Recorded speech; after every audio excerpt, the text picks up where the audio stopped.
Morning,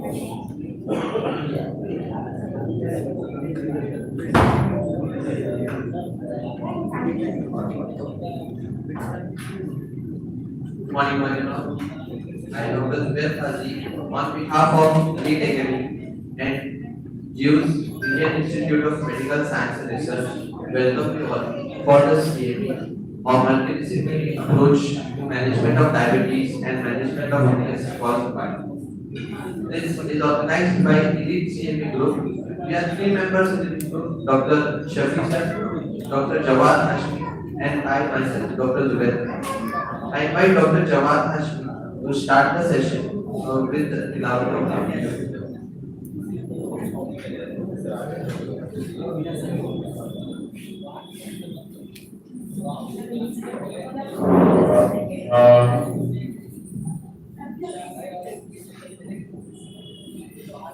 أعوذ بالله من الشيطان الرجيم بسم الله الرحمن الرحيم لا يكلف الله نفسا إلا وسعها لها ما كسبت وعليها ما اكتسبت ربنا لا تؤاخذنا إن نسينا أو أخطأنا ربنا ولا تحمل علينا إصرا كما حملته على الذين من قبلنا ربنا ولا تحملنا ما لا طاقة لنا به واعف عنا واغفر لنا وارحمنا أنت مولانا فانصرنا على القوم الكافرين صدق الله العظيم.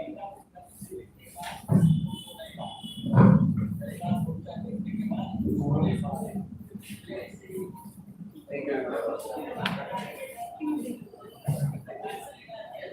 This is the second event that we are conducting. First was diabetes and the second is on obesity.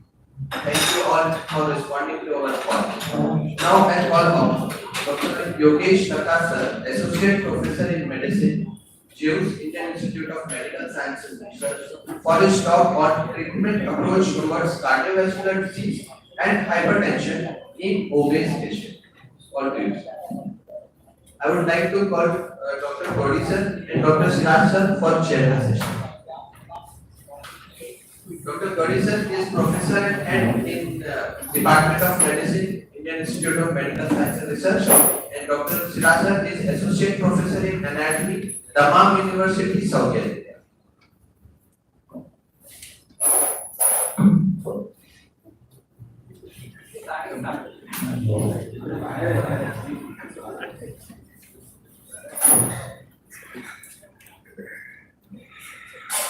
Good morning, everyone.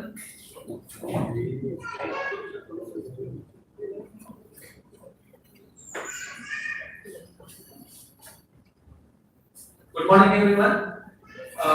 Myself, Dr. Yogesh Tata, Associate Professor and ICU Charge at JUICE IIM Medical College. And I thank you, Shafi sir and Elite Academy for this opportunity. I also thank you, respected chairpersons, Dr. Shiraz and Dr. Gauri sir.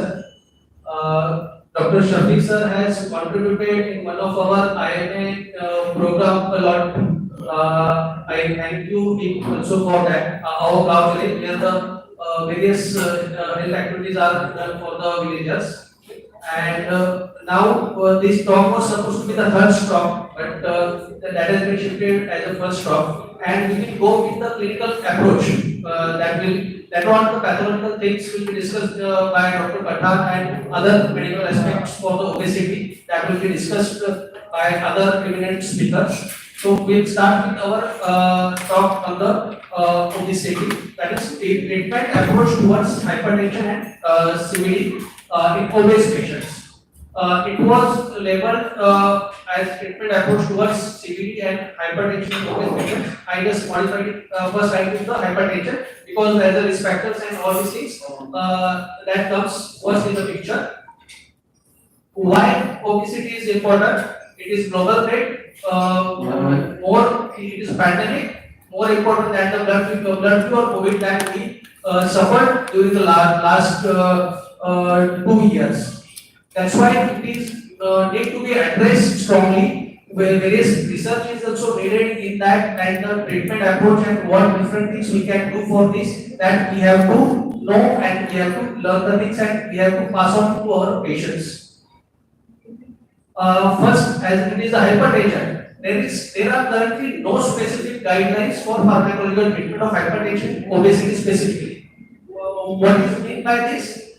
That is to be treated. What we give the basic concepts of hypertension treating in the non-obese patients. But is that to mean that definitely you don't have to follow certain things or certain guidelines that will be covered in this talk gradually. Obesity, hypertension. What is the mechanism or sympathetic activity? Increase leptin levels. Leptin is secreted by the adipocytes. That is very important hormonal thing that is playing major role in the obesity. NaCl sodium chloride reabsorption, then glomerular hyperfiltration, renin secretion, then decrease natriuretic peptide, then increase aldosterone. This is one of the important pathway that contributes to the hypertension that is in the obesity. Why we are discussing all these things? Because the talk is on the treatment approach of hypertension, but you have to know the pathology that will be discussed by further speakers also. But I am highlighting that. So angiotensin, that is very important. Again, fatty infiltration of kidney happens, tubular compression happens there, and main thing is your sodium reabsorption. Again, the lipotoxicity. Again, some immune role is there in this obesity hypertension. Systemic inflammation, as we talked in the COVID patients also, that was playing the role in inhibition of the patients. That somehow plays here also. That also we will going to discuss and treatment according to that we will be discussing format. Mechanism already as I discussed. Sodium reabsorption, increase extracellular fluid, that is very important, and activation of sympathetic nervous system. Some studies, sufficient evidence has been found that there is a oversympathetic activity in the muscles that has been documented in the animal models also and in the human also. So, blockade of alpha and beta adrenergic receptors that might be helpful or that has been that will be helpful in treatment of this hypertension. That's why we are discussing this part here. Leptin, again I just highlighted about the leptin and ongoing research for mind products. We might take to modulate this pathway. That's why this hormone is very important. Further research is ongoing to determine the role of leptin in obesity and may provide the pharmacological options for management of obesity. That's why this hormonal approach is very important again. It is a complex mechanism of obesity. That's why only single factor is not going to play. And again, body mass index. What is the importance? More than 30 kg per meter square we classify it as obese, and more than 25 kg per meter square that is classified as overweight. But limitation of BMI as an index of total body fat. Why these limitations? Because it overestimates the body fat in person, those who are muscular. That's why clinically, instead of body mass index, waist ratio or waist circumference, that has to be taken into consideration by the clinician who are treating the obesity or related risk factors or related complications. That's why this waist to hip ratio or waist circumference, this is more important. Simultaneously, the presence of excess abdominal fat, that is distribution to total body fat, that will be the independent predictor of risk factors for the morbidity. So, for clinically, consider the waist ratio. What is in the male? It is 102 centimeter, and in the female 88 centimeter. That has been there. Important. These two are the important because always keep in mind. and always take in the clinical analysis of obese patients and what therapeutic effort will be leading for those patients. This is one of the important slides that will make some understanding of the body composition and obesity phenotypes. Body mass index, as you see that the three pictures that is showing the obese, that is BMI is more than 30, that fits into the criteria of the obese patients. But as you see in the third figure, the fat mass is second figure, that is the athletic. Fat mass is increased, but the lean mass, what is mean by the lean mass? It is free fat mass minus the bone. Muscle mass also, then your extracellular fluid also, that is increasing. But here you can get the excess body mass index. That's why BMI is not usually taken into consideration in the clinical practice. You should take this into your mind. Simultaneously, the first is the normal, then third and fourth picture. One is non-sarcopenic. Means here fat mass is increased as a obese patient. Lean mass is also increased, like muscle and extracellular component. So here, what is the important? Here there will be the mild impairment of the cardiovascular fitness or quality of life of the patients. But severe impairment will be in those patients where fat mass is increased and lean mass is decreased. So that's why they have been labeled as a sarcopenic. Sarcopenic in the sense muscle mass is decreased, and other one is the non-sarcopenic obese patients. Why am I highlighting on this? Because this mechanism, once you know, then treatment approach will be very easy. Always treatment, once you know the physiology, then pharmacology and clinical approach, definitely you will be a good clinician. You have to have the clubbing of all these aspects. Clinical implications, again same thing, best circumference is very important. Again, this is a complex phenomena in the obesity that plays usually, and that's why you have to attend multiple factors. The most important aspect, first treatment approach I will tell you rather than medication. Always medicine shall be the last resort. Lifestyle modifications, or if you control that way, then like your eating habits and your exercise, that will be the most important parts. That's why I have taken this slide as a first slide for the treatment approach of hypertension. Walking 40 minutes, at least 30 to 40 minutes, at least 3 times a week, that will be sufficient. If you do it more like regularly, that will be sufficient. Both NH, obesity and ANC 6 hypertension guidelines recommend goal for all adults to accumulate at least 30 minutes or more of moderately intense physical activity almost, preferably all the days. There can be structured exercises, that is aerobic exercises that will be guided by your trainer, or there can be non-structured, just walking. Even both the things are going to help you a lot. That will be improving your quality of life much that only medicines are going to do. That's why this is the most important approach to manage the hypertension. That will be even in the non-obese patient. Now, beta blockers. One aspect we saw that sympathetic overactivity is there, but the second aspect while treating with the beta blockers, that is, it increases the insulin levels, and it has been found in the clinical trials or in the experience that it has led to gain of the weight. Okay, that's why that will not be the first line of treatment from my side to treat the obese hypertension. Even beta blockers we are not using as the first line of therapy, even in the non-obese patient. Other safer drugs, other more important drugs have come into, those are more aligned with the mechanism of the hypertension that has come into over the last 10 years, so we are using that usually in our clinical practice.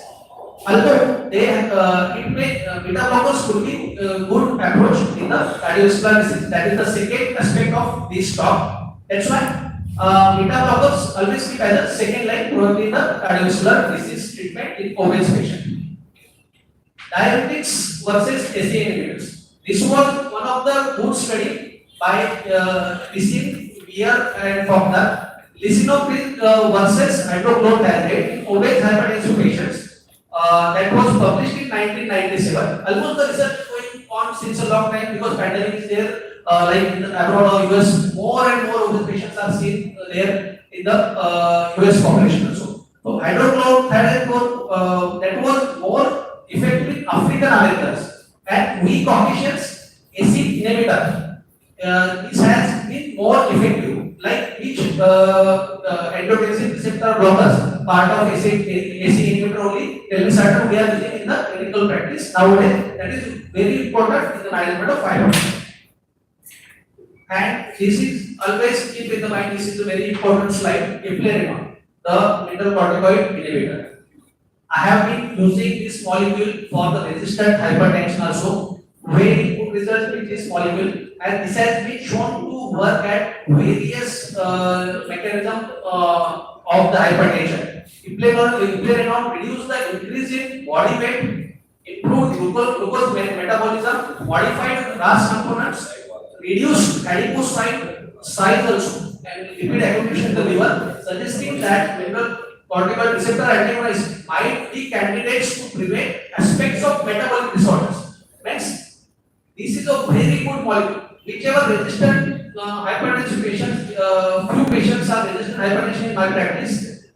So this was the last molecule that I added, and those patients are controlled on this molecule. That's why use this molecule in the non-obese also and obese also. That will be the very important molecule in the treatment of hypertension. Always keep this. Now, this treatment of obesity, because hypertension will be treated, that will be when the hypertension is diagnosed, and first approach will be the treatment of obesity. That will be discussed by Dr. Lopte in the third stop. I just highlight only two things and one important molecule only, because approach to reduce the obesity, that will be the another approach to reduce the hypertension. Why it is important to treat the obesity itself and not only hypertension? Prevention of diabetes. Gendo study showed that use of orlistat in addition to lifestyle modification. Again, lifestyle modification comes there into the picture. In obese patients with impaired glucose tolerance can decrease the incidence of diabetes over 4 years. Means when you start these medicines, that can decrease the diabetes which is going to happen in obese patient or insulin resistant will be there during the next 10 years. Then again, risk reduction would be more if you combine this with the lifestyle modifications. This will be detailed with, by Dr. Lomte in the next talk. What is the disadvantage of this molecule? The most commonly used molecule is this orlistat, undesirable gastrointestinal effects. And one more important fact, long-term effects of orlistat that has not been studied either on the morbidity and mortality. That's why clinicians will be taking some precautions. That is the need. But important thing is also that it has been found to reduce the blood pressure in uncontrolled hypertension on anti-hypertensive drugs. When you reduce them again, either lifestyle modification or you reduce with the obesity by medicines. So that has been seen. Again, one important paper was there, like which worked on the which has reported decreased visceral adiposity. We have already seen that abdominal fat is important. Is associated with decreased circulating levels of allergen molecules. This is again the research aspect that will be taken into consideration. Sibutramine, I don't think even I have not utilized, but if someone was using this molecule for the obesity, but it is found to be increase the hypertension. That's why not to be used in the hypertension patient in obese patients. Other detailed molecules will be covered by the speaker. And one important aspect happens with this molecule is weight gain usually follows discontinuation.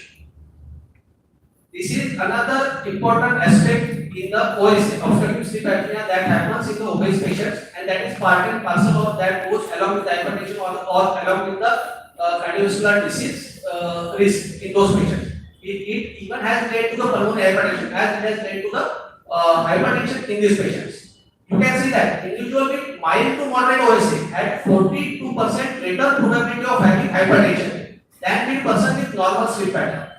Those with more severe OSA had 2 to 3 times probability of hypertension than those without the evidence of OSA. So that's why when OSA is there, you have to treat that OSA part also. Like there will be the NIV support in the patients that we are going to see in one of the case now. This is one of the case that has come into my practice. Like this is my regular patient. In 2019, first admission was there. Here you can see the ABG. I have noted the ABG. pH is 7.2, PCO2 is 79. It is a type 2 respiratory failure. Patient almost had come in the coma at 9 p.m. in the emergency. Almost severe coma, like we could have intubated the patient, but we gave one chance of NIV. But we were intensely monitoring this patient, and he was as obese patient, more than 100 plus kg. Body mass index or weight circumference into the criteria. He was regular treatment for hypertension and other things for me before 2019 also for 3 to 4 years. And known case of hypertension and CKD. CKD was like around create was stabilized around 2. And this was managed with NIV. NIV management itself is a complete topic in the OSA management and obese patients. We will not go into details of that. And he was he successfully came out of this crisis at that time. He was almost there for 3 to 4 days in the ICU and later on 3 to 4 days in the ward. And 2019 he was discharged. Why I am taking? Because he is regular follow-up patient. So next, what can be the other risk factors in the patients, like obese patients, like along with the hypertension and all the things. This was the second admission in 2022. The same patient. You can see he had presented this time with the urosepsis. He had UTI and he has gone into the acute renal failure almost 6.6. He had raised from 2 to 6.6 in that episode. And he needed, meanwhile, at home he was managed with the intermittent NIV during last 2 to 3 years. But some factors this time led to the infection and urosepsis. And this can be all these other things that come into the picture for all these obese patients. That's why this is very important, because other things also, other diseases also could come into the picture. Urinary culture showed E. coli that was sensitive to ceftriaxone and nitrofuranate, that was treated with the same, and it was resistant to alternate. Again, this is one of the different aspects that why cultures are important. Again, the MDR infections, recently we had taken one CME recently last week only. Alternative, that is day and out, is utilized on the OPD basis as the or directly the clinicians or they start with the carbapenems. That's why this is not to be taken into immediately, and culture reports are very important and you should go by protocols. That's why only ceftriaxone and nitrofuranate was needed here, and that was treated successfully in this episode also. The important thing is here, he followed all the instructions nicely. He reduced weight almost 10% to around 90 kg. He is off NIV now. Stable. Again, the creatinine has come down to 2 mg/6. Is that severe episode? Like there, with the management, we could avoid dialysis and other things in that patient. And now he is doing regular daily activities, walking regularly. These lifestyle modifications itself has led to improvement in the quality of life in this patient. So always remember that 10% will also give the very fantastic results if you reduce at least 10%, 5 to 10% of weight also. That will be giving you the fantastic results. Again, we will be covering this part in the next few slides. There is one index that is very important again to analyze in the clinical practice. Now we will move on to cardiac failure. Cardiac failure or cardiovascular things that plays in the obese patient. As we discussed, interleukin 1 beta, TNF alpha, interleukin 18. These are the markers which contribute to the mechanism that is stimulated by the adipocytes that contribute to they are cardiorepressor effect. Okay, so they lead to the cardiac failure in these obese patients. Particularly, it is heart failure with preserved ejection fraction. That term has been coined nowadays. That is very important that we will be discussing. Again, this important part we discussed already: free fat mass and lean mass. Lean mass is equally important. What is lean mass? Again, whatever extracellular fluid has been accumulated, even that plays important in obesity, heart failure. That's why you have to look into this part also. These figures 102 centimeter and 88 centimeter less than we already discussed. This is what again important slide, heart failure with preserved ejection fraction. What heart failures we take in non-obese or other patients where myocardial infarction has happened and led to the ejection fraction decrease, your cardiac muscle has hampered, so that is with reduced ejection fraction. But in these patients, all those products or systemic inflammatory markers like interleukin 1 beta, interleukin 18, those have been researched now that plays into this kind of heart failure. Like your quality of life is hampered, then your cardiovascular fitness has hampered, and that's why nowadays this term has been coined heart failure with preserved ejection fraction. Your ejection fraction on TICO will be normal, but still you will be suffering from the breathlessness or you will be suffering from the daily activities will be hampered. That's why this one term is important. Again, the mechanism is complex. Research is more and more research is needed into all those things. Systemic inflammation, HSCRP we are doing regularly. That is important aspect because many of the times it has been found that there are some obese patients also, but their HSCRP levels are low and they have not suffered from any hypertension or even cardiovascular comorbidities. Why this happens? Again, the phenomenon is complex, but at least you have to follow something and you have to. That's why this also has come into the picture. That's why this marker will be important while managing the things. So always it's not that all the obese patients will be like come and you start the obese stat. You have to take into the other pictures. One more important index is that on their cardiovascular fitness. That is very important while treating all these patients. It's not patient comes and you start with you see that it is more than 30 and you start the treatment. Always look into the other factors, look into the other molecules while treating. It's not directly treating the things. This is what I was calling again the important term and important slide to know in the general public also. Cardiovascular fitness. Means some person may be obese, but he is doing regular activities, he is like playing the things. Only that body mass index more than 30, that will not matter. We have seen the non-sarcopenic obesity and sarcopenic obesity also. So again the same thing, non-structure exercise or structure exercise given by the trained personnel that will improve your quality of life if you improve the cardiovascular fitness. And one important thing, concomitant calorie restrictions that is going to add to your cardiovascular fitness when you do it. At least 30 minutes walk during a week, that will improve your quality of life in these obese patients or even in the non-obese patients. So follow this for your cardiac failure. Same thing, totally calorie restriction induced weight loss has also demonstrated improvement in both cardiovascular fitness and quality of life in patients with obesity and heart failure, particularly heart failure with preserved ejection fraction. The same this now.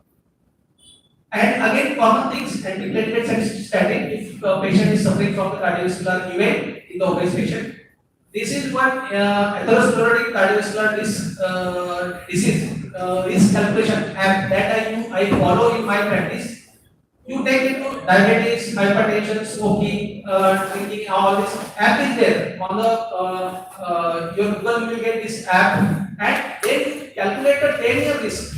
I calculate in my each and every patient this risk. If it is like more than 5 or something, then I consider adding statin even if patient has not suffered previously myocardial infarction or something like that. Directly only LDL is increased and then I am going to immediately add, or patient is obese, I am going to add statins. That will not be the approach. Then you have to take into the multiple factors which will be the important and some few things for statins, because if patient has suffered myocardial infarction, then antiplatelet and statin will be the important thing.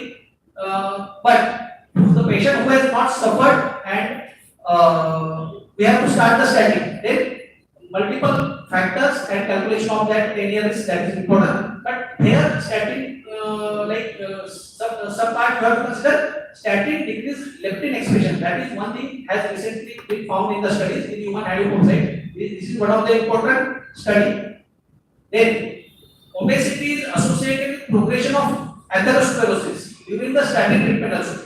The progression of atherosclerosis is there, but statin will be having other pleiotropic effects. That's why this is important molecules while treating the cardiovascular diseases in the obese patients also. This study was published in the American Heart Association journal in 2016.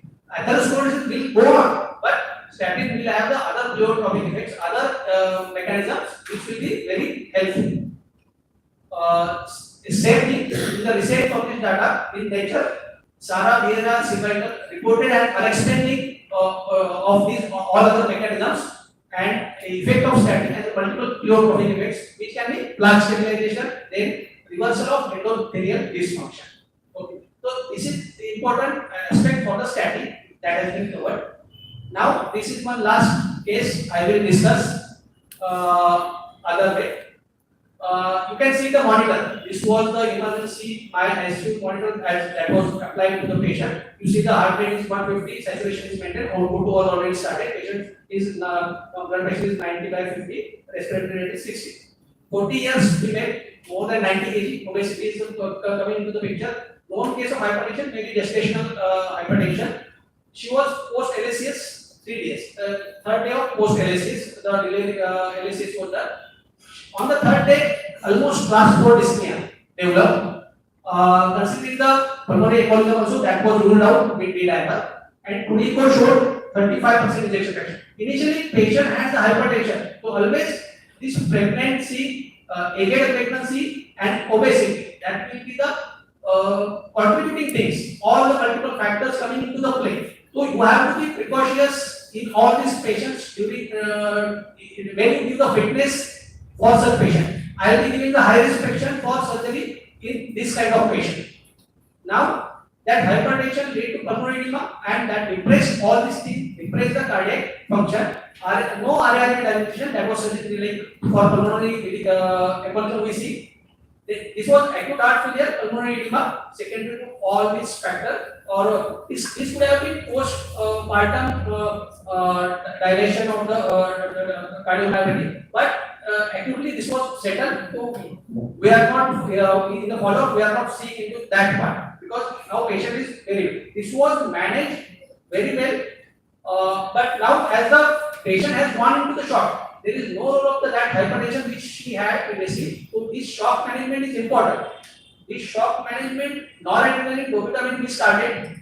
The important aspect in here for the ICU management. What was one more important aspect now? Immediately all emergency measures were done. Central line immediately you can see the central line from the left. ICU you have to cardiovascular shock management with the noradrenaline and dopamine. Control diuresis. This is I have highlighted in the ICU management. What is this? When patient is already in the shock because of cardiovascular edema, there and you have to give the diuretics also. So under already noradrenaline and dopamine is there. And will be adding small doses with intense monitoring of diuretics to decrease that fluid overload which has happened and which has led to the respiratory component. So that is called as a controlled diuretics only. Gradually, the picture improved. Even there was the ARF component, that has gone to 1.6. Almost renal shutdown was there, polyuria was there. That gradually was at 24 hours. We could start the kidneys. And the flow started of the fluid and patient improved over next 2 to 3 days. We could avoid the ventilatory patient going on the ventilatory support. You can see here the creatinine 1.6, 1 or 2 minutes. These are the last.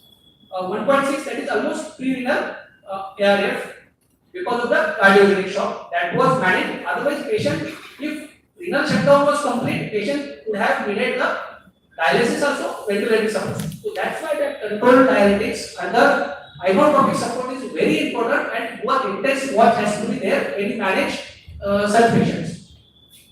LFT was normal. There can be the shock recovery. Sometimes that happens in the cardiogenic shock. Patient improved. But with this obesity, one more complication. One side you can see how obese that patient could have been. This picture is only to show the redness of the skin and that around the LCS scar mark is there above. This has led to the wound site infection that complicated the case again. And again, the culture was done. Always do the cultures wherever you feel that that is very important aspect of practice. Just don't empirically put. Usually you need to put empirically some antibiotic, but follow the culture. Sometimes somebody thinks that we have started empirically, then culture may complicate you. Don't feel that. Even if you have started antibiotic, there are chances that will organisms you may isolate. And particularly bacterial sepsis, definitely you isolate. Staphylococcus aureus was isolated. Luckily, for us, that was not MRSA. This was sensitive to the antibiotic which already we had started as Pathophysiology, tazobactam and clindamycin. And again, this patient got treated successfully over next 10 days. Patient was discharged. All secondary sutures were taken after 15 days with surgeon and physician combinedly managing the case. Now, the take-home message. No special guidelines to treat hypertension and CVD in obese patients, but follow the protocols. Lifestyle modifications, very important, like cardiovascular fitness that will improve your quality of life in the management. So you always have to add this. Only medications are not going to do miracle, but lifestyle modification will do the miracle. Other systemic inflammatory markers, do test, do combine all the approaches. Then the last point, cardiovascular fitness is very important part to improve the quality of life. Thank you very much for patient hearing. When you continuously compete with others, you become better. But if you continuously compete with yourself, you become better. Thank you. Thank you, Dr. Sir, for delivering very nice and useful lecture. Questions? Any questions from audience?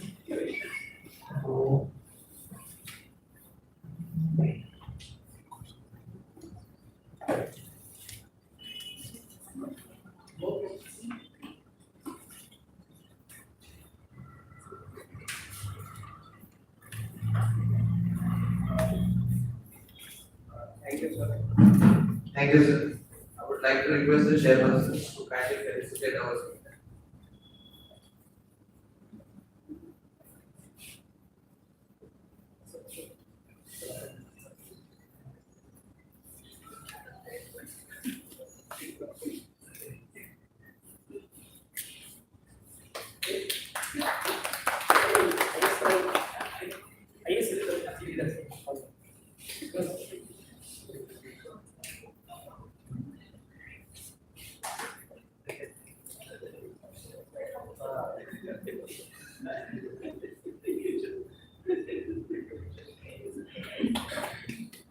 I request Shafi sir to kindly felicitate our chairperson.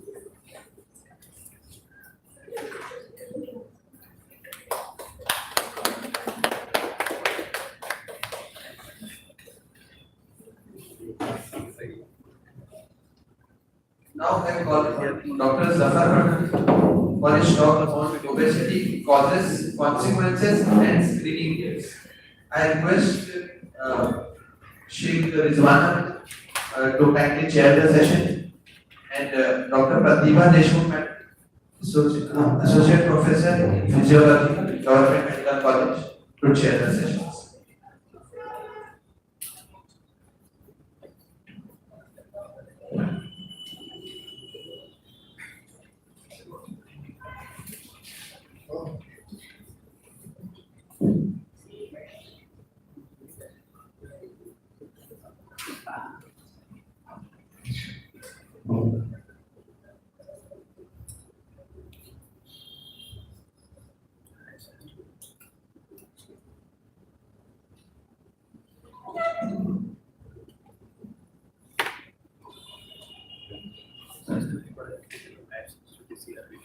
Morning.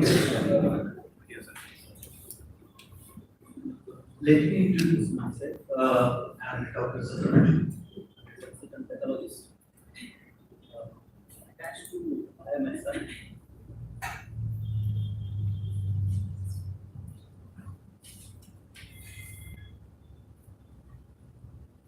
Hello. I'm attached to answer. First of all, I'm thankful to for giving me an opportunity to become part of today's. In this today's talk, automatically this canvas.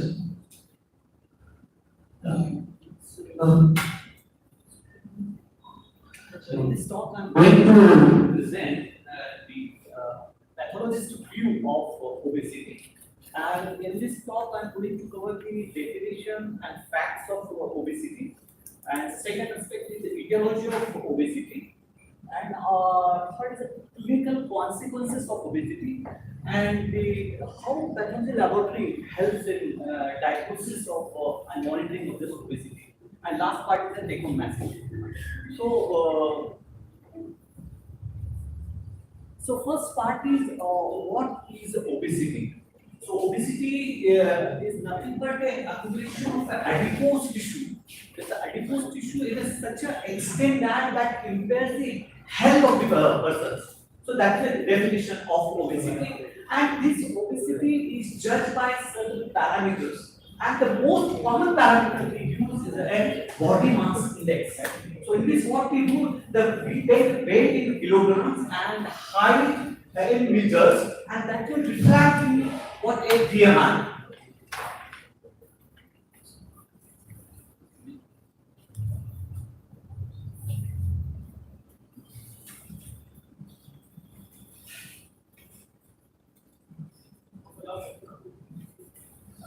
So this BMI normally is in the 25 to 29 in range of that. If it is more than 30, we call it as a body mass index is considered to be obesity. But this is a very crude tool to assess the obesity, because why? In this we have overweight and obesity phenomena. In overweight, we wrongly labeled the persons as obese because we have resected the tumors which are more than 25 kg, like leucinous adenocarcinoma.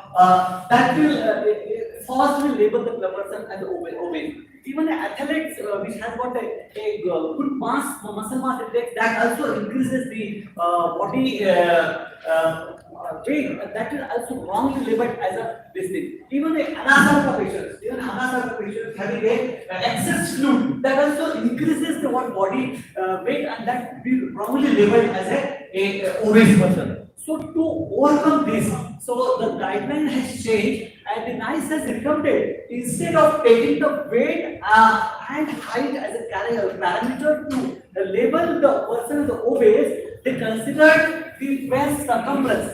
They suggested that if you combine the BMI with the waist circumference, the chances of labeling the pseudo obesity is reduced, because they have clearly said that in a man it is desirable to have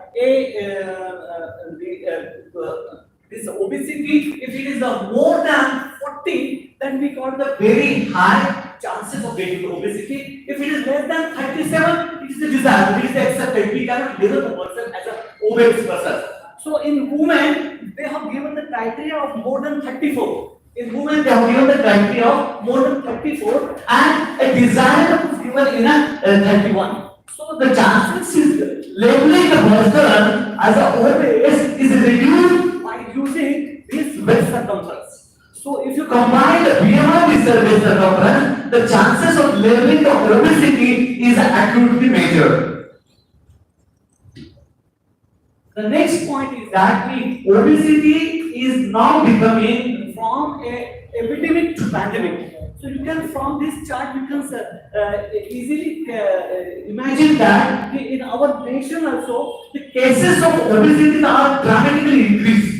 So chances are we are now in a position of what, a third position. We have 46 million cases of obesity there. These are recorded. Those which are under recorded, we don't know that. So this epidemic phenomenon is not related to the one state or one nation. It is from whole to nation. This epidemic is going into the pandemic level. So there are chances are there we may come to a number one position if our medical fraternity will not take into consideration of early catch of cases in our daily. We have to look each and every patient which are visiting to our clinic to counsel the patient or to diagnose with the help of BMI and pressure numbers whether this patient is in an early phase of obesity or not, because this obesity consequences, if you see, are very much.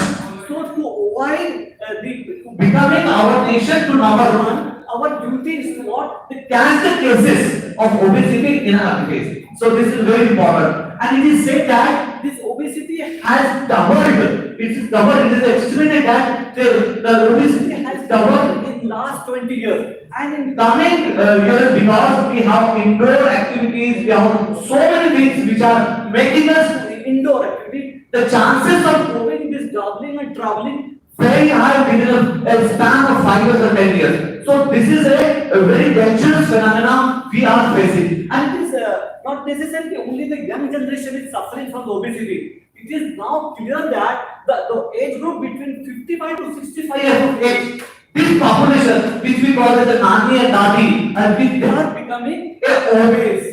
And they are more prone for the type 2 diabetes mellitus, they are more prone for the osteoarthritis, they are more prone for the cancer. So this is not only an obesity issue, the obesity related consequences is a big number which we are facing, that this group of persons are facing this issue, that is a 55 to 64 years. So whenever any patient visiting to our OPD, our eyes should be such that we have to catch the obesity in early stage so that we can prevent the consequences of obesity.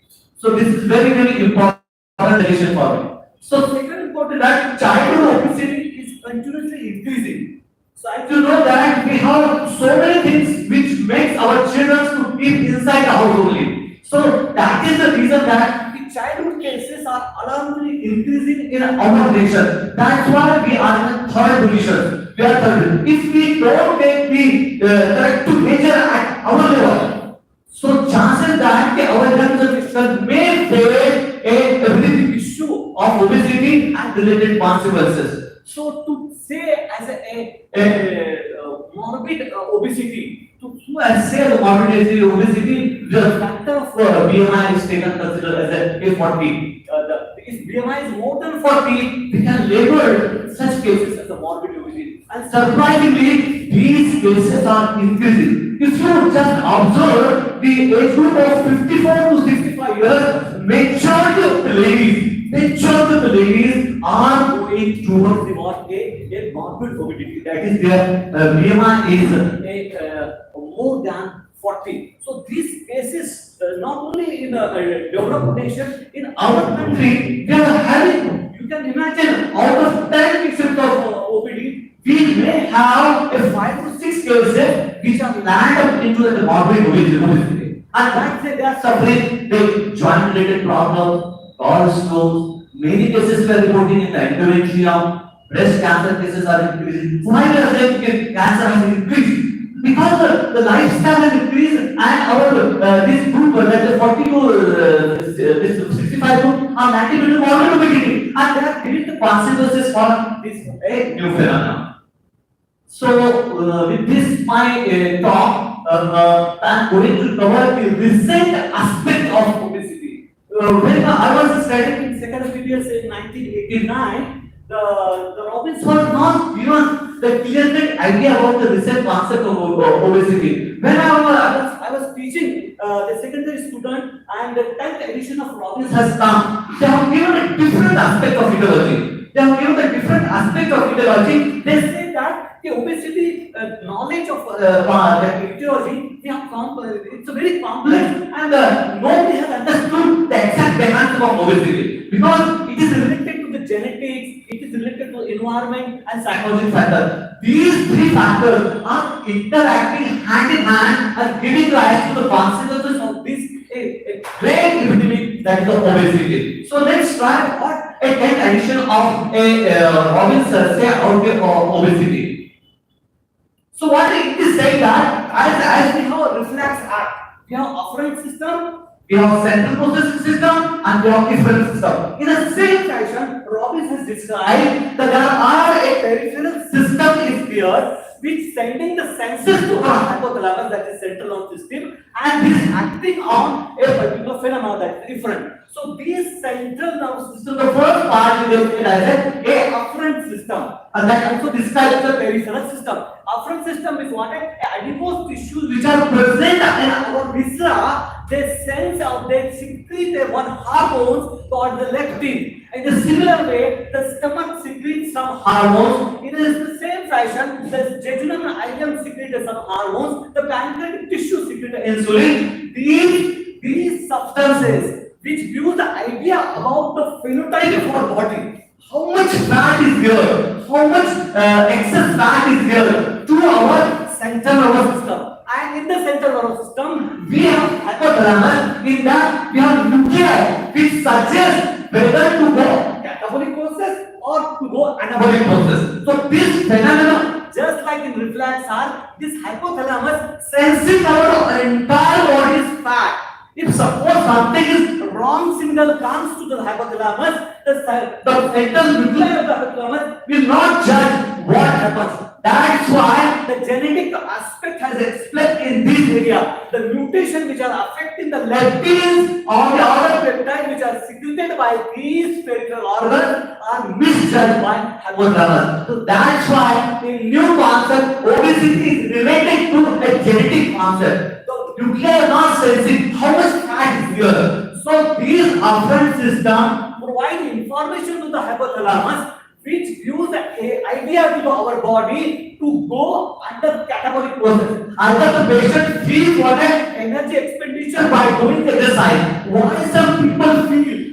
to should go to the gym? Why some people feel I have to work out daily for 45 minutes? Why some people feel that I should not do exercise? It is because of that their hypothalamic nuclei, the arcuate nuclei which are situated in the hypothalamus, use information or feeling of doing exercises. So that's why the patient do an expenditure of energy. And another way, the intake of the food. Why some people feel very hungry? Why some people feel to eat more chalia than the others? Because their senses are giving a signals to person to eat more or to regulate their eating or to less eat. So that's why. So entire this Robbins has very nicely explained why the people are going towards the epidemics like obesity. Because of this front arm, central processing unit, and we have different arm. If we control at food intake or energy expenditure,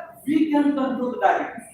We can control the gallstone. We can control the cancer-related obesity phenomena. We can control the arthritis cases. So this is very, very important part of the etiology of the obesity. They have given, this is our hypothalamus. We have first order neuron, second order neuron, and entire the catabolic anabolic process. They have clearly explained the mechanism of obesity, why the people are under a phenomenon of this obesity. So they, whatever the afferent system, I said, afferent system sends signals to the first order nuclei. They have identified the reason. MMC, mineralocorticoid, hermes. Why is important? All pharmacologic agents which are used in the treatment of obesity, they are based on these molecules. We have such an area of research that we have clearly identified how leptin, how this ghrelin, how this polypeptide on the first neuron which are present in the arcuate nucleus of the hypothalamus, this POMC acts on a catabolic, in an anabolic pathway in a positive way. This activates the third order neuron and ultimately we get the information whether our body expends whether to go catabolic phenomena or whether to go anabolic phenomena. So entire pharmacology is based on these molecules which are clearly identified. So now it is clear that if we have a hypothalamic hormonal neuronal axis which is acting in a person to judge whether to go for more intake or whether to go for less intent, whether to do activity or whether to do not activity. To maintain the balance, we have to keep our life in a very balance. We have to educate our patient to have to get a balanced homeostasis life so that this axis will be maintained. This fine axis will be maintained. So this is a diagram which clearly explains whatever the consequences an obese person is facing is clearly understood and you can clearly explain to the patient how natural growth is going on. In a person who is labeled as a obesity on the basis of the waist circumference and the BMI, these patients are prone for the high insulin because their skeletal muscles are not utilizing the insulin. Even if the pancreas is secreting insulin, these land up into what a insulin resistance case. And this insulin resistance case, as is accumulating over the time, lead to hyperinsulinemia. These hyperinsulinemia causes what many consequences. For example, why obese people are developing carcinoma in breast, endometrium, gallstone, esophagus, and kidney? Because this insulin increases the bioavailability of the estrogen. They increases the what? A bioavailability of estrogen by doing what? They are secreting the excess androgens. They are inhibiting this serum binding globulin which are responsible for the binding of this estrogen. They increase the what? A sensitivity of the estrogen to the disease. That's why the hyperinsulinemia occurs, and this has to lead to what? Breast cancer, endometrial cancer, gallstones, polyposis, gallstone, the gallbladder cancer, and esophageal and kidney cancer. So that's why hyperinsulin is not just for the glucose; it is also responsible for the carcinoma arising in obese patients. So we have to think. And second, as the doctor explained in the previous speech has said, this hyperinsulin also causes an axis called the insulin-like factor. This causes the retention of sodium, this causes the retention of fluid, and this leads to a hypertension. So obese patient more prone for the hypertension. The basic mechanism what? A insulin IGF axis which is responsible for secreting this IGF factor, insulin growth factor. And this insulin growth factor causes what? To decrease the adiponectin. This adiponectin is a guardian or angel of obesity. It prevents the obesity. So this insulin peptide decreases this adiponectin which is normally present in our body, which prevents the person to go under to land up into the obesity. So this insulin has got a very dramatic effect. Not only on the cancer, but also on the causing the hypertension.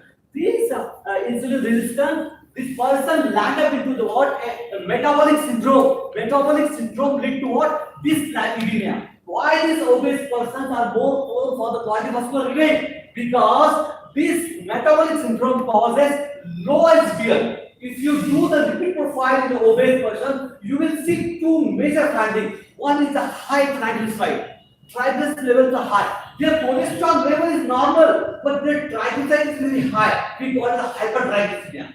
Their HDL level is always low. That's why they are prone for atherosclerosis, because HDL acts as a good lipid. That level is the decrease in what a obese person. And who is responsible? This insulin is responsible. Insulin resistance is responsible. So these obese person land up into the what a this triglyceridemia, low HDL, the more chances of getting what a heart attack in obese person. So we have seen the obese person landing into the carcinoma because of the estrogen availability. We have seen the hyperinsulinemia syndrome leading to the target effect of less adiponectin secretion. The turnover of the cell proliferation has increased, apoptosis is decreased. So all this multifactorial phenomena, a obese person face like a polyposis, we can explain. We can explain the carcinoma in obesity, we can explain. We can explain how hypertension develops in obesity, we can explain. We can explain how cardiovascular disaster occurs in obese patients, we can explain. We can see how a type 2 diabetes mellitus is developing in an obese person. So this chart, which is given the 10th edition of Robbins, has explained everything which we teach our budding doctors.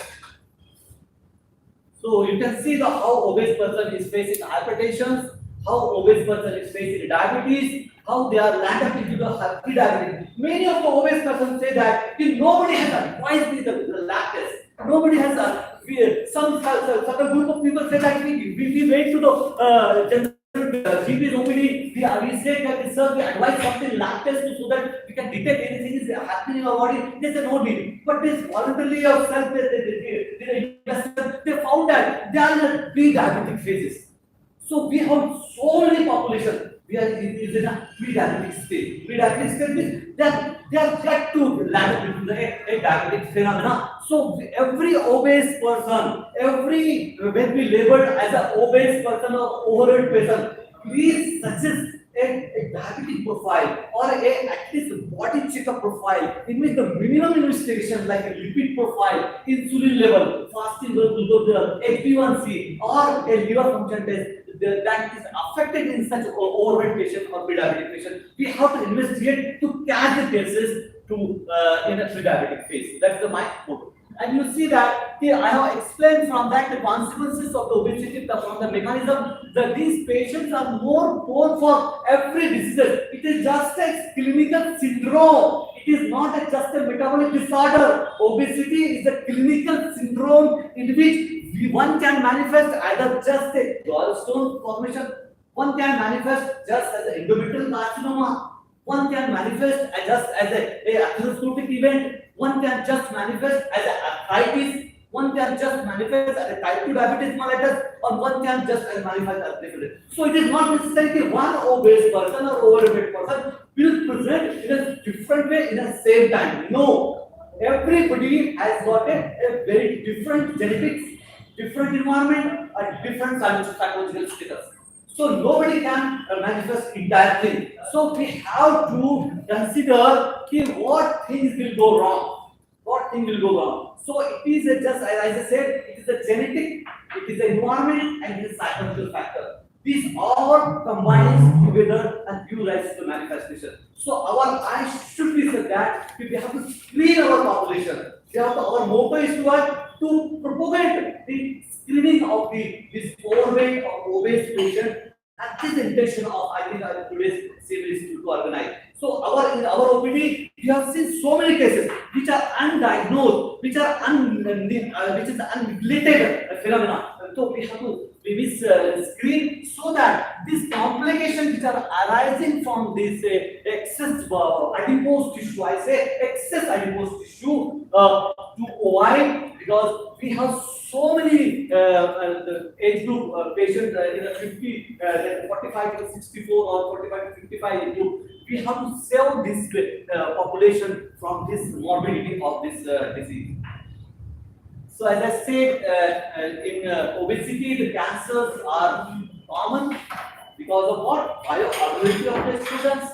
In women, we have endometrium, breast are common for this. So what laboratory tests should be advised?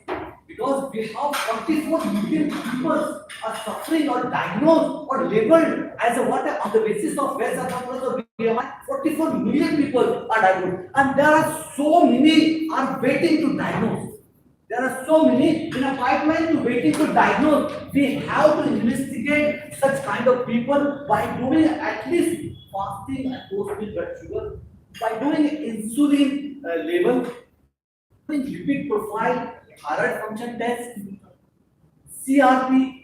Always do high sensitive CRP or CRP in an obese person or overweight patient to judge the pro-inflammatory condition is going or not. Liver function test, most of the time the NASH, because the non-alcoholic hepatitis is very, very common in an overweight person. So to judge or to assess the liver function, we have seen the many patients which are unnoticed or unrecognized or not done a liver function test land up into what a cirrhosis or a hepatitis.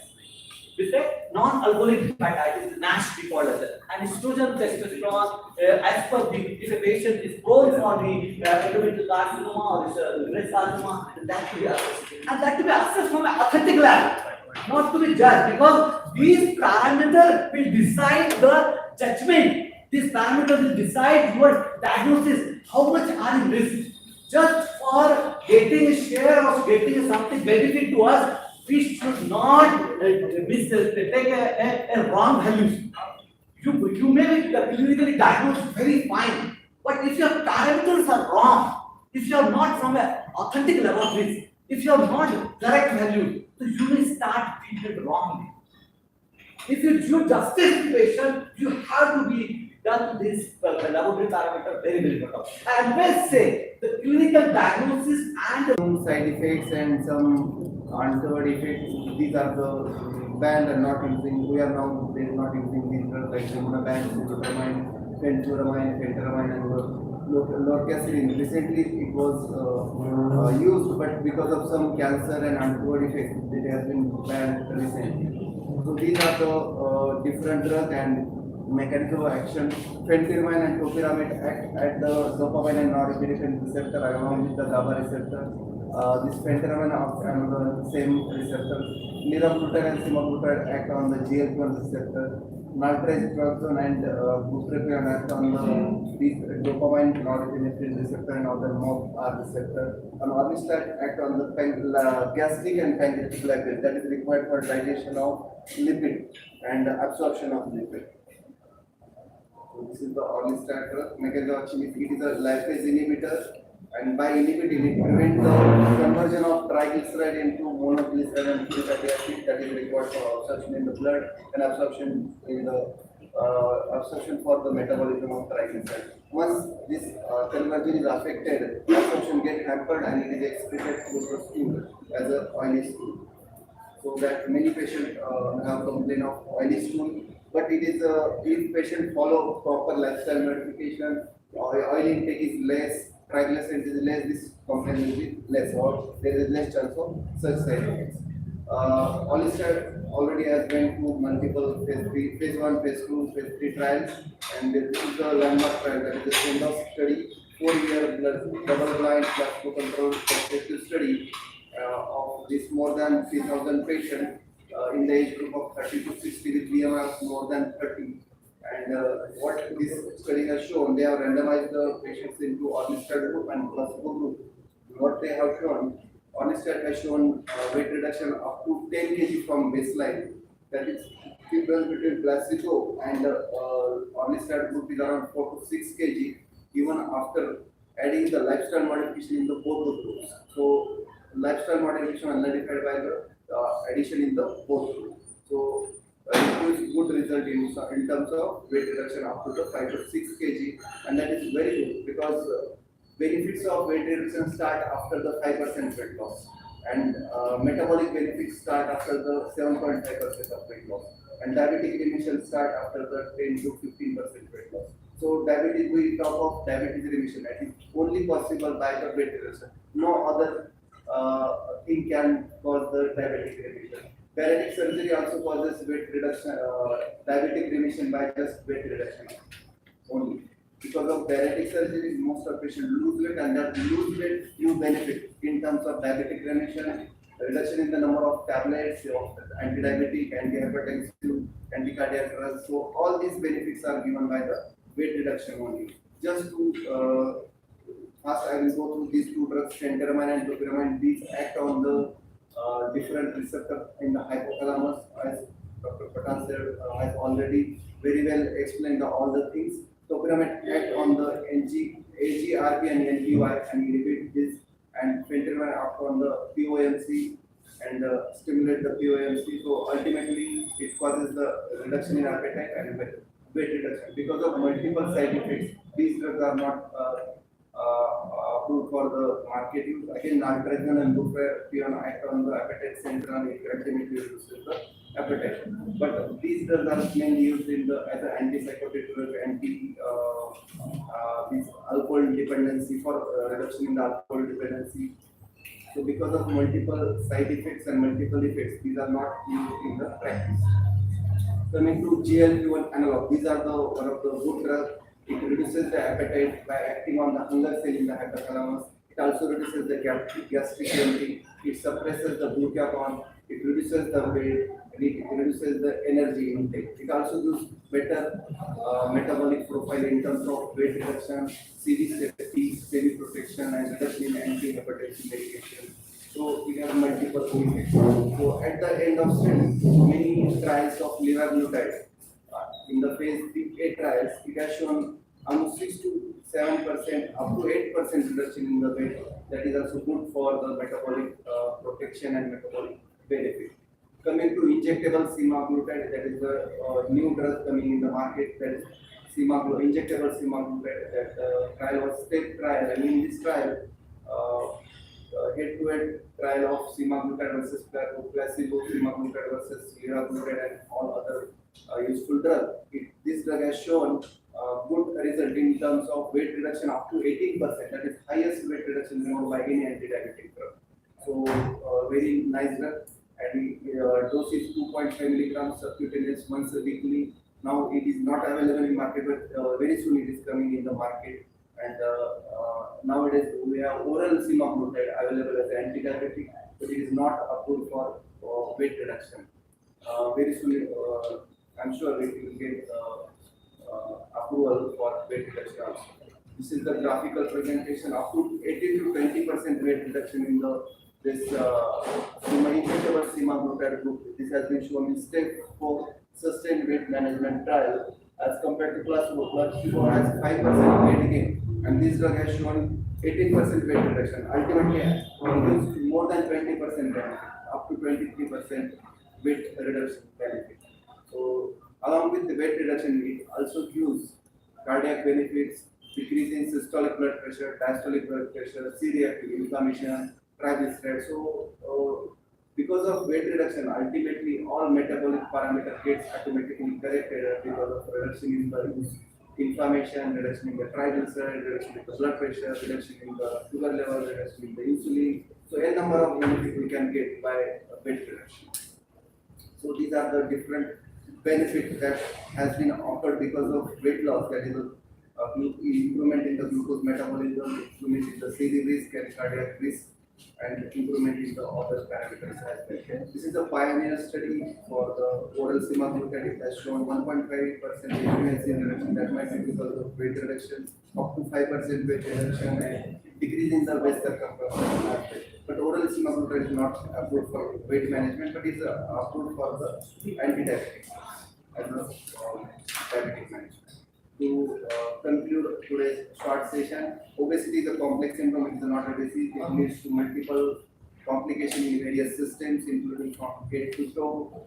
Then, whenever possible, try to treat the etiology of obesity, like hypothyroidism, Cushing disease, exogenous protein, or hypogonadism. Sometimes males can present with only hypogonadism, only obesity. And after evaluation, they can have hypogonadism. So, treatment of underlying cause is very important along with the management of obesity.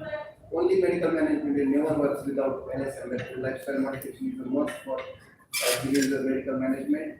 And weight reduction is a rewarding in terms of benefit of multiple system diseases, and it's a very rewarding thing. And the diabetes remission is only possible with weight reduction, even though in the bariatric surgery as well. Thank you for patience listening.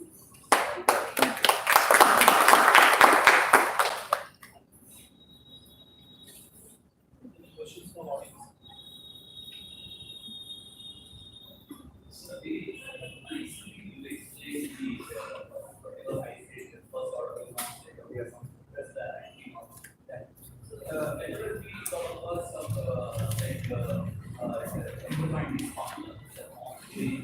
Yes.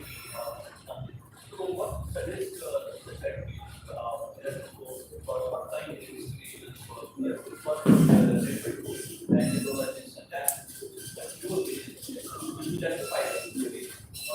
Obese patient have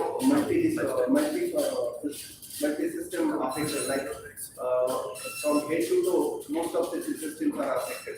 So I advise most of the times lipid function, as you have already mentioned, fasting, posting sugar, HbA1c, then along with that LFTs to look for the non-alcoholic fatty liver disease, then thyroid function tests.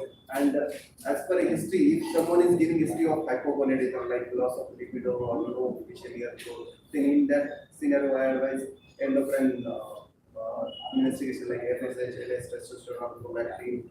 For some patient is gaining weight with morning phase, purple sign. In that scenario, I work out all the pushing like cortisol, ACTH. Then for patient who have PCOD like presentation, in that scenario, I would go for fertility profile. So depending on patient history scenario, we have to add some tests. But in basic workup, we should rule out all the metabolic parameters and metabolic properties. So we could be very patient. Very purely obesity. Yes. Coming for treatment of obesity. We have many patients who have BMI more than 40, and most of patients are family level. They have genetic tendency. In family, they have multiple members who have BMI of more than 40. So in that scenario, even after testing genetic treatment won't change, but we need to see the treatable processes, and if these are present, we need to treat it. If they are not present, then we have to treat as an isolated obesity. In BMI more than 40, I generally advise bariatric surgery. If patient have BMI more than 35 with multiple complications like hypertension, diabetes, coronary disease, in that scenario we can go into bariatric surgery. Yes. Indian population is very prone for the metabolic complication, and because of that, our BMI cutoffs are lower down. It is not, we are not taking 50, we are now not from 27, now we are coming to 25. Nowadays, recently it is come down to 25 for obesity and 26 for pre-obesity. That is because of more risk of our population for insulin resistance, more risk for cardiac disease, more risk for diabetes, more risk for other complications. And we have more visceral fat as compared to the Western population. That's why BMI cutoffs came down in last few years. What are concrete indications for bariatric surgery? First indication is BMI more than 40. Other indication like BMI more than 35 with any comorbidities related to obesity like hypertension, diabetes, coronary disease, dyslipidemia, NASH. Automatically all of these complications reverse after the weight. Are there any contraindications?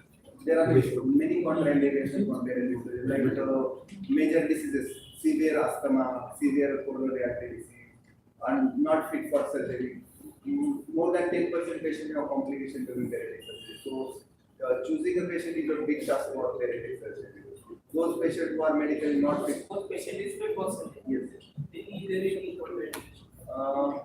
As you said, there will be no complications. No contraindication if patient is fit. But we need to manage pairing operatively very well. Many times what happens because of shortening of this GI tract, many patients get nutritional deficiencies like vitamin deficiency, then anemia, malnutrition.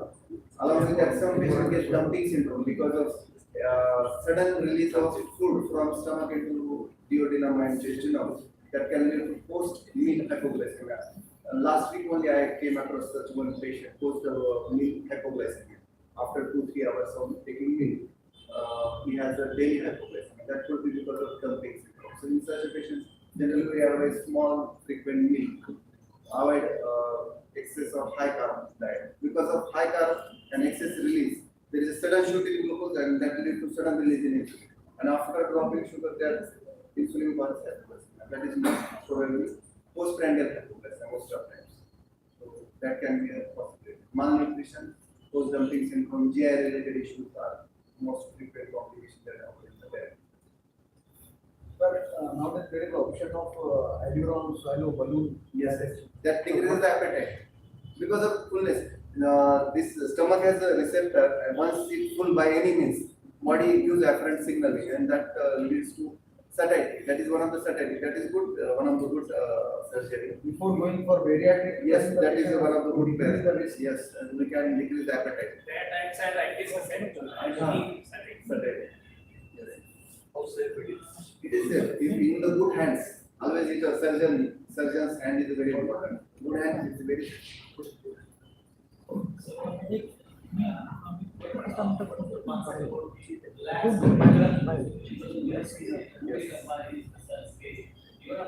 Medical surgery.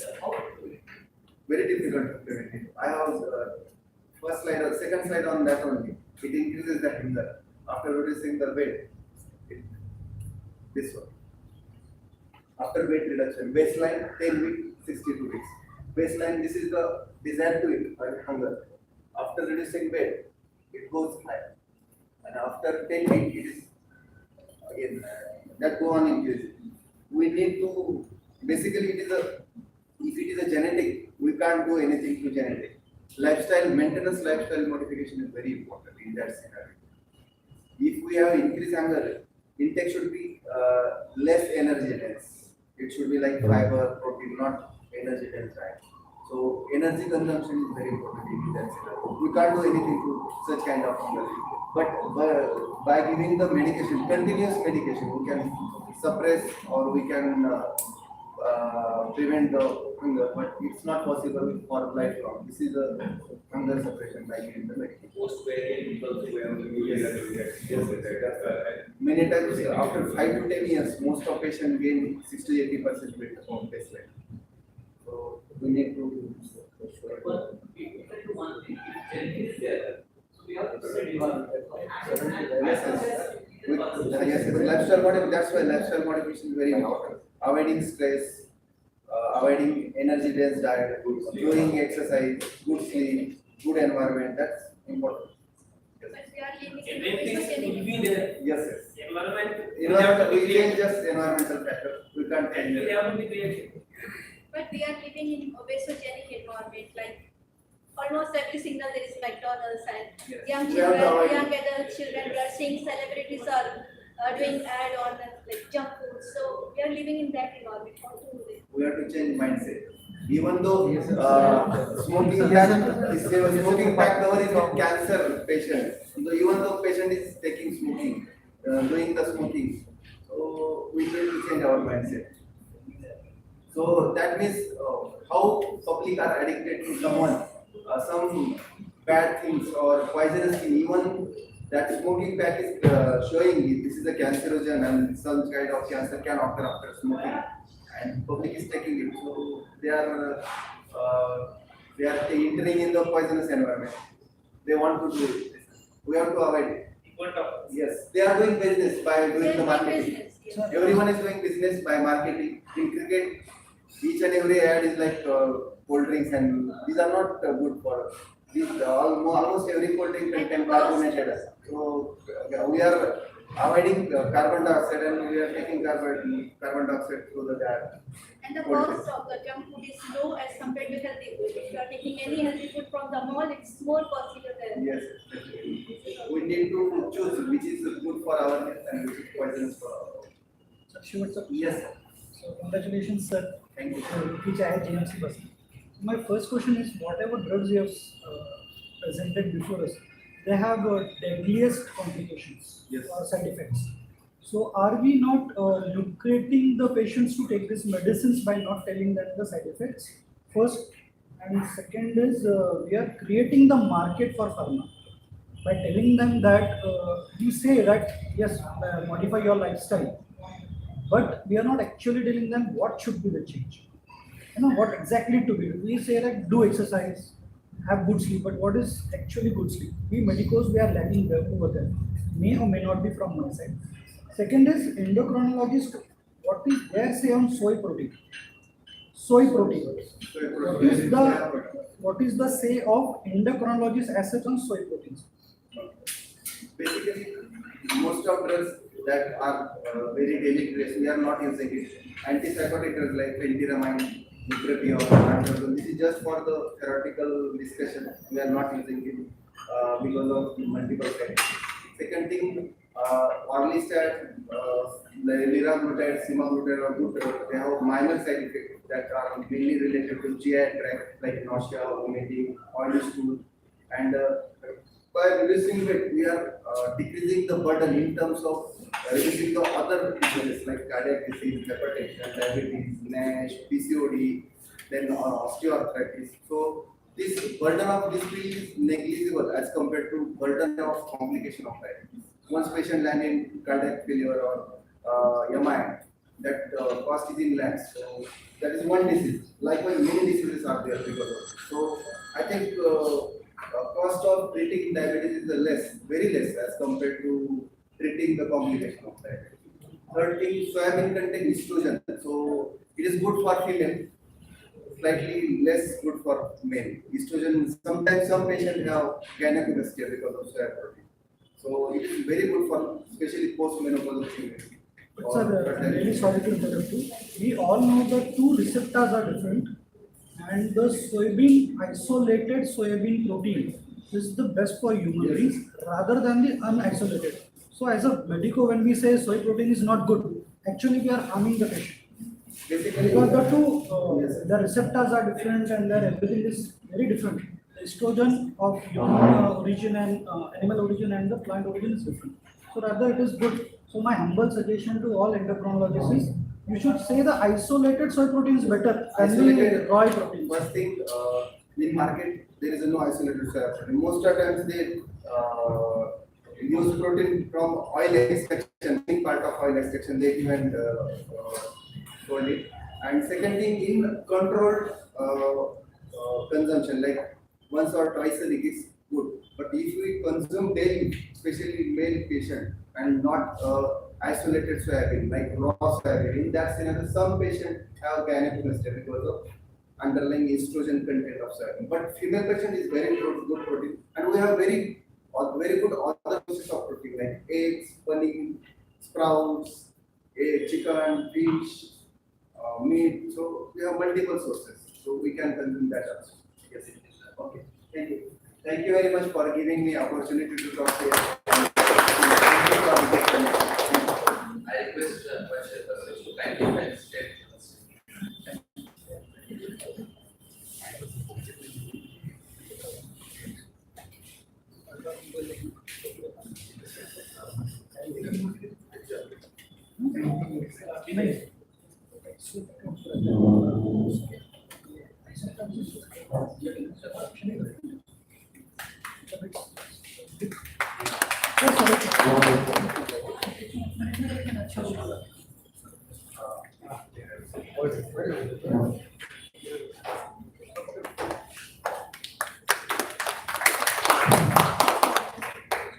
I request Dr. Shafi sir to kindly felicitate our chairman.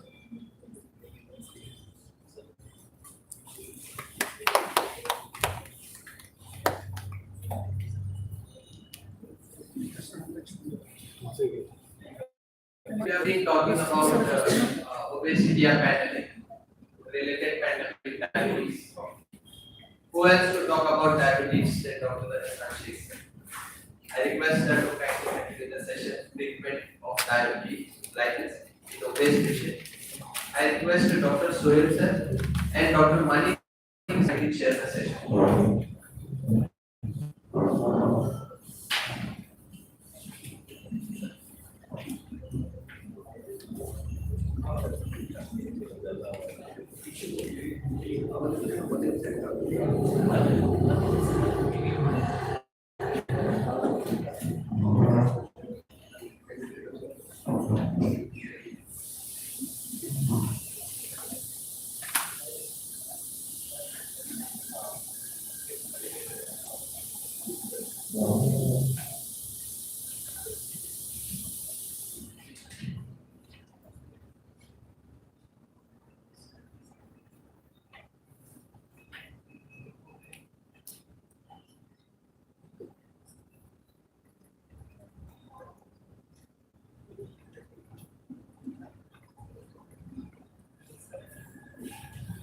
Respected chairs, esteemed delegates, officers. First of all, I would like to thank the organizers, especially the Elite Academy, for inviting me on such a good topic, which is the hot topic of like obesity management. And my talk will be restricted to the management of diabetes in obese patients. Next 30 minutes, I will try to give you an idea of how to manage obese type 2 diabetic patients as an overview.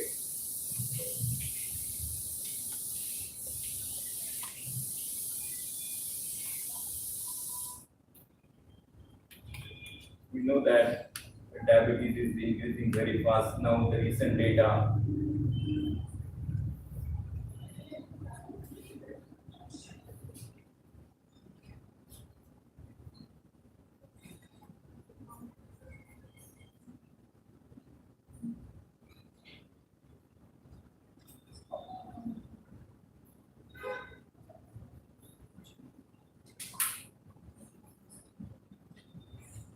So this is the diabetic scenario worldwide. The recent data of ICMR shows that 10 crore patients of type 2 diabetes are diagnosed in India.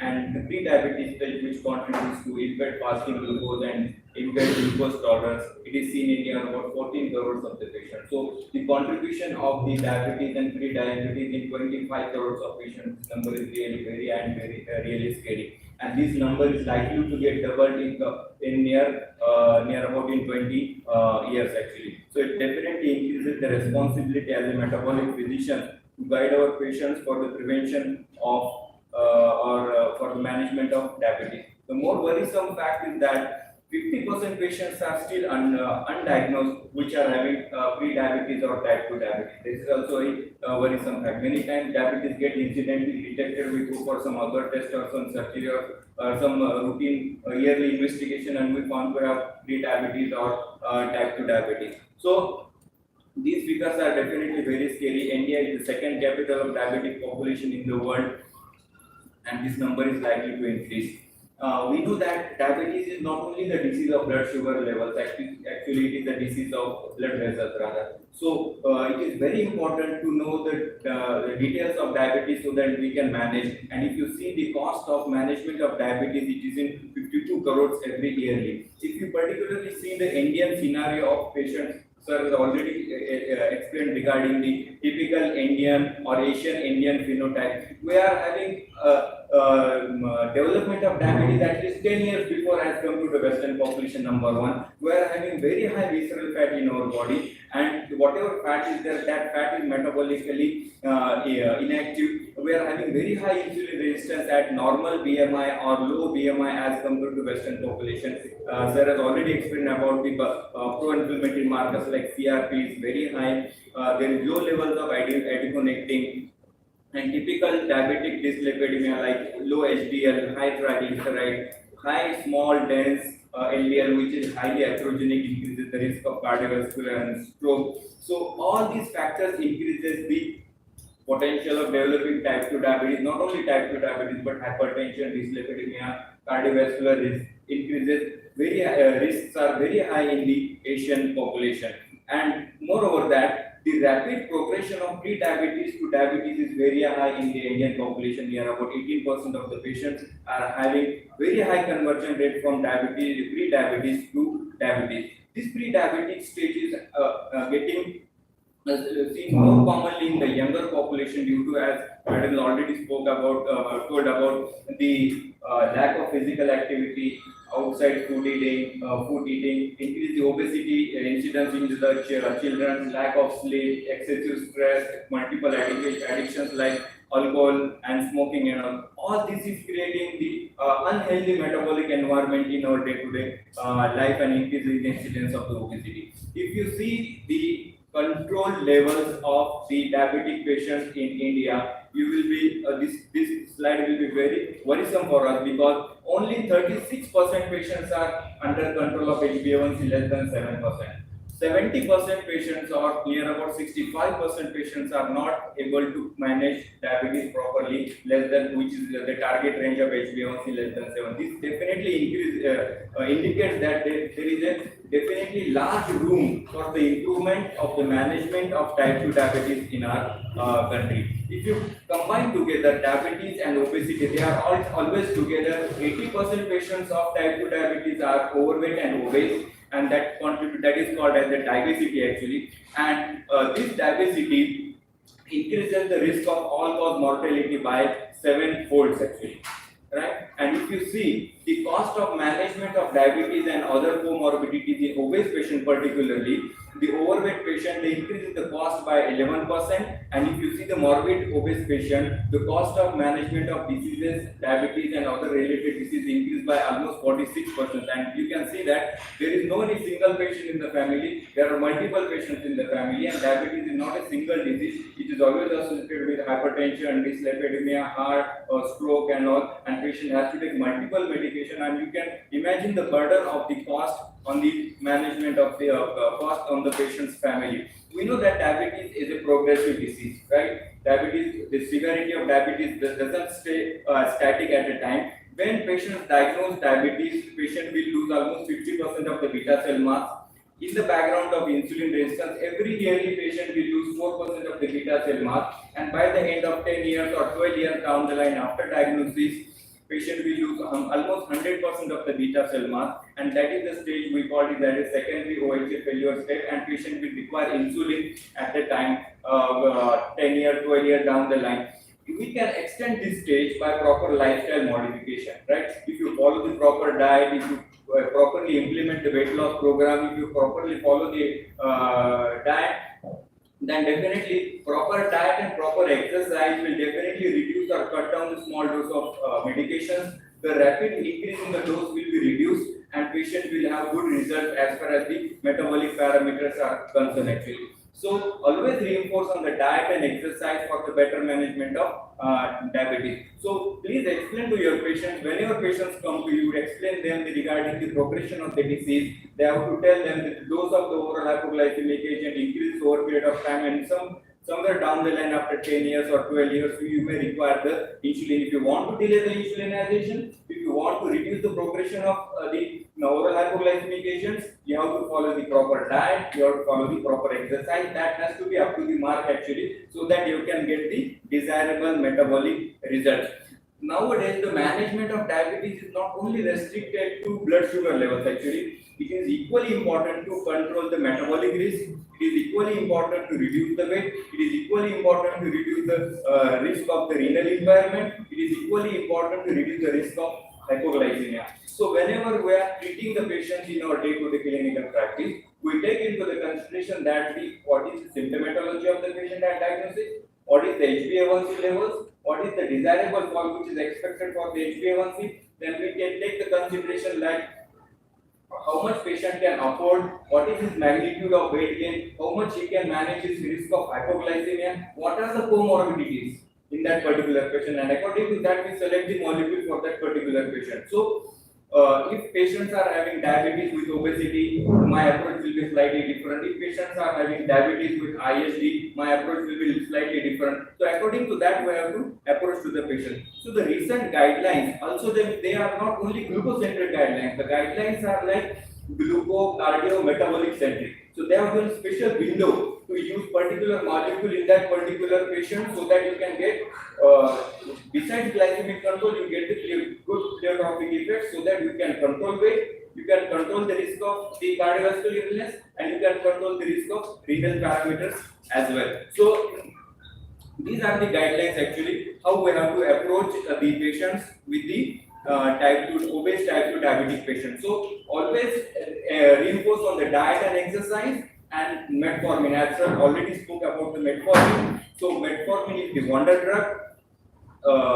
In that I'll come to drugs in a short while of time. So that whenever we are prescribing, follow the diet, exercise, and then the regular intake of the medicine. Patients are not supposed to reduce the dose of the medication, not supposed to increase the dose of the medication, not supposed to stop the medication. The management is not only restricted to sugar, it is equally important to control blood pressure, weight, and the lipids in the patient to reduce the cardiovascular risk parameters.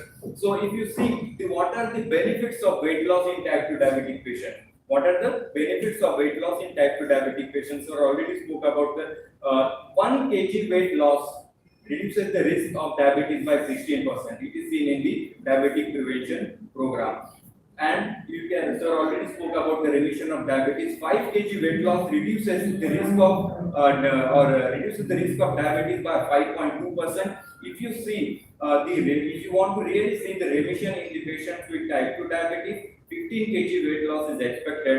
So 86% patients achieve remission after losing 15 kg weight loss. For 1 year, 86%, and for 2 years, 70% of the patient can see the remission if they lose 15 kg weight loss. Weight loss is can happen, but maintenance of weight loss is really difficult task actually.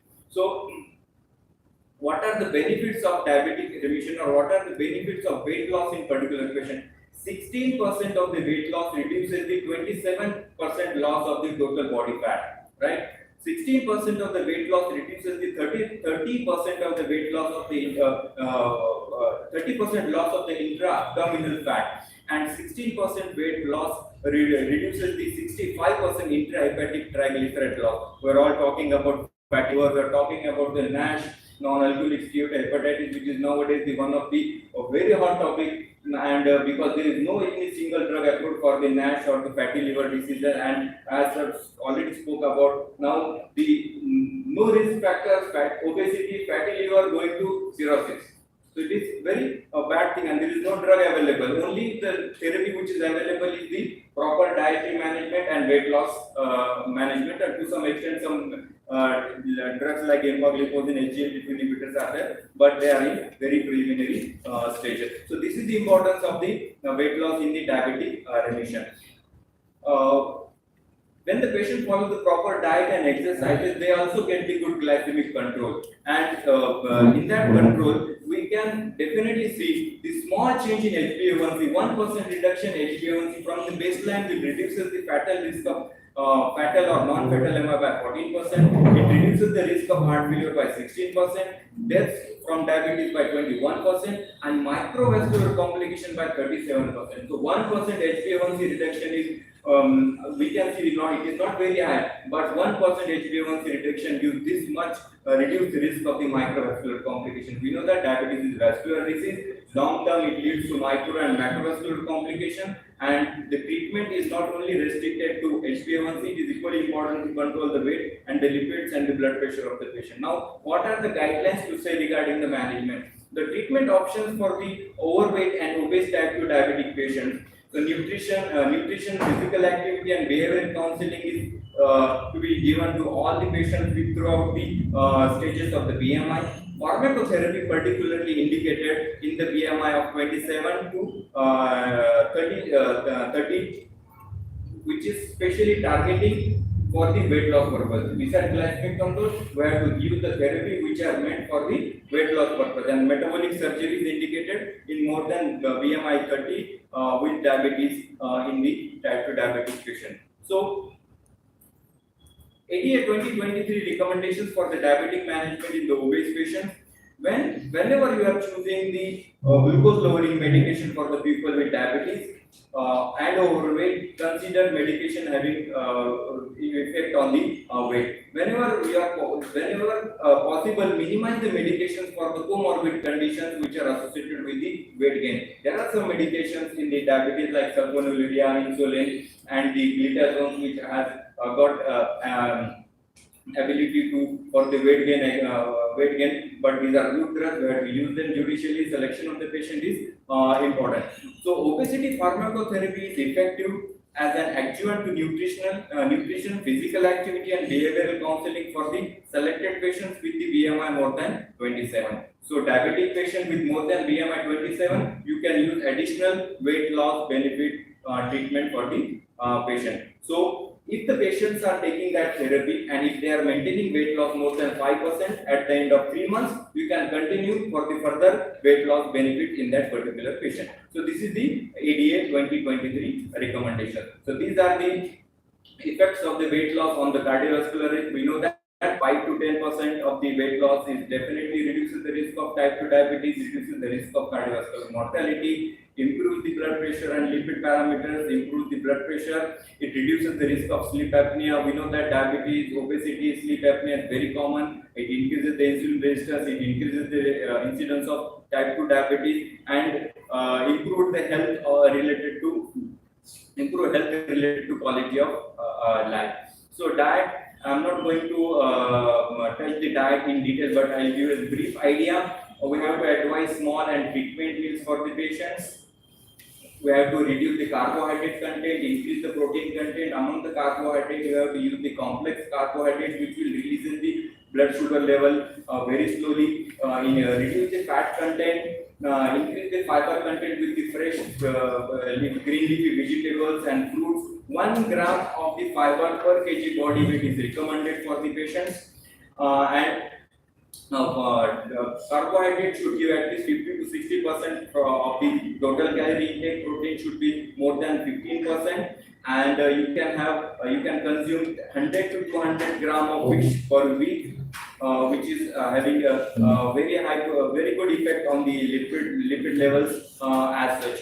The fancy diets like ketogenic diet, very low carbohydrate diet, artificial sweetener has to be avoided in the clinical practice. In obese patient, we have to restrict the calories by 50 to 600 calories in a day by decreasing the intake of snacks, sweets, and outside eating. Many times, patients follow very religiously diet and they go for outing a couple of twice in a month or once in a week, and all the calories get nullified and they won't get the good benefits of their hard work actually. So obese patients should lose at least 10 kg. 5 to 10% weight loss from the baseline will start giving the good metabolic improvement. And target your diet, target your weight as if you are keeping watch on your blood sugar level and blood pressure. Also keep watch on the weight actually. So coming to the exercise. Exercise are very important because whatever saturated fat is stored in the central obesity portion is not going to go away with just that. Actually, it is equally important to do the hard work. So the aerobic exercise, which are meant for the weight loss purposes or reduce the insulin resistance, are recommended, like walking, jogging, cycling, swimming. You can do 45 minutes to 1 hour daily exercise, at least 150 minutes in a week are recommended, so that you can walking just in the small speed is not enough. We have to achieve the maximum heart rate near about 50 to 70%, and you can do the strenuous exercise as well, like push-ups, pull-ups, all the building exercise are also important. They are also important to reduce the insulin resistance, and you can do it twice in a week actually. So before starting the exercise implementation program, please consult your cardiologist and screen the complications of the diabetes as well. Follow the rules properly and maintain the diet as well. So if you see the diabetic prevention program, only the lifestyle modification reduces the risk of developing diabetes by 58%. So that is the only effective method to reduce the incidence of diabetes, and metformin reduces the chances of further developing diabetes by 31%. Now coming to the medications, what medications we are going to select in the patients of with obese type 2 diabetes? Metformin gives slight weight loss. GLP-1 receptor agonists are already spoke about, like the liraglutide, semaglutide, and the dulaglutide. These are the 3 GLP-1 receptor agonists are available, and SGLT2 inhibitors. I am going to talk in detail about the SGLT2 inhibitors. Some medications use weight gain, like glitazones and insulin and sulfonylurea. Metformin is a very old drug. We are using metformin since 1980. Very trusted drug, still occurs. Drug of choice for type 2 diabetes, obese type 2 diabetic patient. Metformin reduces the hepatic glucose output, control the blood sugar level, fasting blood sugar level very properly. It reduces the insulin resistance. It reduces the appetite and gives very good glycemic control. Metformin is available in the doses of 500 milligram, 850 milligram, and 1 gram. You have to start with the low doses and increase the dose to maximum dose. Use metformin in the high doses to get the maximum effect of the metformin. It is a wonder drug. 850 milligram TID is the maximum dose. If you are using it in a maximum doses, you have to give the vitamin B12 supplementation as well for the patient, because it causes the vitamin B12 deficiency. So use metformin in higher doses to control the weight, especially if the patients are on insulin and glitazone. So metformin reduces the calorie intake in the dose-dependent manner and leads to a reduction in body weight in type 2 diabetic patients. Coming to the SGLT2 inhibitors, as these are the drugs available since last 4-5 years. What happens in the diabetic patient? There is a limit for the excretion of glucose, right? 180 milligram is the limit. This SGLT2 inhibitor increases the renal threshold to little bit higher level, and there will be excretion of high concentration of glucose in the urine. Patient will lose almost 80 grams of glucose in the urine in a day. So patients are losing that much calorie in a day, and that is the reason why the blood sugar level goes down and the weight of the patient also goes down. Along with that, they will also increase the excretion of the sodium, and that could be the probable reason of reduction in the blood pressure by the SGLT2 inhibitors. These are the new drugs which are given on the empty stomach with the large quantity of water. Because this increases the urine glucose concentration, there are chances of urinary tract infection, and it may increase the risk of genital-mycotic infection as well. So we have to advise the genital hygiene, and we have to advise the patient to increase the water content so that we won't get the side effect of this medication. These are the medication. You can use this medication at any spectrum of type 2 diabetes from the beginning till up to the insulin, and they are having good pleiotropic effects as far as cardiovascular risks are concerned. I'm going to touch that point as well. So the molecules which are available in SGLT2 inhibitors are number 1 canagliflozin, dapagliflozin, and empagliflozin. So if you see the weight reduction profile of the canagliflozin through the CANVAS trial, it is 1.6 kg. Declared limit trial for the dapagliflozin is 1.8 kg, and empagliflozin up to 2 kg gives good weight reduction. This is the besides glycemic control. And if you see the overall potential of the SGLT2 inhibitor to control the HbA1c is near about 0.9 to 1% of the HbA1c reduction. These SGLT2 inhibitors are specially indicated next to metformin in the patients who are already having established ASCVD, risk of heart failure, and risk of CKD actually. So there is a special window given by the American Diabetic Association in 2023 guidelines to use this molecule next to metformin for the good pleiotropic benefits. So this is these are the additional benefits and glycemic control actually. Coming to the mechanism of GLP-1. Reduces the blood sugar level in glucose dependent manner, less risk of hypoglycemia. It increases the insulin secretion, reduces the level, slows the gastric emptying, and increases the if you see the liraglutide is available in 0.6 milligram, 1.2 milligram, and 1.8 milligram. For the weight loss purposes, we have to use the dose 1.8 milligram. We have to start with 0.6 milligram. Over a couple of weeks, we have to increment to 1.2 and reach up to 1.8 milligram. It is available in the injectable form called as Victoza. 5,000 rupees is the cost, and it will go up to patient may require at least 2 injections in it. These therapies are available, but these are very costly therapies, and they may not suit for Indian patients or the poor patients actually. So in the selected group of patients, definitely there are options available, and we can definitely use them for their better metabolic control. The second molecule which is available is oral semaglutide, which is available in 3 milligram, 7 milligram, and 14 milligram doses. It is to be given empty stomach with a lot of water. It also causes lot of nausea. For the weight loss purposes, we have to reach up to the 14 milligram of the semaglutide in a day. Besides good HbA1c control, they give very good control in the weight parameters as well. So these are the mechanisms are already taken into consideration in detail. Now coming to the other medications are already covered like orlistat, lorcaserin, naproxen, and bupropion. Many medications are not available. Orlistat is still available in the market. These are the good drugs. But besides a good anti-diabetic, we can use them when very high BMI. They're like up to more than 27 is the indication for the orlistat in type 2 diabetic patient. The problem is that again this medication is costly medication, 40 to 45 rupees or 50 rupees a tablet. We have to use it in 3 times in a day. It will be the cost of therapy is near about 4,000 or 5,000 in a month, and you get the weight loss of 3 to 4 kg with very good diet and exercise. None of the medications are useful if you don't follow the diet and exercise. There is no magic in weight loss. We have to follow the diet and exercise properly, and then only you can accelerate the weight loss or maintain the weight loss on this type of the medications actually. So only taking medication and going for the weight loss is not going to happen at any moment of the time. So the take-home message is obesity is an independent risk factor for hypertension, dyslipidemia as well as CME, which is the major cause of death in type 2 diabetes. Weight loss is considered as a key to the management of type 2 diabetes. Benefits of weight loss on the other aspects of the health and the quality of life in overweight and obese people of type 2 diabetes are undeniable.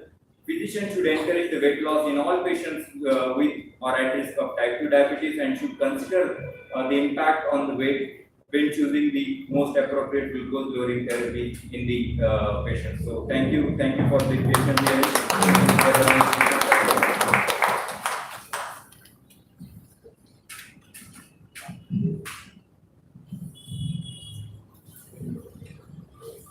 Thanks a lot, sir. Indeed, it was a very comprehensive. Thank you. All aspects of it. Thank you. I request chairman to kindly our system. Your findings, use the condition. Yes. Problem in number of patients if you use the nausea, but if you use small, start with the 0.6 unit, give after couple of weeks we can increase to 1.2, and then you can. Otherwise, the drug is good, and you can definitely use in insured patients. The drug is good, and you can definitely use and pass on the benefit of good medication to the patient. Studies have been done on. Yes, there are good studies. There is very robust data for the weight loss, but it is still not approved for the obesity management of liver. How it is monitored? Sir, weight loss is monitored. We have to give injectably. Daily injection has to be taken at particular time. Once in a day, subcutaneous injection, and we can gradually see the blood sugar levels and the weight. That's all. There are some side effects Professor Sir already spoke about. There are some case reports of pancreatitis, there are some case reports of the thyroid malignancies, but they are very rare, and it is I have not seen practically in any patients of the using Victoza or other semaglutide. Once in a week, GLP-1 receptor agonist is available, that is called as the dulaglutide, or available with the 12-CT, named 12-CT. Again, the cost is 5,000 rupees once in a week. And that is also good. It is also used in US and UK. It is very commonly available and used, and also covered in the insurance, so there is no problem. But in India, patient will use for a couple of months, then they don't continue it, and then they will lose the benefit of such a costly medication. I request our chairperson to kindly facilitate.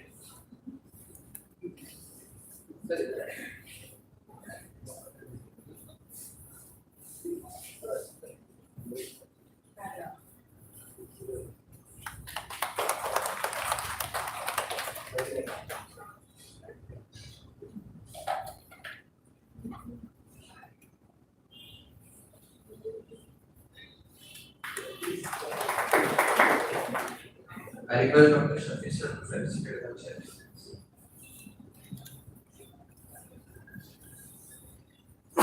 Now we have heard about the metabolic effects and other effects of obesity. Coming to psychosomatic effects of obesity, Dr. Manik, this is a professor and head of psychiatry department at MGM Medical College, which is your I request Dr. Vijay Jadhav sir and Dr. Akhil sir to kindly chair the session.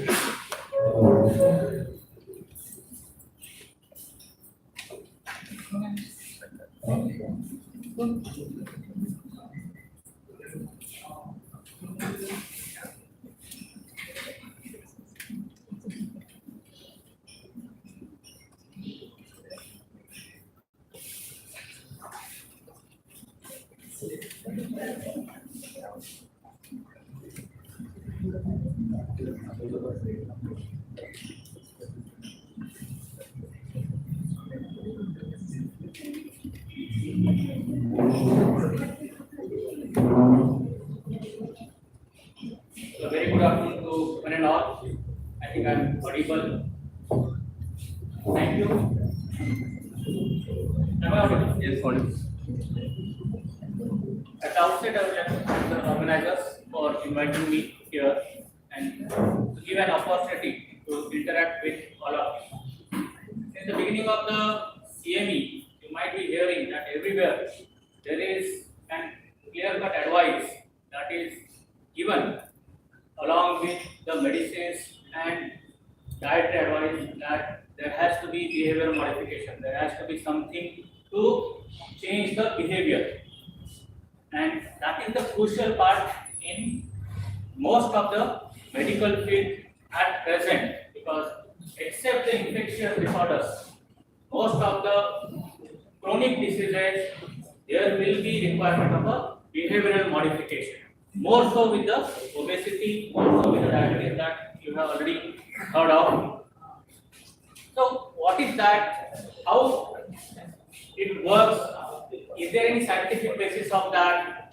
So a few of these things we are going to discuss here.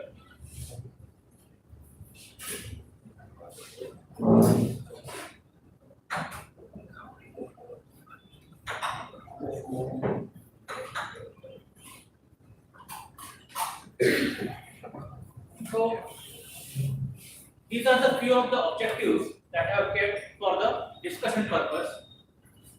We are going to see, since I deal with the CNS, that is the brain itself, I am going to focus and limit myself to that aspect. So relation between the brain and obesity, relation of obesity and psychiatric illnesses, and how they are bidirectional. Then different clinical presentations, the psychosomatic aspects, which are common in obese people, and again we are going to see how obesity is common in these psychosomatic illnesses per se, because there is a direct bidirectional relation at the CNS level. Then few points about the treatment aspects of this obesity, how to treat the psychosomatic illnesses that are associated with the obesity. I'm just going to touch that briefly.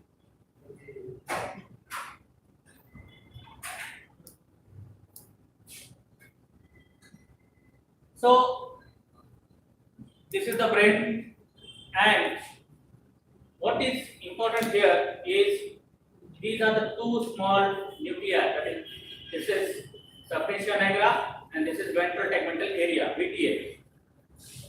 That shows the projections to first nucleus accumbens and then to the lots of areas in the prefrontal cortex, to be very specific, from VTA to nucleus accumbens and then to orbitofrontal cortex and prefrontal cortex, and then here in the cingulate gyrus, the gyrus around the corpus callosum, if you remember. So why I am showing this is because at this slide I will say that obesity lies in the brain. No one is born obese, say, except 3.54 kg babies, but most gain weight later on. And why that happens is, again, is the brain at the work. The circuit I had highlighted is reward circuit that tells my brain or to me, yes, whatever I did just now is good and I should repeat. Whatever I did was pleasurable, I should repeat. That doesn't work only in abnormal cases. It is a daily life circuit which works for our basic needs: hunger, thirst, sexual drive, then need for achievement, including the other things like need for appreciation also. Every time something good is felt, my circuit is fired. And that's how I know, yes, this is good, and if I do it again, it will be more rewarding for me. Now, this is up to this area, nucleus accumbens. So this nucleus accumbens basically decides about the reward and salience. Means ये बताता है हमको हमें कि ये अभी जो चीज की वो कितने हद तक अच्छी है या कितने हद तक बुरी भी है. So it attaches the saliency to that, and along with that, the other areas especially this amygdala and hippocampus, which are just nearby and also receive innervation from this circuit. They are basically responsible in our brain for creating emotional memories. So when we are into a pleasurable activity, not only we remember that activity, but our brain has capacity to register everything around.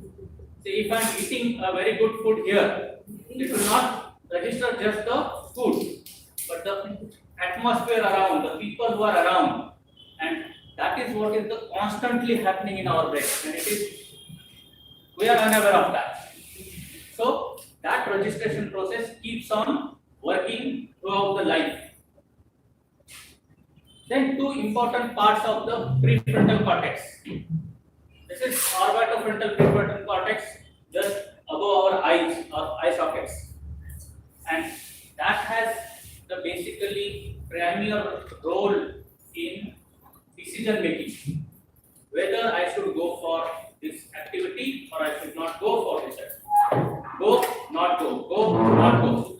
That is primarily the function of the orbitofrontal cortex, and then the above two, that is prefrontal cortex, the rest I will be specific here. It is the dorsolateral prefrontal cortex, and again this cingulate cortex. They play a very important role, which is inhibitory. They will tell me, नहीं ये नहीं करना है, ये अच्छा नहीं मुझे. Even if this reward circuit says this activity has been pleasurable, ये आपका अमेग्डाला एंड हिप्पोकैम्पस बोलेगा इसके साथ बहुत अच्छे से मेमोरी जोड़े हुए हैं, so this will good. But if we achieve control of this, if this is more activated, everything will be stopped here. And this is what is basically achieved by our behavioral interventions, not only behavioral interventions, drugs also, which enhance this control of prefrontal cortex and cingulate gyrus. Now, after this diagram, just to see the same thing, same colors are depicted down in relation to the food as an example. As stated, even if this circuit is fired and this drive is strong, prefrontal cortex and cingulate gyrus, then we will not go for that activity. In this context, it is the food. And if this drive is basically weak, then we are highly likely to go for the activity. This is the basis why we eat more. And as we will see with few figures that I have put, this is very big in most of the obese people who find difficulty in controlling once they start eating. That is where the behavioral interventions arrive or they work.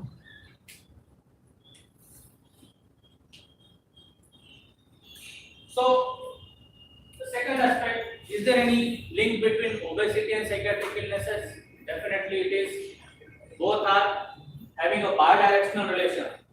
So, our brain and body go together. In fact, we say the brain is the master control of every organ, everything in the body, and anything abnormality that is happening in the brain is going to reflect in the body.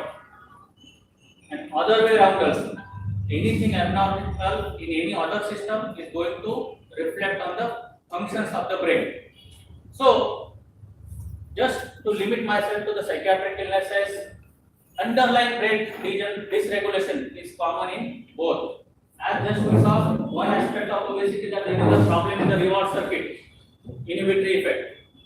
The same way, there are illnesses where there will be dysregulation of the reward circuit, say reward and salience, addictions, OCD, gambling, aggression, all they go hand in hand with the any abnormalities in the same circuit.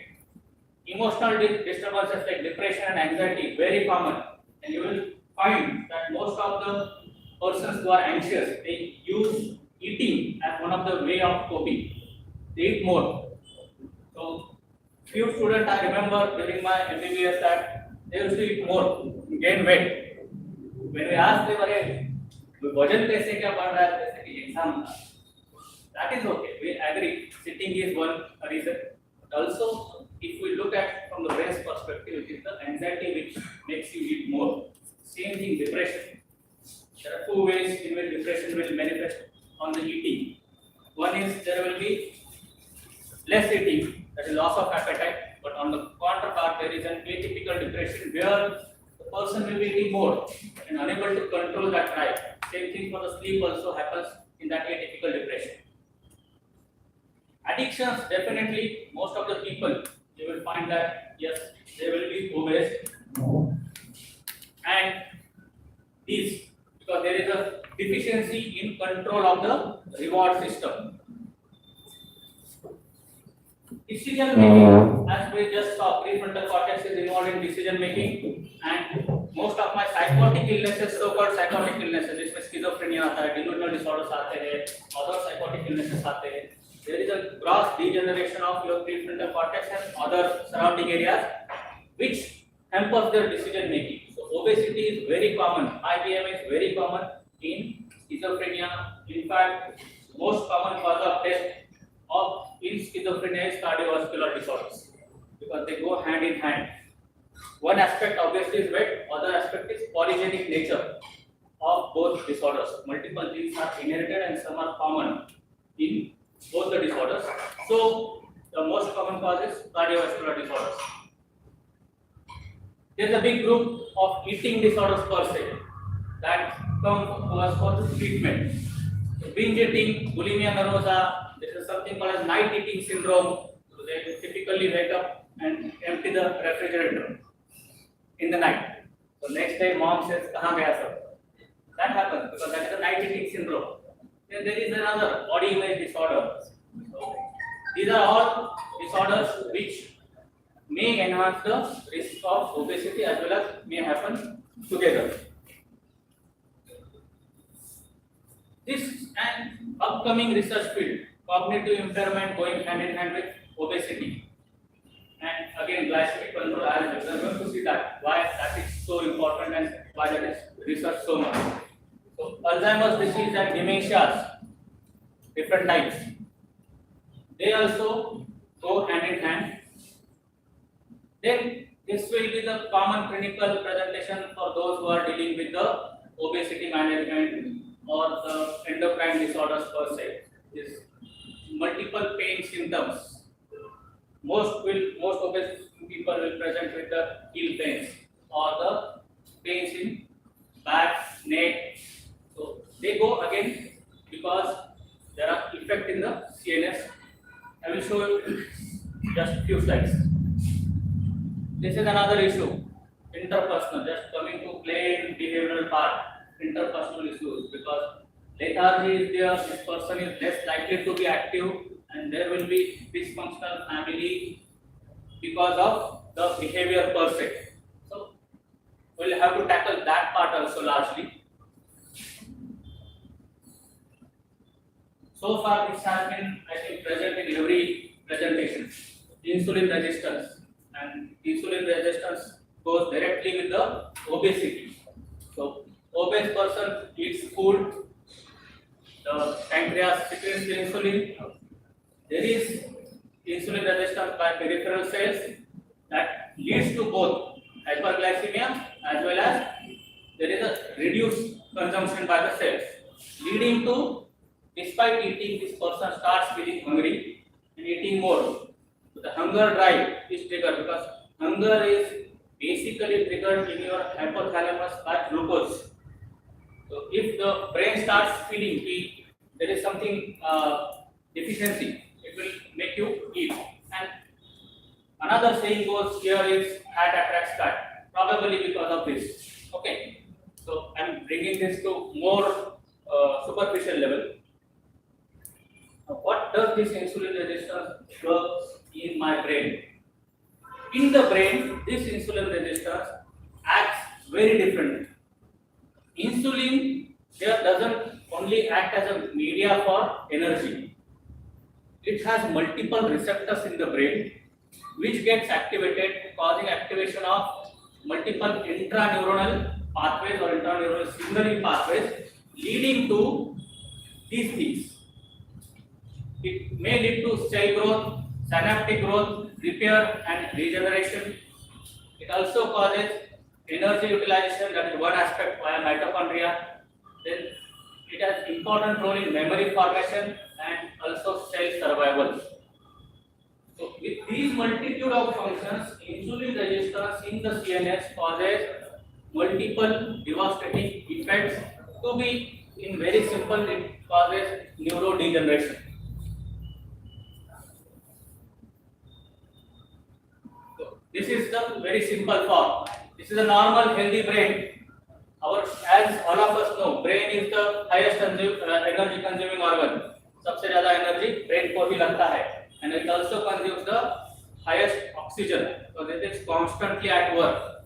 So high concentration, oxygen concentration is always there in the brain. There is high PUFAP content, polyunsaturated fatty acids are there in high, and low antioxidant defense system, which is abundant in periphery but less in the brain.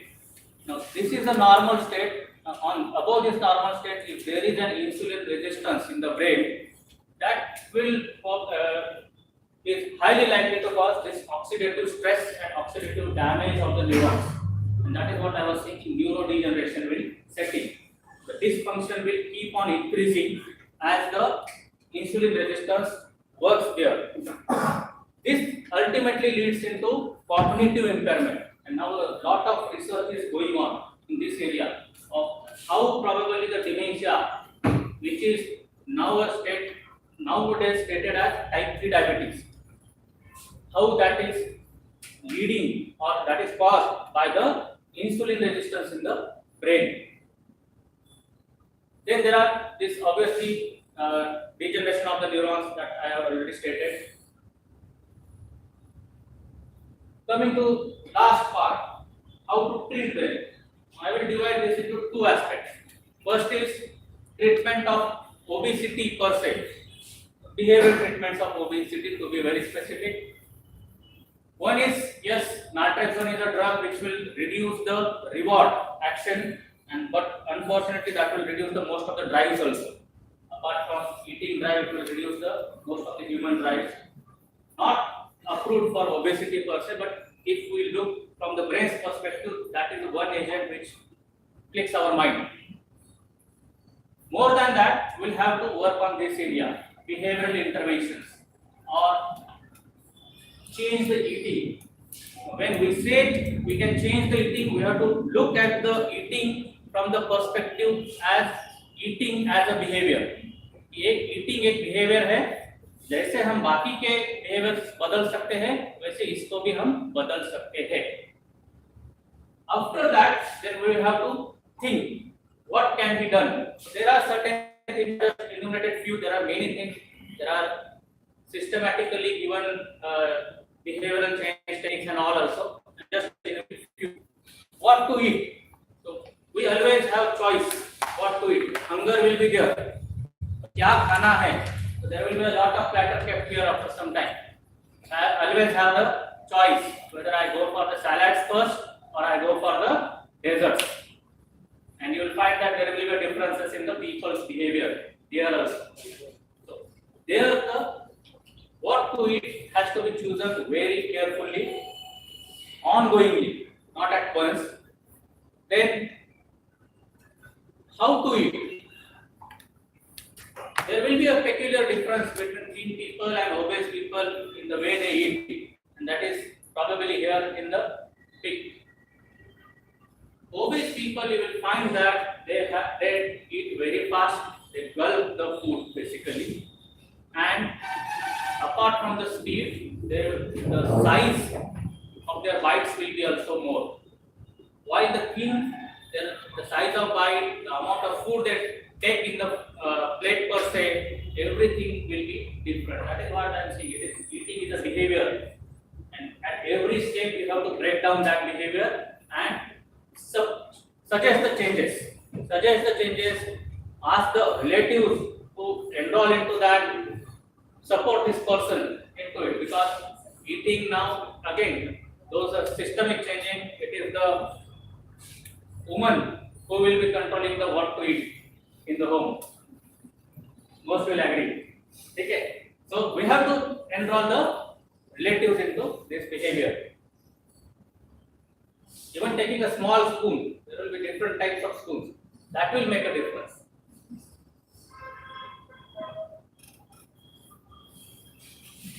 With whom to eat and when to eat. Again, the question, like sir said, taking small meals multiple times is a one option. So, but take at least 3 meals. Don't, if you want to reduce the weight, please don't starve yourself because that is going to cause changes. The brain is going to require energy. अगर आप fast कर रहे हो बहुत ज़्यादा, वो signal करना ही है. Given opportunity, eat more. Given an opportunity, eat more. So you have to eat at least 3 times so that वो reward circuit ज़्यादा hyperactive नहीं हो जाता. It is a biological drive for survival. जो चीज सर्वाइवल के लिए बनी है वो it will get take over if you trigger it more and more. So that has to be done. So with whom to eat, company matters. I will not talk more on that. Most important, where to eat. अभी बात चल रही थी diabetes में obesity management. You follow the diet plan very well in the home. You go for outing 2 times and nullify it. Remember, best place is home. And if you enroll the mother or the woman in the home in the diet planning, that will give benefit to this obese person much meaningful. Okay. So, and since we are into this age, I have to add this very important thing. Delete your Swiggy, Zomato, घर पे भी खा रहे हो, अगर Swiggy से मंगा के खाओगे तो, so you have to delete them. Then there is this psychosomatic illnesses. Most of the psychiatric illnesses are psychosomatic illnesses. So depression, as I said, it is very common in obesity. Again, mechanism both at peripheral and central level. What you can use for treatment is sertraline, escitalopram, less weight causing agents basically. They will not reduce the weight, but less weight causing agents. These can be used. You should avoid mirtazapine. You give mirtazapine and the patient starts gaining weight. जो दिन होते हैं जिनको हमें लगता है कि इसको वेट बढ़ाने की जरूरत है, डिप्रेशन है, start mirtazapine. It's a good drug, but weight causing effect is there. Chronic pain symptoms सबको पता है, PCS काम करते हैं, low dose पे भी काम करते हैं. Again, there is a caveat to weight gain थोड़ा सा करेंगे PCS. So you should be careful. Duloxetine is again used. Those who tolerate it is good. Those who do not have tolerance, जितना पेट tolerate करता है duloxetine को. Gastritis is very common. So it can be used. Insomnia.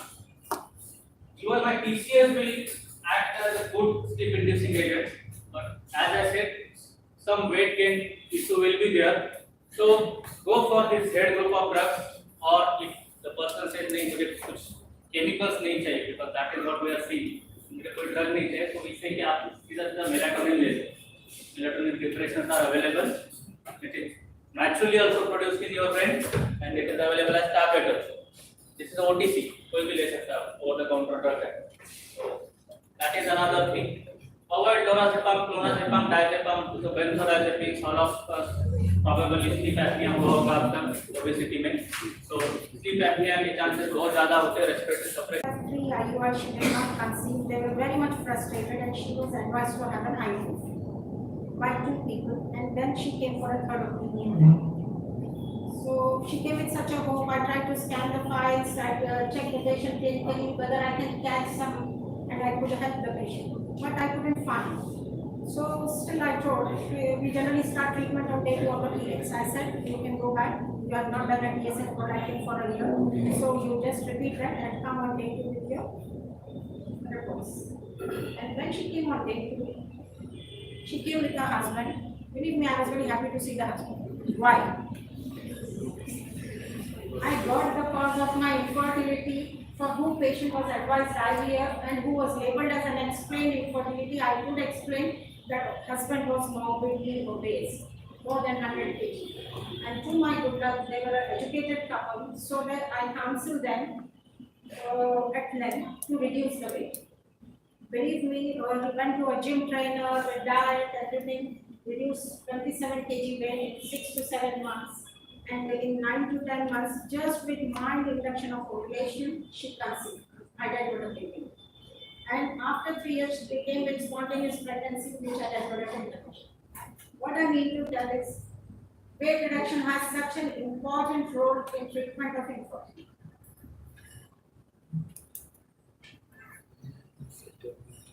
So, studies have shown fertility is lower in men with BMI of 36 or more. For every 3-point increase in BMI, the risk of infertility rises by 12%. Just simple for counseling of the patient, we should remember every excess 10 kg reduces the man's infertility by 10%. Again, good of that, you can just remember 5 times take a patient. So, obesity is, how does it affect? We will see later on. Obesity is associated with altered spermatogenesis and ED problems. Now, again, it causes hormonal imbalances. Obesity increases aromatization of testosterone into estrogen. Simple thing. Testosterone becomes estrogen, which negatively affects the sperm quality, production, and everything. So you have decreased sperm quality, both production, function, motility, morphology, everything is affected. Obese females have obese males have GI problems, well known to everybody, and increased total temperatures impairs the production of and sperm function both. Now, what is BFI? If we speak of domain infertility, and if I don't speak BFI, that is DNA fragmentation index. Again, here I would like to share one more case with you all. This was a patient from Parvani. She had 6 to 7 recurrent miscarriages. All the miscarriages were between 6 to 7 weeks of pregnancy. She had done all the investigation for recurrent pregnancy loss, all this chromosomal karyotyping of the husband, of the wife, everything was done. Again, this husband was borderline obese. And when I did the DFI, that is DNA fragmentation index, that came to be little higher up. So it was a good immediately अच्छा टेका था उसको counselling करने के लिए. So you're obese, you have a high BMI, you have done all the possible things. Now you try to control your weight. Let's see. And we gave some antioxidants and we reduced the weight, lifestyle modification and all. 6 to 7 months, she again conceived, had a natural pregnancy, everything, and delivered a 9 months baby. This is hardly 2 to 3 months ago. So again, this all I'm just discussing this to stress the importance of counseling to reduce the weight for the patient. This what is DNA damage in sperm? Obesity causes oxidative stress, which leads to DNA damage in the sperm. Then DNA damage reduces the genetic integrity of the sperm. That is why, though conception doesn't occur, if conception occurs, there are early pregnancy phases. And whenever even we are doing IVF, still successful fertilization and embryo developments are impaired. You see all the embryos, they are just, they don't develop at all. So, any BFI more than 30% is detrimental. To sum up, BMI more than 30, increase adipocytes, peripheral aromatization, increase in cytokines, increase in oxidative stress. Now, once the patient has conceived, do the obesity related problems end with conception? The answer is big no. Obesity and pregnancy are independently associated with insulin resistance and inflammatory changes, which get exacerbated when combined with each other. So when an obese female conceives, we have lots of antenatal problems, intrapartum problems, and postpartum problems.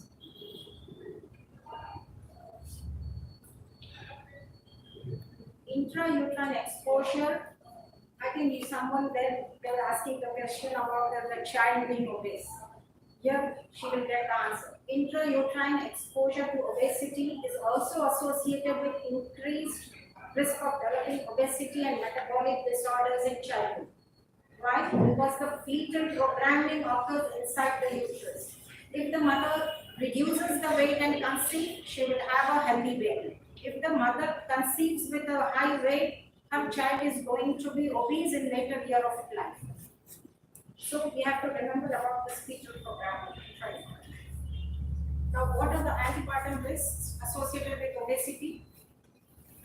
Around 24 weeks of gestation, she is likely to have gestational diabetes, hypertension, preeclampsia.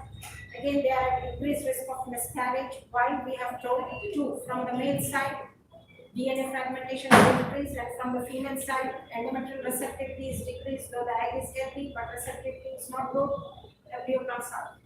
And there is increased chances of congenital defects. We'll come in later slides what defects. Now, what are the intrapartum complications? Most of the times we have a patient in the clinic, maybe 90 kg, both mother and mother-in-law, madam, kuch bhi karo, normal karo. She is 90 kg. Statistics itself shows she is at an increased chance of cesarean death. Failed induction of labor. There are known to have prolonged labors. And because the baby is also obese, the baby comes out, shoulders get stuck up, that is shoulder dystocia. And again, they are known to have spikes of temperature because of endometritis. And if she has cesarean, increases chance of bone rupture and dehiscence, and of course venous thrombosis. We all know. Because obesity causes venous thrombosis, and postpartum, intrapartum period is a very hypercoagulable state, both together. The patient is at very high risk of venous thrombosis. Now, what are the postpartum risks? Same. Episiotomies, endometritis, DVT, all this. And the most important what we see is failure of lactation in obese women. Why we don't know, but that is statistics have proved that. Now, what are the fetal complications? Just the mother is not affected, the baby is also affected. What happens? Microsomia, big babies, because the baby is big while coming out, birth injuries, and once the baby is delivered, will have a metabolic syndrome later in life. Autism spectrum disorders are also known to have increased, and developmental delays also. Now, what are the fetal risks? What are the congenital anomalies per se? Obesity increases the risk of congenital anomalies. Most of the times the patients doesn't know. Obese females, they come and the baby is abnormal. हम तो आपके पास 9 महीने से बराबर से आ रहे थे, मतलब हम आपके पास आ रहे थे, फिर बच्चा क्यों abnormal है? बच्चा इसीलिए abnormal है because आपका weight abnormal है. Now, any BMI more than 30 has detrimental impact on the fetal development with increased risk of fetal anomalies. What are the anomalies increased? Anencephaly, spina bifida, cardiac defects, or facial defects. Statistics have shown 7% increase in risk of fetal anomaly for each 1 unit of increment in BMI above 25, which is very high, but statistics have shown this. And the other thing is, whenever we give preconceptional folic acid, NTDs, neural retinal defects are decreased. But in obese women, this is abolished. Association of obesity with NTD is not completely abolished by folic acid, because obesity per se is also another risk factor for NTDs. In infertility management, I think it has been spoken by previous speakers, so I will go fast. Obesity has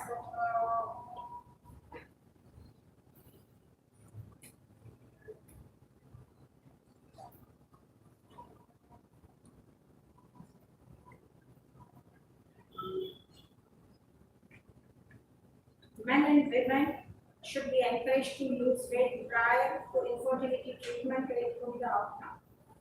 Decrease in free testosterone levels, increase in SHBG levels are reported with weight loss as small as 5%. So generally we don't start the infertility treatment unless the patient reduces 10 kg weight, so that we get good results. So 7 to 10% reduction in the body weight is effective in restoring fertility results, spontaneous ovulation. Behavioral strategies already well spoken by Dr. Bise. Increase in physical activity. Then pharmacotherapy is indicated only when the BMI is more than 27 and surgery or last choice when other modalities fail. When the BMI is more than 40 or between 35 to 40 with comorbidities. Now, generally in clinics, the most common question being asked now, some of the patients they go for bariatric surgeries. When can we conceive? Earlier, when bariatric surgery was started, the studies were you conceive after 2 years. Then after a few years, the studies came, you can conceive after 18 months. And now the recent studies show that pregnancy in post-bariatric surgery should be deferred at least for 1 year post-operative. And then the patient can try conception. And again, the next question is asked generally now in clinics is, can we go for an exercise? We are going for an infertility treatment, otherwise pregnancy, medical fever, all those things. So, low impact exercises like walking, yoga, and swimming are permitted. High intensity workouts that put too much stress on the body should be avoided. Simple is aimed at least 30 minutes of moderate exercise 5 days a week. We know diet, physical activity first, lifestyle modification, pharmacotherapy, the last, the pyramid, the tip of pyramid is surgery. To conclude, obesity can result in hyperandrogenism, PCOS, and other comorbidities like GM hypertension. Obese women undergoing IVF needs higher doses of gonadotropins and have lower pregnancy rates. So better to reduce the weight before. Because whenever we start treatment with gonadotropins, a patient of 60 kg may need 75 international IU of gonadotropin. The same fitness, all the parameters say just the weight 80 kg, this patient will need 225 units of gonadotropins to ovulate. So, such a vast difference. So, better to reduce the weight and just plan a pregnancy. Pregnancy performance in obese women is highly subnormal. With bariatric surgery involving the obese women, there is a big happening ART cycles. Again, the same reputation that 5 to 10% can improve the fertility outcome. By losing weight, hormonal imbalances are corrected. Crash diets can actually have opposite effect on fertility as they can disrupt hormone levels and lead to nutrient deficiencies. Instead, focus on lifestyle changes, eating a balanced diet, and getting regular exercise.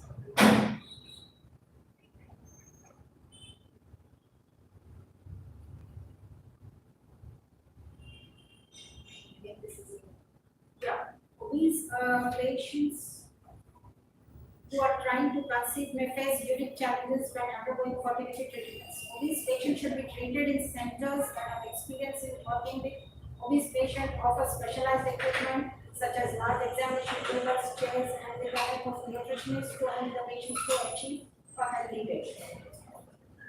A simple take-home message is pre-conceptional counseling to reduce weight, to address reproductive and maternal female consequences of obesity is must. Not just the patient comes and you start the treatment. Does obesity run in your family? It's in my family. Thank you.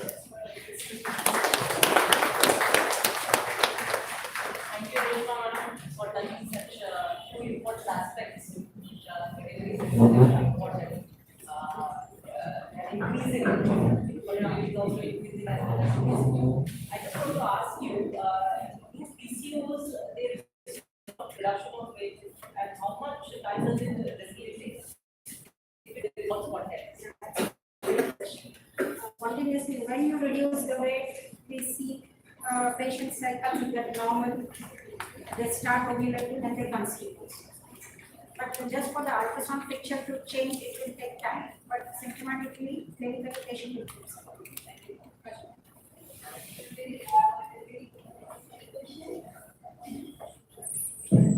Everybody is in a rush for lunch. So, you mentioned that we can see if the mother is obese.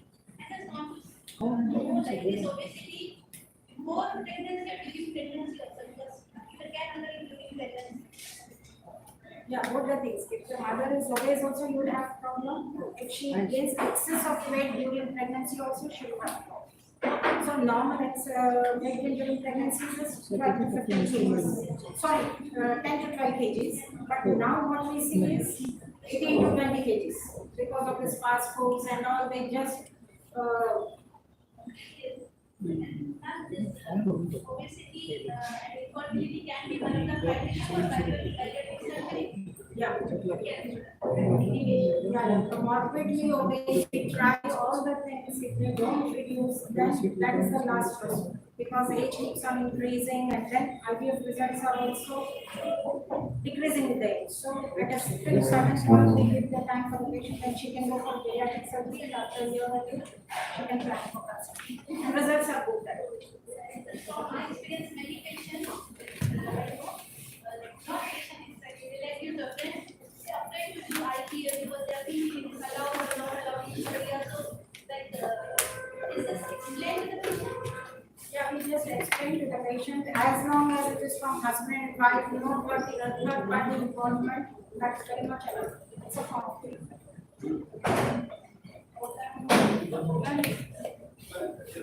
Ma'am, if a case is there where a woman is elderly woman and she is obese and not have conceived, so first advice is of weight reduction or to go for treatment. It depends on the elderly, what you mean, 30 or 39. Usually 30 patient comes first, 30 years old patient comes first, and reduce the weight and then go for treatment. If 39 years old comes, so you don't have time. You have to take time. Madam, talking about PCOS, Yeah. there are two positions. Is there a cutoff age, and beyond that we cannot continue any treatment, or the lady is unlikely to conceive? And second one is that taking into consideration there are quite a many molecules that bring about weight reduction, but also keeping in view the teratogenicity of potential teratogenicity of pregnancy. Can such a patient of PCOS or weight reduction can be started on weight reducing agents? These are two questions. Yeah, The first, cutoff age. I think I'll answer your second question first. We can very well start with reducing agents. That time we just allow the patient, we counsel the patient not to conceive. So that once the weight comes down, the results are better. I think many of my patients who reduces the weight and then we start infertility treatment, we get real good results. And cutoff age, exact cutoff age is not given. Now with the advent of IVF, the age is being, you see patients conceiving 41, 42 years. And it's not now uncommon in our clinics to see gynaes most of the time, it's more than 35 years, they are coming from the first Out of 5 years, Out of 5 years or 41 years, 42 years also we see, after the genetic we don't see gynaes.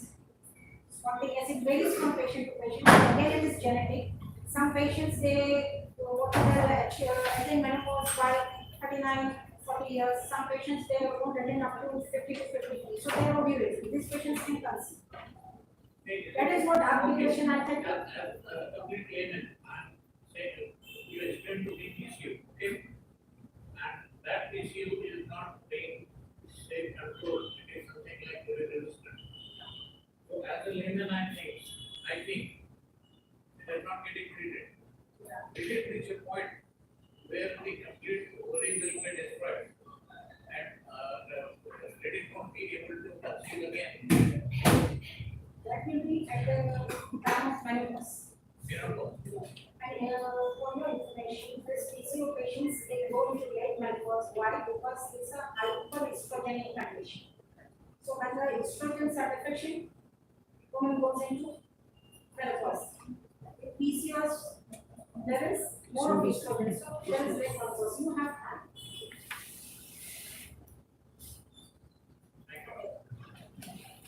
thank you. I request everyone to kindly felicitate the speaker.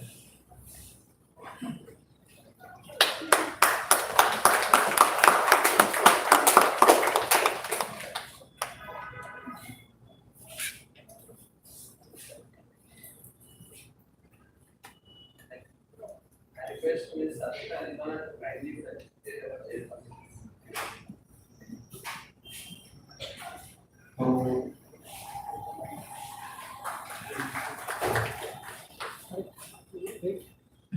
Children are very difficult to do a presentation when you have to make it out. There are lot of one specialty. Yes, yes. Yeah, don't go in that typical program.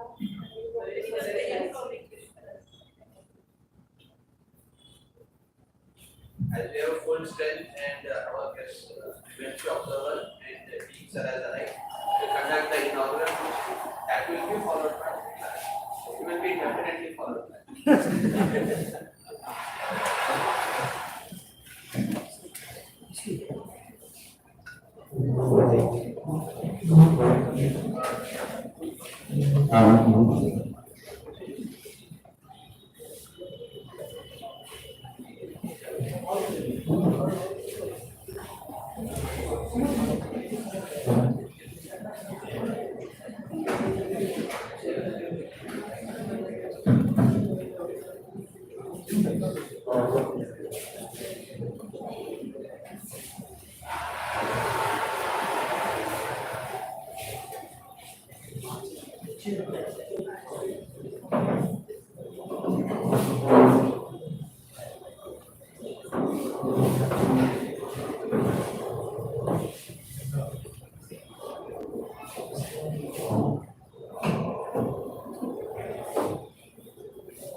I request Dean sir, Dr. Azhar Siddiqui sir to take the chair on the dais.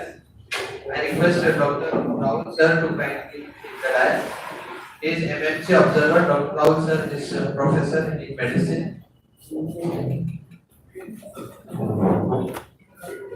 I request Dr. Gauri sir to kindly take the dais. Dr. Shafi sir to take the dais. This I hand over my mic to Dr. Shafi sir, who will continue with the inaugural function.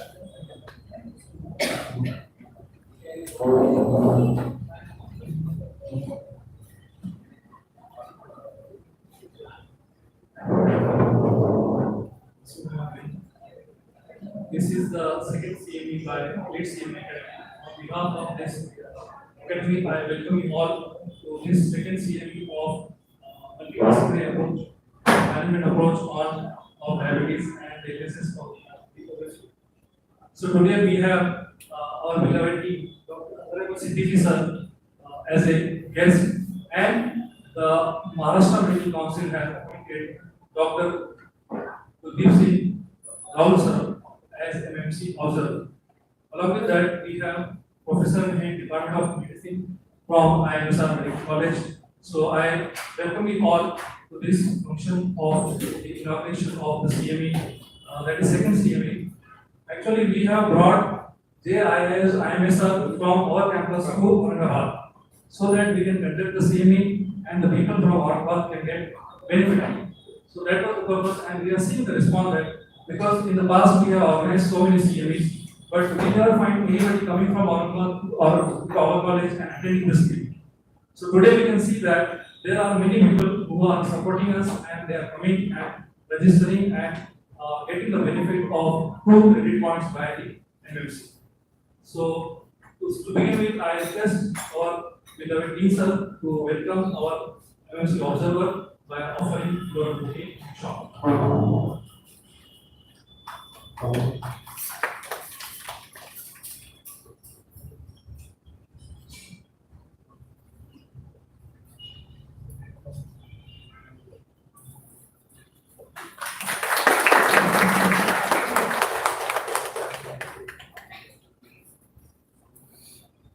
I request Subir Padi sir to welcome our Professor of Medicine, Dr. P.S. Gauri.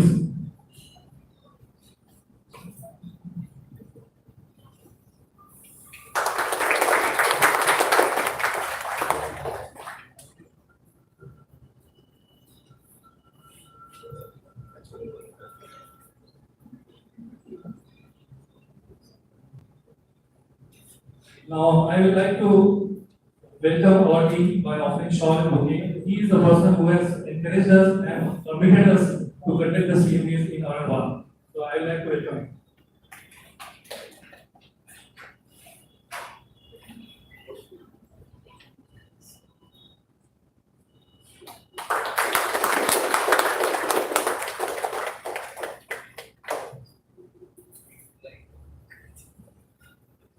So now I request our MMC observer, Rahul sir, to speak two words. On behalf of Maharashtra Medical Council, I welcome you all for this conference. And I had a couple of suggestions for profession. I never met him earlier, but I heard about his unique creative mind from my colleagues of work with him earlier. And my suggestions are the concept of conference has started like this. Earlier, in the era of renaissance, in the era of where Isaac Newton, etc., theorized how to explain some natural phenomena. Supposed to be a conference of physicists and make a recommendation paper.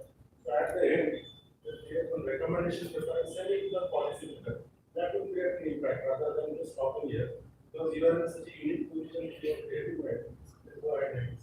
And my second suggestion is to start your YouTube channel so that people will release the knowledge.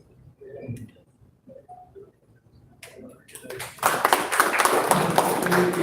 already have a YouTube channel. I can speak Bariatric live, and your suggestions will be will definitely like to know what are the improvements you will giving in organizing any CM. Now I request our beloved sir to speak few words.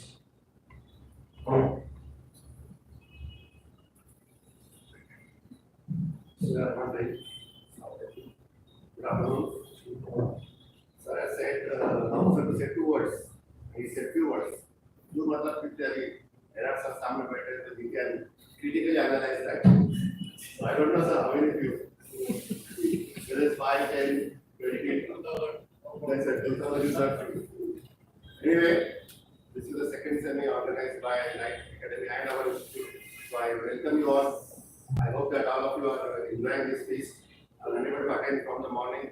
First CME I missed because I was out of station that time. And regarding the CMEs, I think next time we'll have more attendance. As the CMEs will progress, we have decided at present 4 per year. So hopefully next time we'll have more attendance, more discussions. I don't know about this topic. As regards our suggestion, sir, that's very good suggestion. We'll accept that. And I hope that the will summarize the points and send it to the policy maker.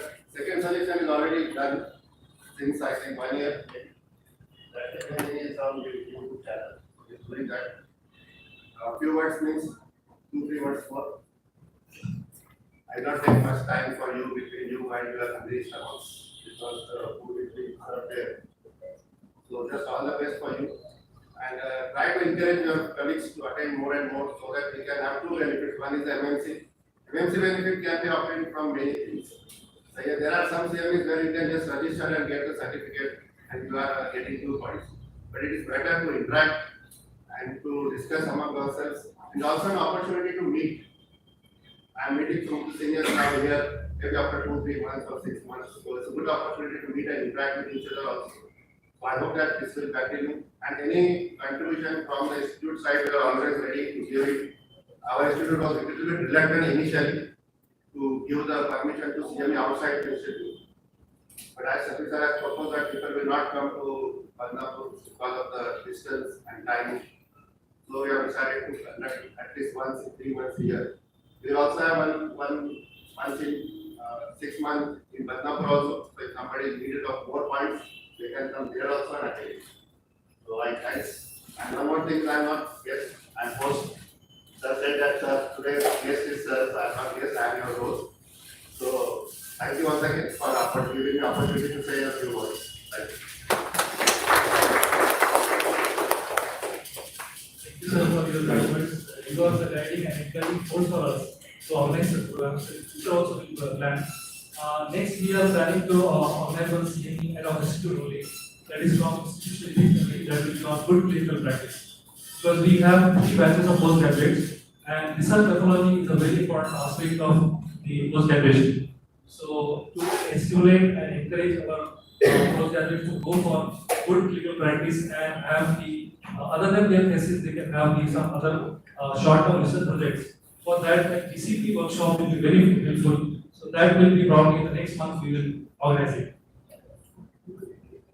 Yes, and one more CME of pending, that is on nephrology. Dr. Bariatric was actually very much behind us, that was scheduled very long, but due to some reasons it was not organized. So that CME is also going to come up in the Naval Medical College and will good clinical practice also as well. And Elite CME Academy will also have one more CME in the month of October after 3 months. So actually today we expected more attendance compared to last year, because that time there were almost 70 people they came and attended this CME. But this time we realized later that because of the Eid people they planned vacation and they could not come for this CME. So that will be taken into consideration when we will plan next time.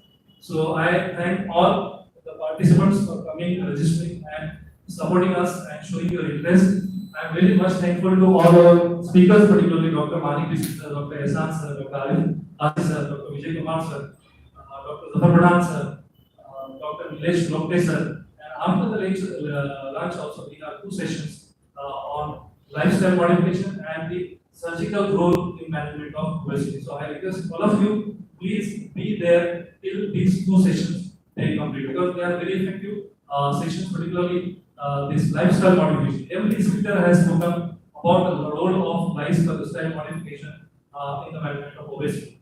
So I request all of you. So once again, I thank all the people who have come here and who have supported us. Thank you. Thank you.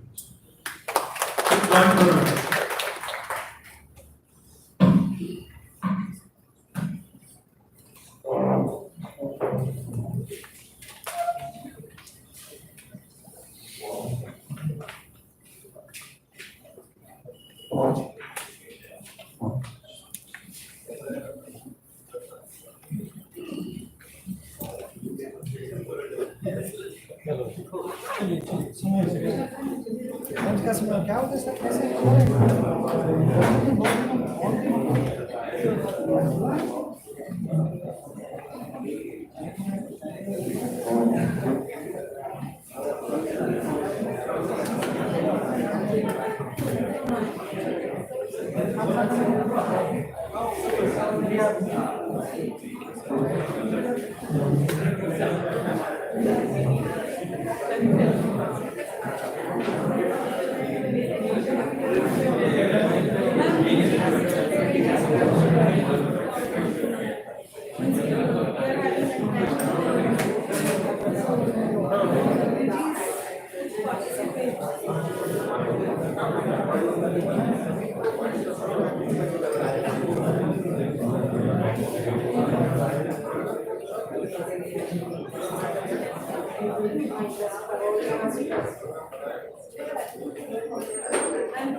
Honest review दिला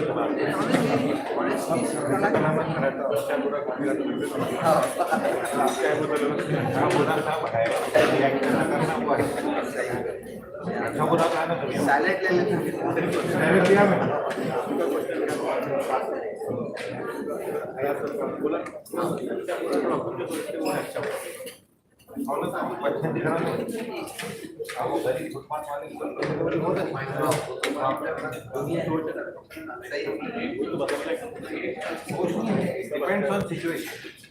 It depends on situation.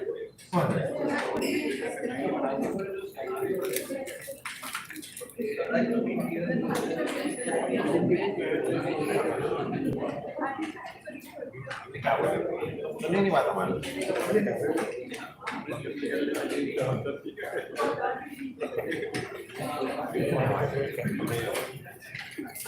कितनी बार वो सामने वैसा जरूरी है आप किसी को डॉक्टर बने सामने में आए तो डॉक्टर बने वो सामने में आए तो पीजी बने हमारे मुकाबले हम मुकाबले की दुनिया में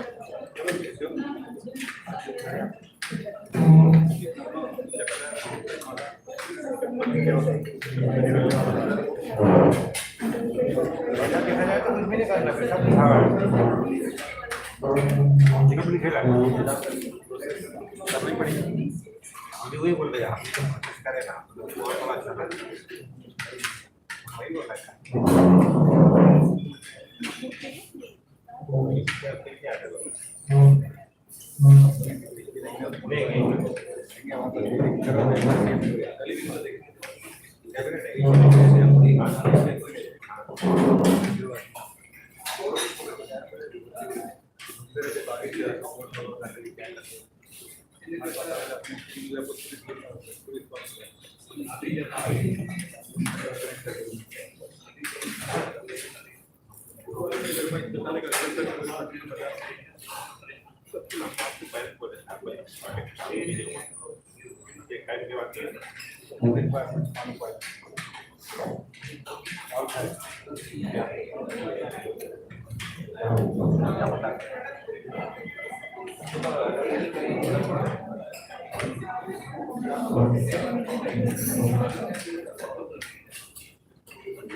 Just for a lighter note, I would like to remind you all that this was a CME on obesity. We'll continue with the session in 10 minutes.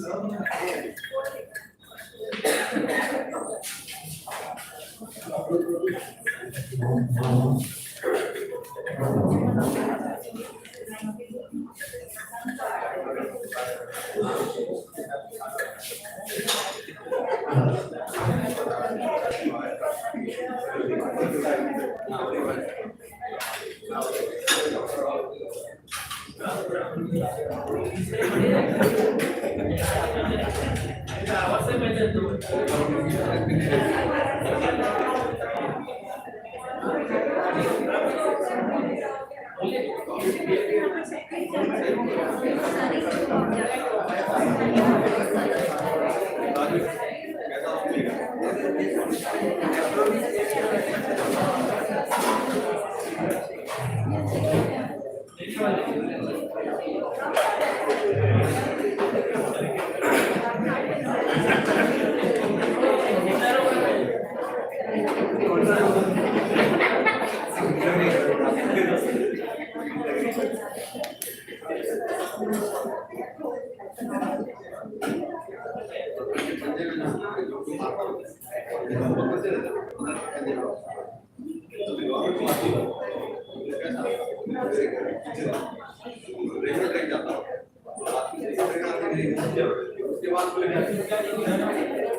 what can be shown and what can be quantified or measured.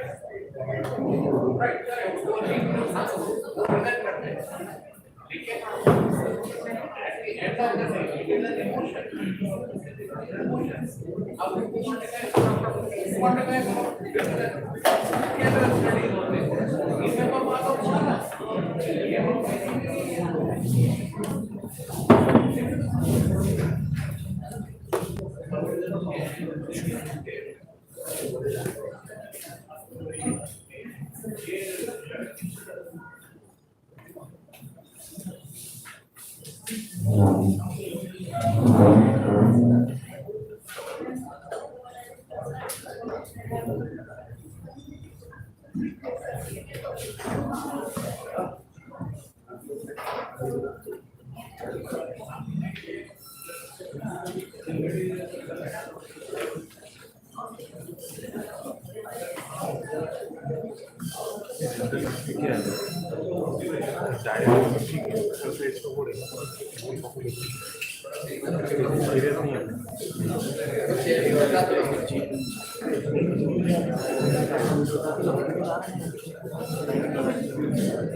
नहीं चालू है sir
To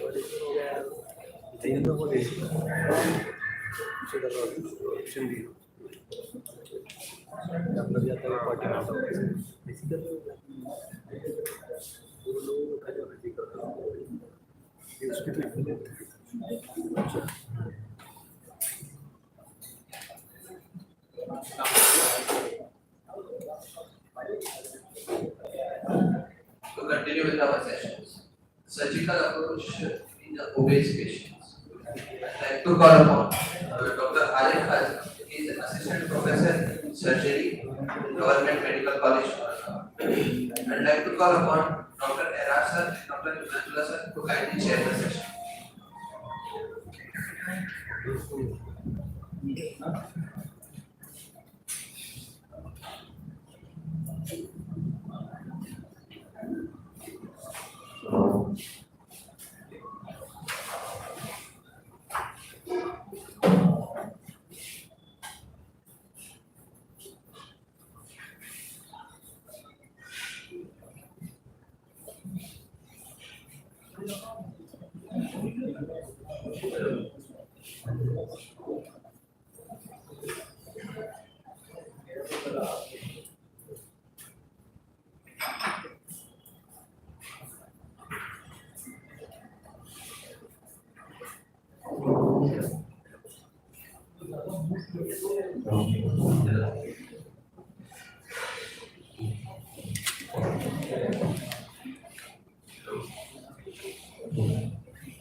Doctors, everyone, all the distinguished doctors, chairpersons.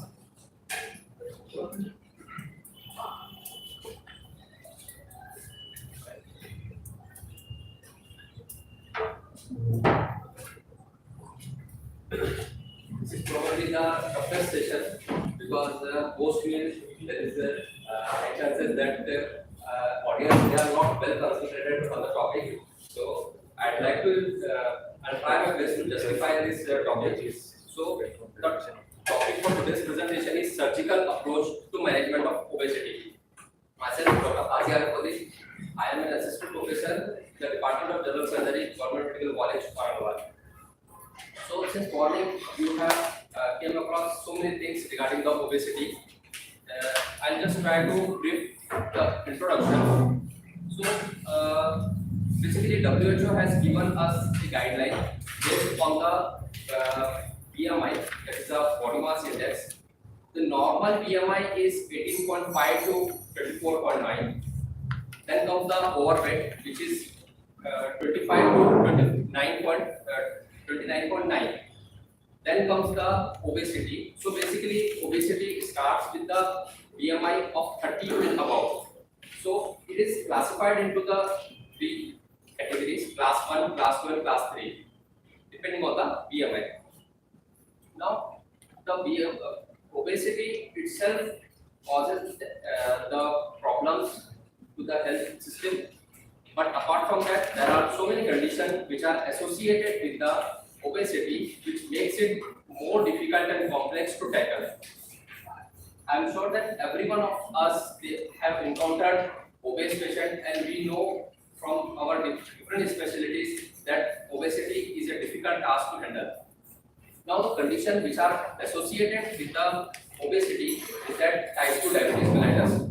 Apart from that, there is hypertension, dyslipidemia, obstructive sleep apnea, which is a very difficult thing to handle, especially from the surgical point of view. Apart from that, arthritis, gastroesophageal reflux diseases, polycystic ovarian diseases, and various cancer. So, altogether, these all things make the condition more worse. For that, we as a fraternity from the surgical side, we have came with a different specialty, that is the bariatric surgery. Now, what is bariatric surgery?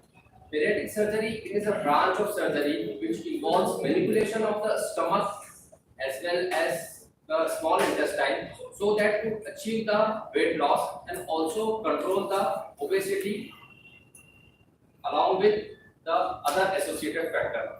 Initially, it was mainly focused on the reduction of weight.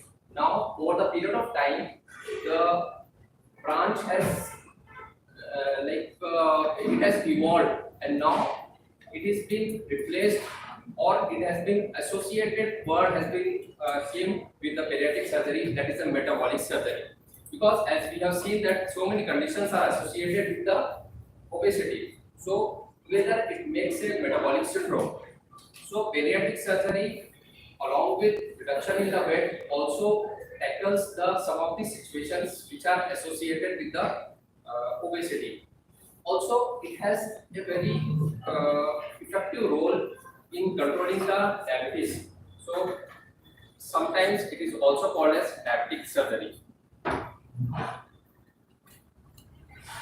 In the initial part, it was claimed that diabetes can be cured with the bariatric surgery.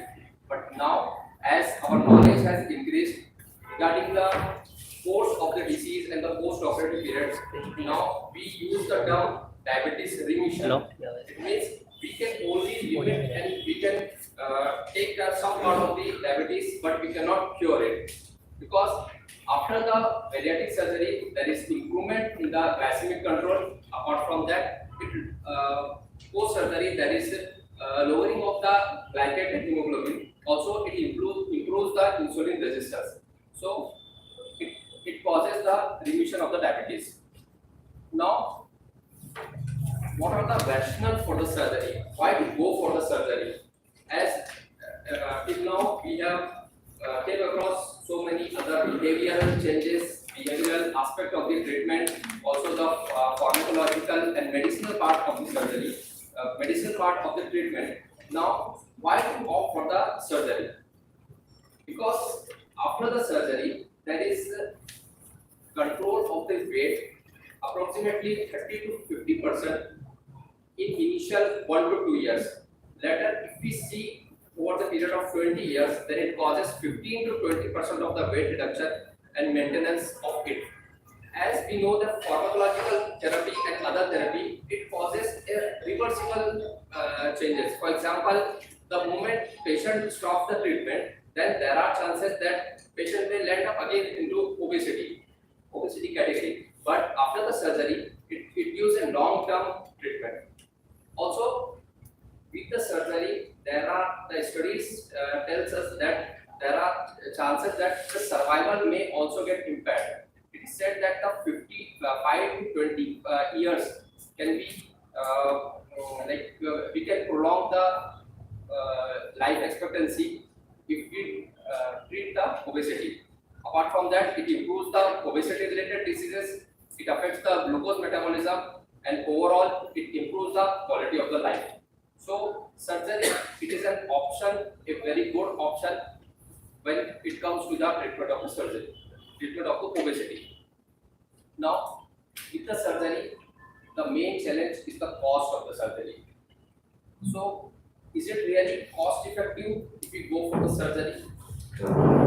In 2009 Health Technology Assessment Report in the UK, they have proposed that after the surgery, there is the quality adjusted life year. It improves. Also, there is early return to the work, so the patient can earn more. Apart from that, if the comorbidities are also treated with the help of bariatric surgery, it also reduces the cost. Then it decreases the healthcare utilization. So overall, if we compare the pharmacological treatment and the surgical treatment, then we will definitely say that surgery is very cost effective in obesity treatment. Now, who are the candidates who can go for surgery? The National Institute of Healthcare Excellence, they have given some guidelines which says that bariatric surgery is a treatment option for anyone who is having BMI more than 40 kg per meter square. We can offer them surgery, and if the patient is having some comorbidities, then the BMI level is reduced to 35. But in case of the Asian people, we can also reduce it to 5 times less, that BMI more than 35 without comorbidities and BMI of 30 with comorbidities. They can be offered the surgery, because we are, as an Asian people, we are more prone to develop the obesity related symptoms and diseases as compared to the Western world. So any patient who is more than 18 years and up to 65 years of age can be offered the surgery.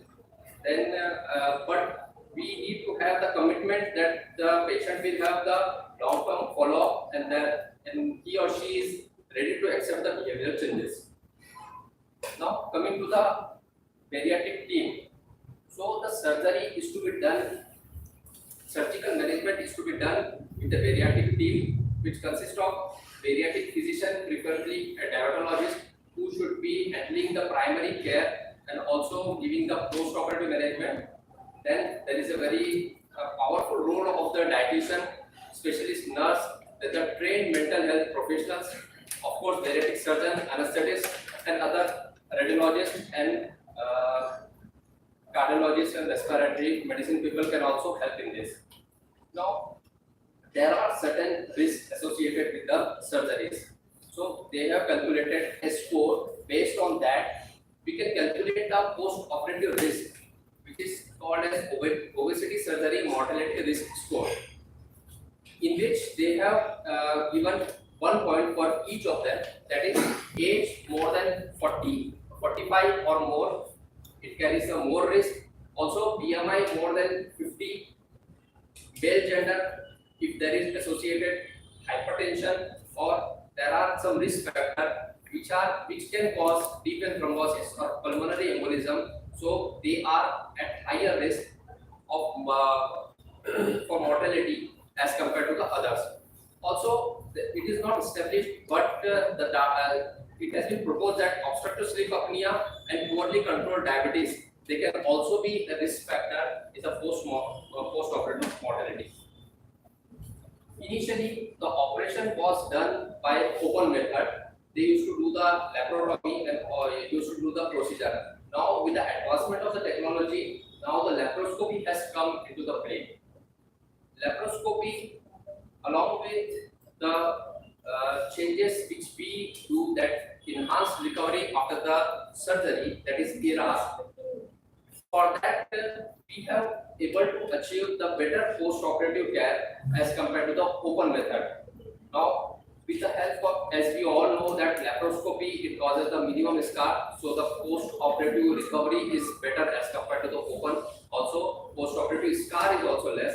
But apart from that, if we do the proper education, pre-op education, then we can also get good results. Then nowadays we are doing the surgeries without any catheters. There is no central line or arterial lines, and post-operatively there is early mobilization of the patient. So overall, these type of steps, it helps in the better recovery post-operatively. Now, suppose a patient come to the healthcare for with the symptoms of obesity and with obesity, then what is to be done? First, the patient is identified and patient is counseled. Now, for the pre-operative evaluation, obesity focused history is taken, then assessment of the dietary intake is done, common nutritional deficiency assessment is done, and if possible, they are treated. Then physical activity history, psychological and psychiatric history are taken. Cardiac, pulmonary, gastrointestinal, endocrinal, and venous system, all these are assessed before going for any surgery. After the pre-anesthetic evaluation and fit test, then the patient is put on the liver shrinkage surgery diet. Because during the operation, these type of patients, they suffer from fatty liver diseases, and also in that the liver size is bigger, so it tends to obstruct the operative field. That is why the patient is given at least 2 weeks of liver shrinkage diet, that is mainly in the form of low fat and the liquid diet. Once it has been done, then there are several surgical options. So basically, the surgical options, they are divided into the two parts. That is the restrictive surgeries and malabsorptive surgeries. Restrictive surgeries are those surgeries in which we restrict the stomach capacity so that there is less absorption. But in the malabsorptive procedure, we also try to skip some of the part of the gastrointestinal tract so that absorption also decreases. The different bariatric surgery which has been performed, these are the sleeve gastrectomy, which is 46% of the time it has been opted. Then the gastric bypass, one anastomosis gastric bypass, and the gastric banding. Though gastric banding is here, you can see it is only 5%, but this is the one of the main option which has given the popularity to the bariatric surgery. Apart from that, there are biliary pancreatic divergence surgery and duodenal switch variants. First, we will have a look of the surgeries. This is the sleeve gastrectomy. Here, in this procedure, what we do,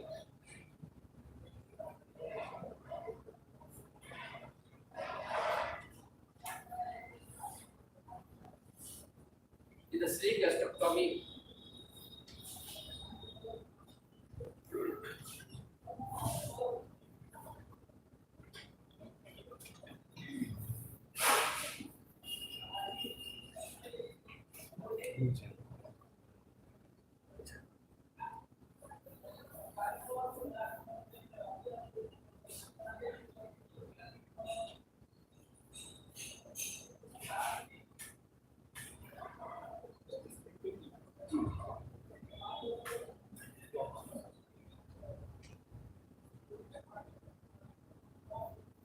here the procedure is performed with the laparoscopy and the different trocars is put. Then once we get access to the abdomen, after that we do a diagnostic laparoscopy, and then instruments are placed. Once we go inside the peritoneal cavity, then we can see the esophagus, stomach, and the intestine. Here we can see how the food goes when we eat in the normal persons. But in the what happens that the stomach size is about 1 to 1.5 liter. That is one of the reason why we eat more. So what we do, we take out the most of the part of the stomach and we leave behind with the 50 to 150 ml of the stomach. So what happens that here the surface of the stomach it gets reduced. Also the capacity of the stomach reduces. Now the food has to pass through the normal route only. But as the absorptive surface is less, so there are less chances that the nutrients and all the carbohydrate, protein, fats are get absorption is restricted. So this is the basis of gastric sleeve surgery. After that, we have another option, that is a roux and Y gastric bypass operation. In the roux and Y gastric bypass operation, what we do is that we take out the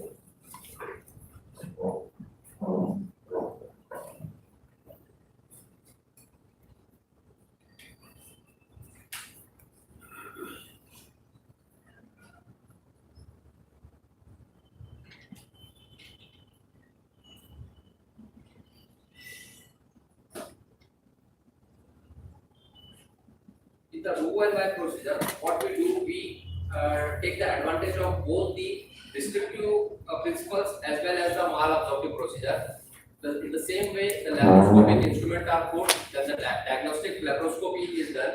Once it has been done, then what we do that we take out we disconnect we make a small upper stomach pouch, and the rest of the thing is kept behind.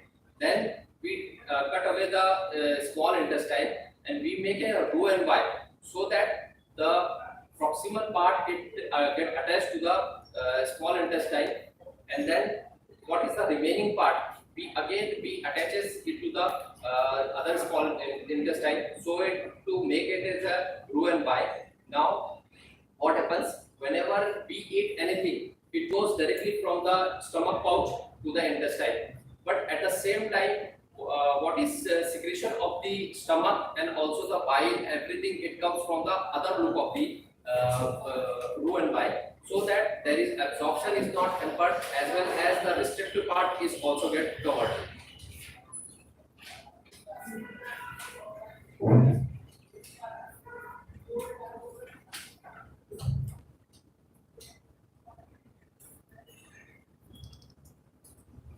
The next procedure is the gastric banding procedure, in which a gastric band is made, and this gastric band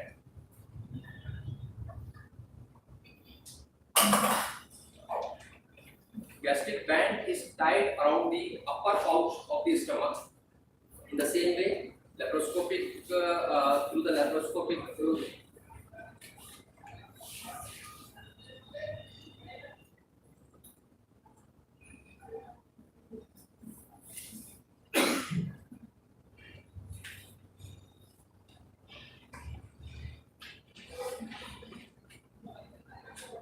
same way, laparoscopic way, we insert the trocar and do a diagnostic laparoscopy. Once the laparoscopy is done, then we reach up to the stomach, and at the upper part of the stomach, we make a tunnel, so that we can apply a band over there. There is a ready-made band which we have to apply at the upper part of the abdomen, the upper part of the stomach, so as to make it a loop. And here you can say that the inner side there is a pouch is there which is connected to a tube. This tube, it goes up to the anterior abdominal wall, and it is kept over there. Now later in the post-operative period, we can inflate a saline in that, so that we can have control of the band. If you want to inflate more, if you inflate it more, so there will be more restriction. If you want to release it, so that there can be less restriction. So here we don't disrupt the anatomy of the GIT here, but there is some obstruction is there. So automatically there will be less absorption, and it leads to the weight reduction.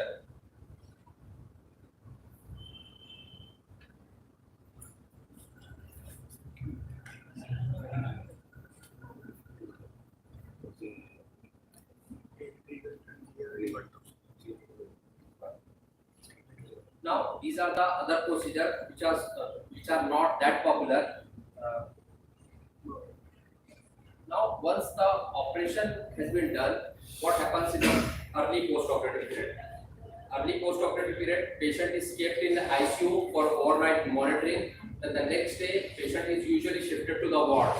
After the 6 hours, the liquid diet is started, and low molecular weight heparin is started after the 6 hours, because we have because obesity and other things, they are the very high risk for the deep vein thrombosis.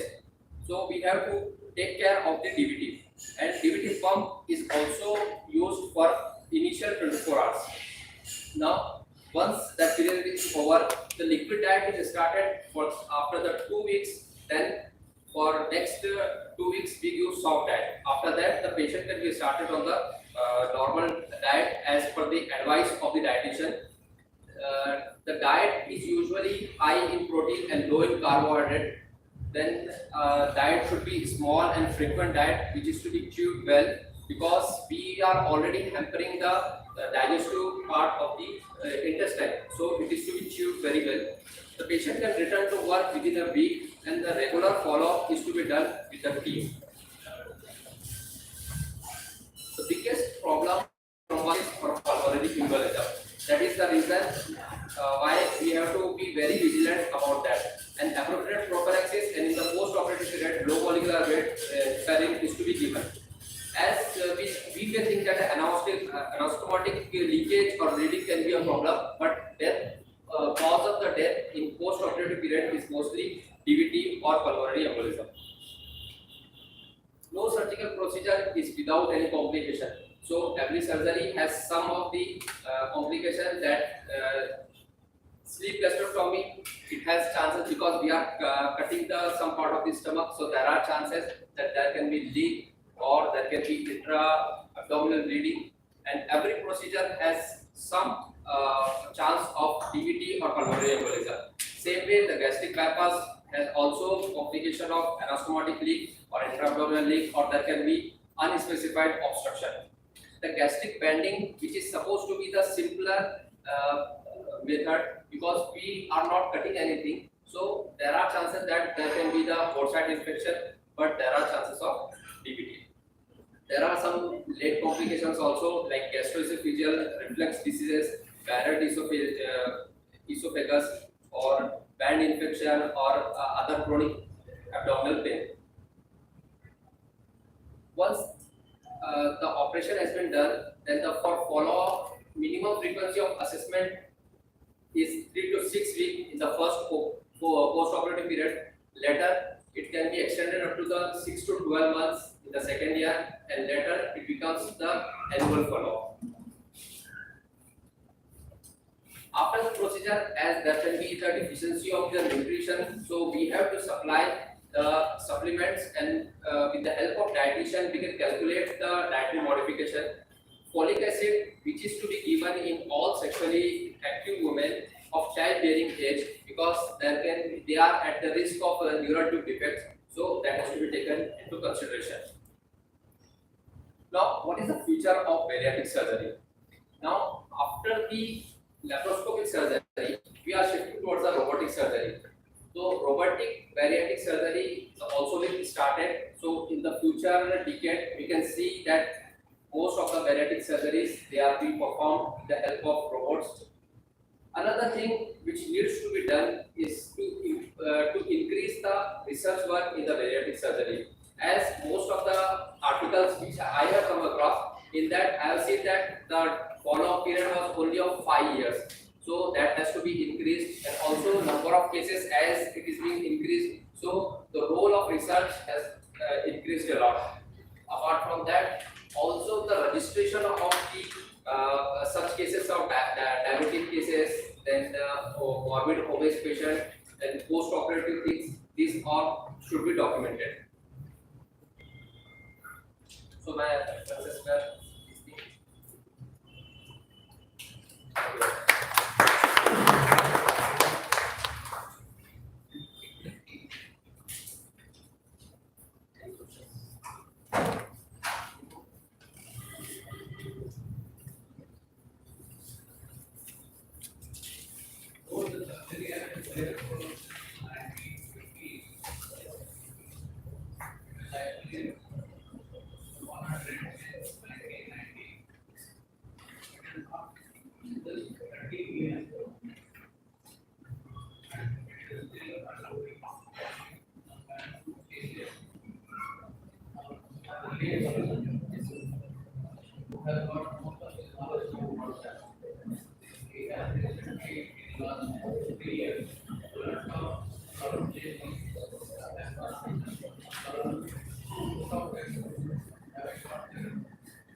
How safe it is and how safe it is projected to be in the next, say, coming years.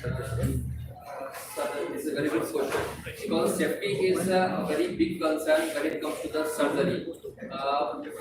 For the safety purpose, as the documents in the literature says, it is a safe procedure, as I have shown you that the mortality is less than 1% in most of the cases. But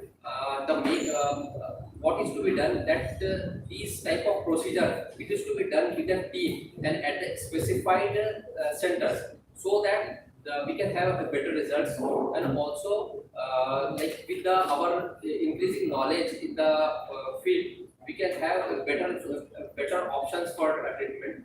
Apart from that, as in the initial 1950s and all that, it was mostly of open procedure. So open procedure was more cumbersome, and also post-operative complications were more. Now with the evolution of the laparoscopy and also the robotic surgery, now it has become safer and safer. Apart from that, the anesthesia side, anesthetic part, those drugs and our knowledge from the anesthesia point of view is also increasing.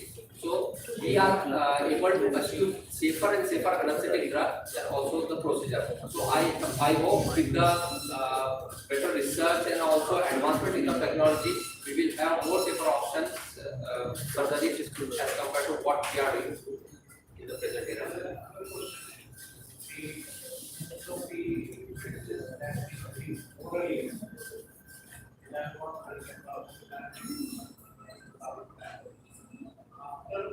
Bariatric surgery, is that affected for all the or some? Yes, sir. That can be one of the factors, but as these are the malabsorptive, because what we are doing is a combination of restrictive as well as the malabsorptive. So there are chances that what we are taking orally, so absorption is hampered. So there is more load on the liver and kidney as compared to what if it can be the factor. What after the surgery, need of the pharmacological drugs is reduced drastically after the bariatric surgery. So post operatively, yes, sir.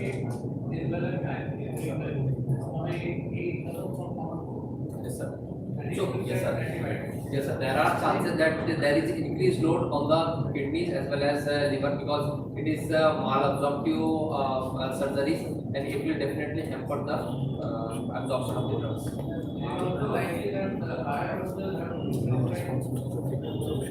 It will cause more damage. It will cause more damage. So I think we need to have some research on the better molecule which can have good efficacy and safety. Apart from weight reduction, you mentioned that it was done for other procedures like diagnostic and diabetes for controlling. How does that work? Actually, there are so many other mechanisms, but we cannot have a one pinpoint mechanism that because of this it happens. But what happens after the surgery? There is absorption is decreased, so there is definitely the changes in the carbohydrate metabolism that leads to the decrease in insulin resistance also get affected. So these are the reasons why this glycemic control is betterly achieved. Apart from that, as the PCOS and other things, these are also get better after the surgery.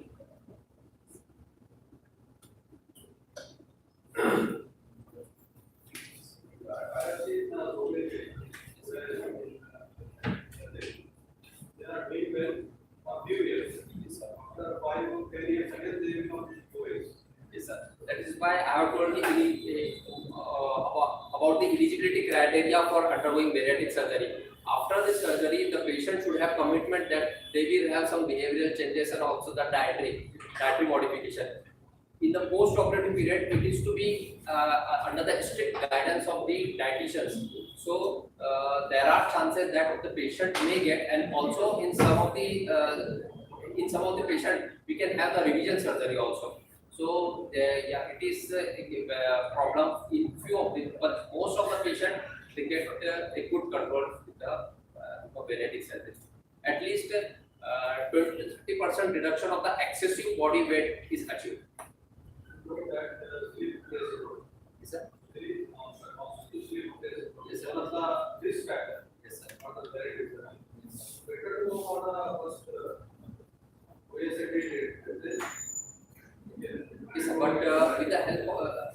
is a comorbidity, like obesity itself is a risk factor for OSA. So again, it is a vicious cycle, you can say. Somehow it has to be stopped, and it is better if we go for permanent method like surgery. What we do, because with the help of other methods, achieving a control preoperatively for obstructive sleep apnea is difficult as compared to performing bariatric surgery. So I think as a surgeon, what we do, we always we prefer surgery in some cases, in such cases. Thank you. I would request our chairpersons to kindly felicitate the speaker.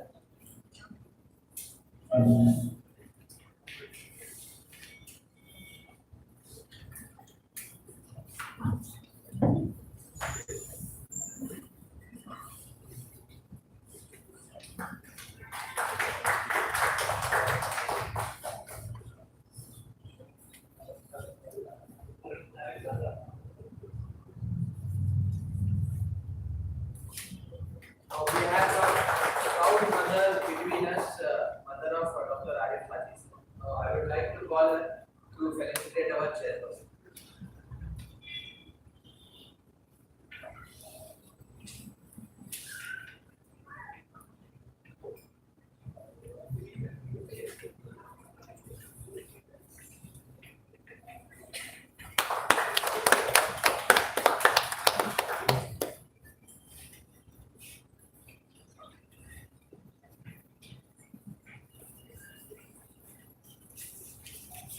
Moving to our next session, I would like to call Dr. Vijay Jadhav sir, Professor in PSL Department, IIMSR, for his talk on lifestyle modification. He is also Director of Samanvay Clinic and has a huge work in obesity. I would like to call Mohit sir and Dr. Shafi sir for sharing the session. Okay, before we start the next session, I'd like to go to successful stories of the surgery. When I was working in Saudi Arabia, I had one person who was very obese and he was Pathophysiology. He was actually from Kuwait and he was working in a bank of our university. And we used to go and meet him. So whenever you enter into the bank, he will be sitting like a huge person on chair. So after a few months, I went and I saw that he lost some 10 kg body weight. So I asked him, what is the reason that you lost the weight? So he said, I went to Turkey and I performed bariatric surgery. So every 3 to 6 months, I used to visit him. So I saw him that he got reduced from 140 kg to 60 kg. And he was so thin that I would consider him as a malnutrition person. So I used to tell him that you take at least some diet or some nutrients so that you look healthy. So he believes that no, I am taking very small amount, like that.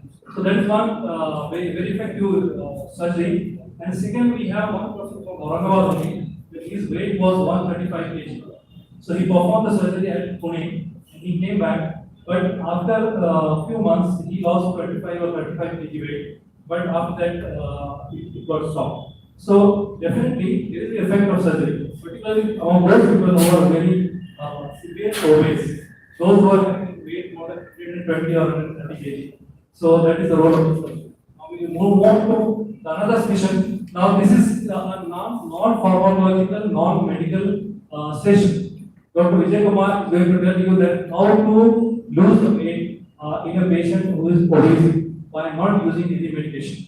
So that's why we have given this session name as lifestyle modification. So everybody has said since morning that lifestyle modification plays a very important role in controlling the metabolic. Dr. Vijay.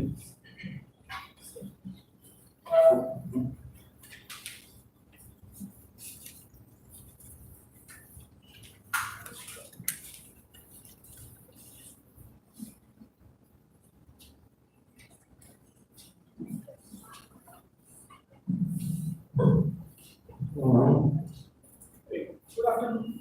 How are you?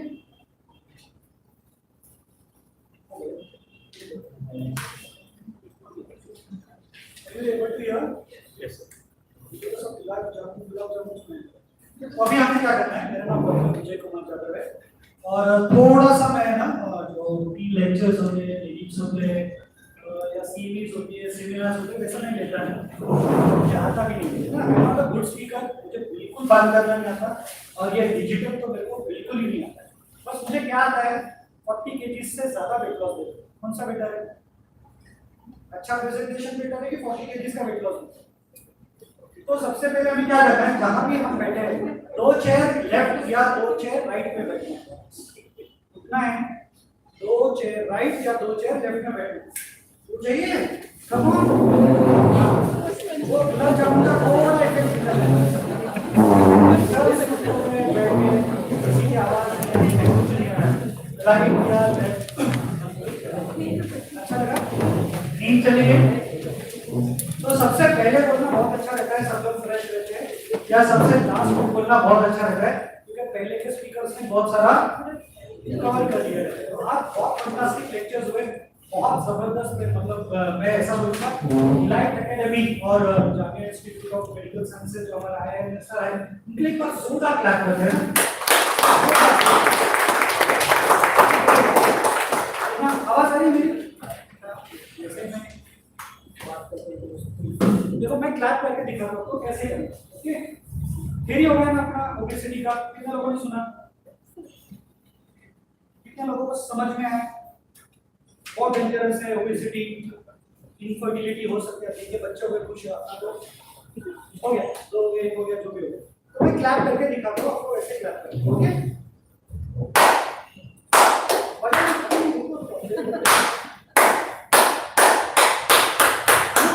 तो ये ऐसे लागू होगी, तो फिर क्या है ना, हमारे जैसा बोलते हैं इसको, कुछ भी आ गई तो कैसा। Okay, are you ready? तो चलिए बजाते हैं शुरू।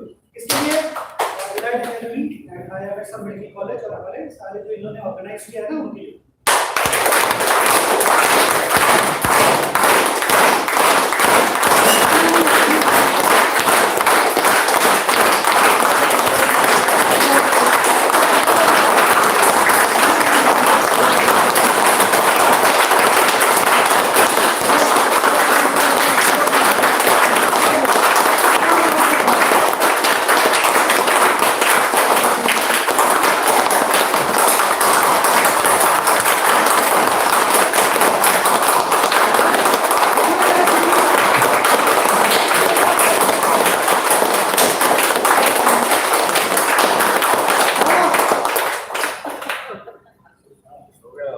फिटनेस है पहला।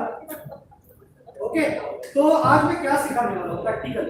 थ्योरी तो बहुत पता है, मेरी बीवी ने बहुत बताया मुझे, मेरी बीवी भी इधर है, डॉक्टर है, मेरी क्राइम पार्टनर, मेरा वजन बढ़ाने में है ना। 2 संगठनाएं हमारे देश में, पहली वाली है जो रात में काम करती है और एक सुबह काम करती है। तो रात वाली है कि थोड़ा सा बोल रहे हम तक हिंदी में थोड़ा बच गया खत्म कर दो, और एक संगठना है सुबह थोड़ा सा बचा है क्यों फेंकना। तो ये 2 जो इंस्टीट्यूशंस है उनके वजह से हमारा वीकेंड हो सकता है, और मेरी वाइफ उसका है।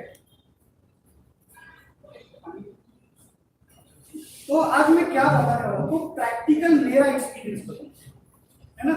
तो मराठी में ऐसी कहावत है नहीं, जो जैसा बोले तैसा चाले बच्चे बंदावे पाऊ। तो क्या वो जैसा बोलता है वैसा करता है, उसको गुरु मानो। तो 5 पिलर जिनसे आप आपकी लाइफस्टाइल मॉडिफाई कर सकते। मैं जर्नी से गया हूँ, मेरा 87 kg वेट हुआ था, तो मैंने 22 kg कम किया है, इसलिए मैं बनाने का हक रखता हूँ। ओके, तो कैसे 5 पिलर।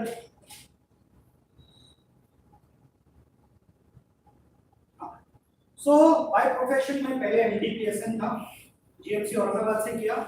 उसके बाद अभी तक मैं 13-14 साल से अभी मैं प्रोफेसर हूँ और टीचिंग फैकल्टी। तो बीच में मुझे धूम सवार हुआ था प्रैक्टिस करने का, तो 7 साल मैंने एनेस्थीसिया प्रैक्टिस किया, धूम प्रैक्टिस किया, कन्नड़, सिल्लोड, वैजापुर, रेफुले हॉस्पिटल, बहुत प्रैक्टिस किया। सुबह 6 बजे उठी करता था और रात को 12-1 बजे तक कंटिन्यू करता। बहुत पैसे आते थे, किसको पसंद नहीं पैसे, आप कर दो, पसंद नहीं आए तो चलेगा ना सर।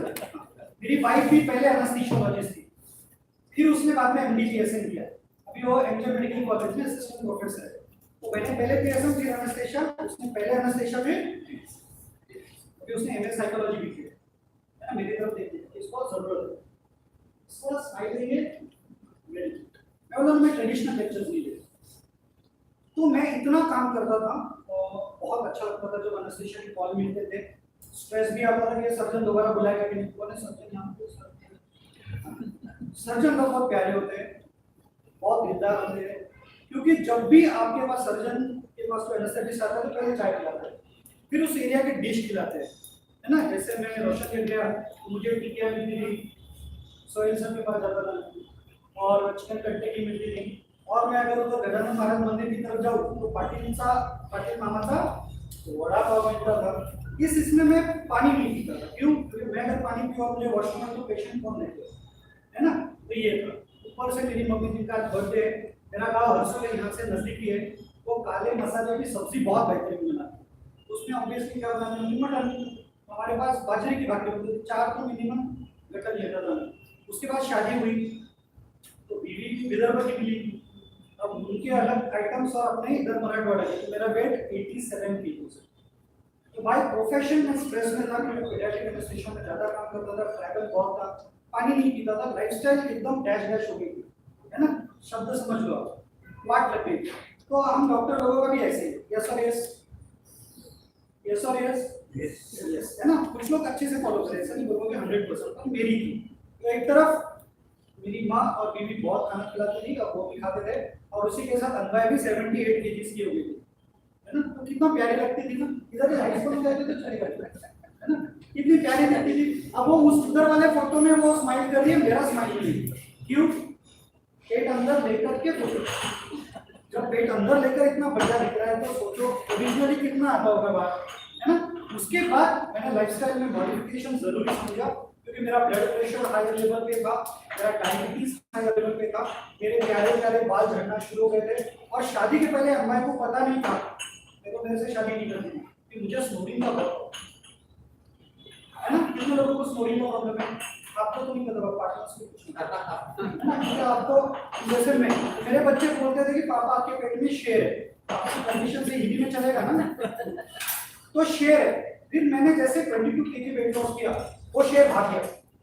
अब सबसे ज्यादा खुश कौन होगा? क्योंकि उसको नींद आती है, चैन की नींद आती है। ये मेरा प्रैक्टिकल एक्सपीरियंसेस बता रहा है। दूसरा, मुझे कॉन्स्टिपेशन का भी शिकायत था कि टाइम नहीं मिलता था, कॉल आ रहे, वो चैन वाला था भी। कितने लोगों को छोटे बच्चे, अरे थोड़ा बेसिक बोलते थे क्या, कितने लोगों को छोटे बच्चे? हाँ, तो हम लोग क्या करते हैं ना, सुबह उनको उठाते हैं और वो उठ जाते हैं, हाँ मैं उठ गया हूँ, बिल्कुल वॉशरूम जाते हैं, नहाते, बैग भरकर स्कूल चले जाते हैं। ऐसा ही है ना सुबह? ऐसा नहीं, पहले ऐसे बोलते उठ जाते हो, हाँ बिल्कुल नहीं, 2-3 बार उनको धमकाना पड़ता है, मारना पड़ता है, फिर वो बाथरूम में जाके बैठते हैं, और आपको घड़ी दिखती है कि बस आने वाली है और उसको तो आई नहीं अभी तक, तो आप क्या करते हो? बैग करते हो, अरे चल जल्दी जल्दी। बेचारे को प्रेशर आने के पहले उसको प्रेशर नहीं आता है, और फिर स्कूल में करता नहीं है, करता के स्कूल में वो नहीं, शर्माते मारे नहीं करता है, फिर घर पे आएगा तो खेलने कूदने में लग जाता है। 70% kids have some or the other side of constipation, वैसा एनेस्थीसियोलॉजिस्ट का रहता है। फोन किसका भी बजे और सर्जन का तो सर्जन बोल गया, ऐसा मैं झूठा बोलता था सर्जन को, पैसे देने वाला रहता है ना, वो कॉल देगा नहीं देगा पता नहीं। तो ये मेरी जर्नी है, फैट टू फिट की जर्नी। तो मैंने किया अचीव, इसीलिए मैं आपको आसानी से बोल सकता हूँ। सर्जरी, मोहक हॉस्पिटल इंदौर, जिसे श्री ऑर्बिको मेडिकल कॉलेज कहते हैं, मोहक सर को पहचानते होंगे, उनके साथ मैंने 25 से 30 सर्जरी की है, 250 एंड अबव के सर्जरीज की है। मैं जानता हूँ क्या लाइफ होती है 250 एंड अबव, फैंटास्टिक। उनको जाके पूछो, है ना, रमजान से भी ना अपने इंडिया में आ गया वापस सर्जरी करके, भाई इधर ही कुछ बढ़ गया तो वापस करेंगे। तो ऐसी जिंदगी जीने से पहले prevention is better than cure, है ना। तो विषा की परीक्षा बोले तो पॉइजन का टेस्ट क्यों करने का, अरे अच्छा है क्या मीठा है क्या, टाइप करने, तो वहां तक जाने तक के उसके पहले अपन अगर मेडिसिन से पहले आ जाए तो बेटर। यस और यस, यस, है ना। तो ये मेरी जर्नी में आपके साथ भी शेयर करने वाला। तो ये आप देख सकते हो, मेरा स्किन टोन कितना जबरदस्त हो गया था, है ना। और मेरे ससुराल गए थे, मेरे ससुर हमेशा टेंशन में रहते थे, यानी ऐसे ज्यादा क्या कहते हैं उसको खुलकर बात नहीं करते थे। क्यों?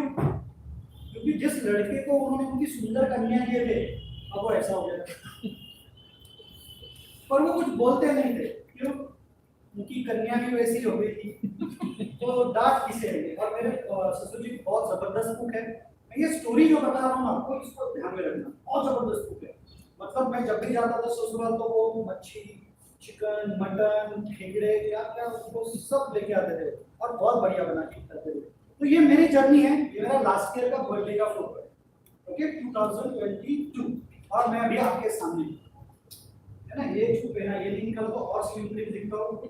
और मेरी फ्रेंड्स जो है वो बहुत तारीफ करती है, मोबाइल की फ्रेंड्स भी मुझे बहुत कॉम्प्लीमेंट देती है, तो मैं थोड़ा ऐसे कर देता हूँ। अच्छा लगेगा आपको, आपको आपके रिलेटिव्स को या किसी को ऐसे दे, आपके पेशेंट भी आपके रिलेटिव भी, अगर आप ढूंढते जाओगे ना कहीं लीक लग जाएगी, तो उनको बेहतर देना है, तो आपको मेडिसिन देना है, आपको सर्जरी देना है, या उसके पहले रोकना है ना। यहाँ पर बहुत सारे लकी लोग हैं, जैसे हमारे जवाब सर, वजन ही नहीं बढ़ता, सर है इनका वजन नहीं बढ़ता, देख देख के जेलस हो, मैं अगर खा लो तो वजन बढ़ जाता है। पर हर किसी को ऐसा मिला है कि ऊपर से चौका नहीं। ये मेरा बड़ा लड़का है, सेविंग स्कूल हाई स्कूल में, इसको भी मैंने मेरे सिस्टम में डाला है फिटनेस की, तो वो अभी रोज फुटबॉल खेलता है, रोज जिम भी जाता है, और उसको स्टैमिना देखकर उसके दोस्त के माँ बाप पूछते कि सर आप इसको क्या खिलाते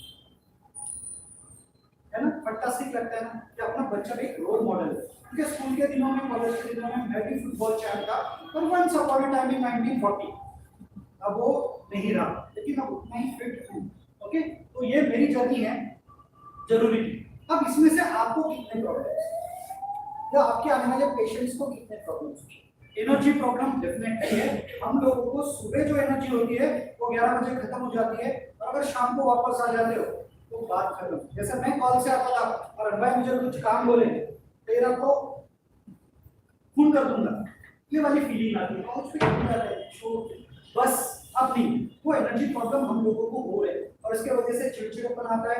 बच्चे बोलते हैं पापा तुमको घुमाने नहीं लेके जाती, बीवी बोलती है कि आप पहले जैसे, वो तो हर बार चीज से होता है, डेरी कर रहा हूँ मैं, देखो इधर है ना, शब्द से बहुत होशियार है, तो बुला लिए ताकि विजय सर है ना। तो एनर्जी प्रॉब्लम के साथ गेन, वेट लॉस, दो भी है, जब वेट लॉस नहीं हो रहा है। उसके बाद इंडाइजेशन, पेट से related acidity, constipation, gases, belching, bloating, ये सारी शिकायतें यहाँ सॉल्व में भी है। हम पेशेंट के बारे में बात नहीं कर रहे हैं, आप उसके से बात करें, ओके। उसके बाद ब्लड प्रेशर, डायबिटीज, ये तो सब पता है आपको, आराम से बोलने की जरूरत नहीं। लेकिन एक नया स्लीप, ये बहुत कॉमन हो गया है ना, और इस पे आपको बताऊंगा कहां पे। तो ये रील्स देखने के चक्कर में हमारी नींद गायब हो गई, और बीमारियों की जड़ है, वो मैं अभी आपको और डिटेल। तो उसके बाद जॉइंट पेन बहुत ज्यादा हो रहा है। हमारे नाना नानी थे, अभी भी पैदल चलते, हमारे मम्मी पापा नहीं, और आप थोड़ा सा लिफ्ट करा दो, लिफ्ट बहुत बढ़ रहा है, माइल्डिया बहुत बढ़ रहा है, कैंसर का प्रमाण भी बढ़ रहा है। ये प्रॉब्लम याद रखना। इसके साथ हाइपोथायरायडिज्म और पीसीओडी, इनफर्टिलिटी और मियां बीवी के झगड़े बहुत बढ़ रहे हैं। तो कारण भी बता देता हूँ क्यों। स्ट्रेस एंड फ्रस्ट्रेशन हमारी लाइफ में पहले से ज्यादा हुआ है, करियर, रिलेशनशिप, पैसा, कोरोना, जॉब, अब तो लोग सबसे ज्यादा परेशान हैं। Highly qualified and under paid, under stress, yes और यस। मेरे टीचर मेरे सामने हैं, और सर इनकी लाइफ बहुत जबरदस्त थी, गॉड, और आज भी हम उसी तरीके से सर की तरफ देखते हैं। तो सर ने इतना सारी जगह पे काम किया, फैंटास्टिक एक्सपीरियंस है सर का। लोग आज भी उनको भगवान की तरह समझते, भगवान ही समझते। आज के डॉक्टर को समझने के लिए अगर आप रेफर करते हो पेशेंट को, तो पेशेंट बोलता है शायद तुमसे ठीक है, क्या समझ आएगी, बोलता है ना, मुंह पे बोलता है। तो जमाना बदल गया है, करियर में स्ट्रेस होता है। चाय कॉफी हम पानी की तरह पीते हैं। जैसे रिसर्चर ने बताया कि जो लोग स्ट्रेस में होते हैं, रात को जगते, वो ज्यादा कॉफी और चाय पीते हैं। प्रॉब्लम उसमें टैनिन का है, पता है ना आप लोगों को टैनिन होता है, तो मालूम नहीं होगा आप लोगों को, यस और यस। नहीं पता है तो मैं बता देता हूँ। उसमें टैनिन होता है जो कैल्शियम और आयरन के साथ बाइंड करता है और उसको शरीर के बाहर लेके जाता है। मेरे टर्म शायद थोड़े से लेमैन लगेंगे, तो मैं रोज उनको लेता हूँ लेमैन के लिए, तो थोड़ा सा शायद वो लैंग्वेज आएगी। उसके बाद हम लोग अल्कोहल, सिगरेट का प्रमाण बहुत बढ़ गया है। Addiction is a big problem. Mobile addiction तो उससे भी ज्यादा हो रहा है, मुझे बताने की जरूरत नहीं। एक नई बीमारी आई, एक ही जगह पर बैठकर काम करते, तो हम लोग तो ठीक है, डॉक्टर थोड़ा उठते हैं इधर, पर कई जैसे बैंकिंग सिस्टम है, टीचर्स है, बहुत सारी जगह पर उठते ही नहीं, तो that is one of the reason आपका बीएमआर कम होता है। तो जैसे बीएमआर कम होता है, वेट लॉस नहीं होता है। और एक नई बीमारी आई, अबर चबर खाने, अबर चबर यानी तांबडा रस्सा, पांढरा रस्सा, काळ्या मसाल्याची भाजी, सावजी मटन, नान खा लिया, ये वो कितना खाते हैं हम लोग, बिरयानी, फिर उसके ऊपर तो मैं ऐसा देख रहा था है ना, विशेष सर्वे से अपन पहले प्लेट में ले लो बोले, अगर आखिर में खड़े रहो तो सबको देखोगे, उन्होंने मेरे को सबसे पहले खिलाया, तो मैं देख रहा था कौन कैसा ले रहा है, क्या ले रहा है, तो पैटर्न आपको ये पता है ना, हम लोग पहले स्टार्टर्स लेते, मेन कोर्स लेते, और उसके बाद ऐसे भी था ना। ओके, तो मराठी में बात करता हूँ, आहार, विहार, विचार, यानी तीनों चीजें जो खा रहे वो गड़बड़ हो रही है, हमारे विचारों में प्रॉब्लम आ गया है, और हमारा घूमना फिरना स्कूटी पे, गाड़ी पे, फोर व्हीलर पे हो गया, तो ये तो प्रॉब्लम हो गया। अब इसका सोल्यूशन क्या है? तो WHO कहता है your balance diet should be there, 30 40 30, 30 should be protein, 30 should be fat and 40% should be your carbohydrates। उसके साथ आपको फाइबर खाना है, पानी पीना है, रेस्ट लेना है, तो क्या हम इसको फॉलो कर रहे हैं? तो पहले हम खाने की बात करते हैं, तो अभी हम पहले ओपन यूटेंसिल्स में खाना बनाते थे, यानी तौली बोलते हैं, आपके पास उसको क्या बोलते हैं, मडका होता था वो पॉट, है ना, फिर से उसका चलन आ रहा है, 25,000 में एक पॉट मिल रहा है, अगर आप लोगों ने सुना होगा तो पहले वाला वो 150-200 में मिलता था, तो उसमें क्या ना, खाने की क्वालिटी बेटर रहती है। अभी हम लोग पका रहे हैं कुकर में, और एक साथ इधर एक और इधर एक, 4 बर्नर पे 4 चीजें, क्योंकि सुबह टाइम नहीं होता है, एंड इट्स ट्रू, तो हमें पता नहीं होता है कौन सा कितना कुक हो रहा है, उसकी न्यूट्रिटिव वैल्यू कितनी खराब हो रही है। थोड़ा और पीछे लेके जाता हूँ, ये बातें क्यों बता रहा हूँ, ये तो मॉडिफाई करती है। हमारा किसान भाई बहुत सारे फर्टिलाइजर यूज कर रहा है, डीडीटी, एंड्रीन, सल्फेट, फॉस्फेट, कितना कुछ यूज कर रहा है, किसके पेट में आ रहा है? हमारे पेट में। फलों को इंजेक्शन कौन दे रहा है, पता है आप लोगों को? यस और यस? हाँ, वो अंधेरा किया ना, थोड़ा दिखाई कैसा लगता है। तो हम खाने को गलत तरीके से बना रहे हैं, क्योंकि हमारे घर पे ऐसा था कि जितना ऑयल रहेगा उतना खाना टेस्टी, उसको तर्री बोलते हैं, तो जितनी तर्री थोड़ी भाजी बनी, है ना। और विदर्भ में तो ना प्यार और बढ़ाते, कैसे? वो ये बना लेते, सब्जी बना लेते, उसके बाद वो तड़का मारते, मिर्ची और 2-3-4 चीजें रहती, और वो ऊपर डाल के, तो आप सोचो इतना तेल सब्जी में, उतने टायर आपके पेट पर, है ना। तो पहला गलती होता है हमारे नाश्ते से, तो मॉडिफाई क्या करना है हमको, ब्रेकफास्ट। हमारा ब्रेकफास्ट अमूमन होता है रात का बचे हुआ राइस या चपाती या बेकरी प्रोडक्ट्स या फिर उपमा, पोहा, डोसा, समोसा, कचौरी, एवरीथिंग इज कार्बोहाइड्रेट, पूरा का पूरा कार्बोहाइड्रेट। कुछ लोग होंगे, डेफिनेटली होंगे, जो थोड़ी सी मट्टी खाते हैं, भाई हम फेट लॉस में हैं, एक आधा बड़ा अंडा खाते होंगे बताने के लिए कि नहीं यहाँ मिलती, लेकिन मेजॉरिटी क्या खाते हैं, कार्बोहाइड्रेट्स। ओके, तो जब आप कार्बोहाइड्रेट लोगे या फैटी लोगे तो वो स्टोर होने वाला है, केवल प्रोटीन ही है जो बॉडी में स्टोर ज्यादा देर तक नहीं होता है। तो आपका नाश्ता आप चेक करिए, है ना, याद करिए आज सुबह क्या किया आपने नाश्ता, कितने लोगों ने क्या क्या खाया, कि बता सकते हैं सुबह? सर क्या किया? Banana shake. बनाना शेक, वाह ग्रेट। सर क्या किया? चाय और रोटी। सर मेरा बहुत फेवरेट था, मैं उसको ऐसा बटर लगाता था, शक्कर डालता था, उसको ऐसा रोटी करता था, ग्रीन रोड डोनेट, बहुत इतना टेस्टी है ना वो, इसके तो 87 हो गया था। Protein breakfast is the best breakfast. तो हमारी सबसे पहली गलती शुरू होती है ब्रेकफास्ट से, तो आपको प्रोटीन बेस्ड ब्रेकफास्ट करना है, पहला चीज। यस और यस? यस।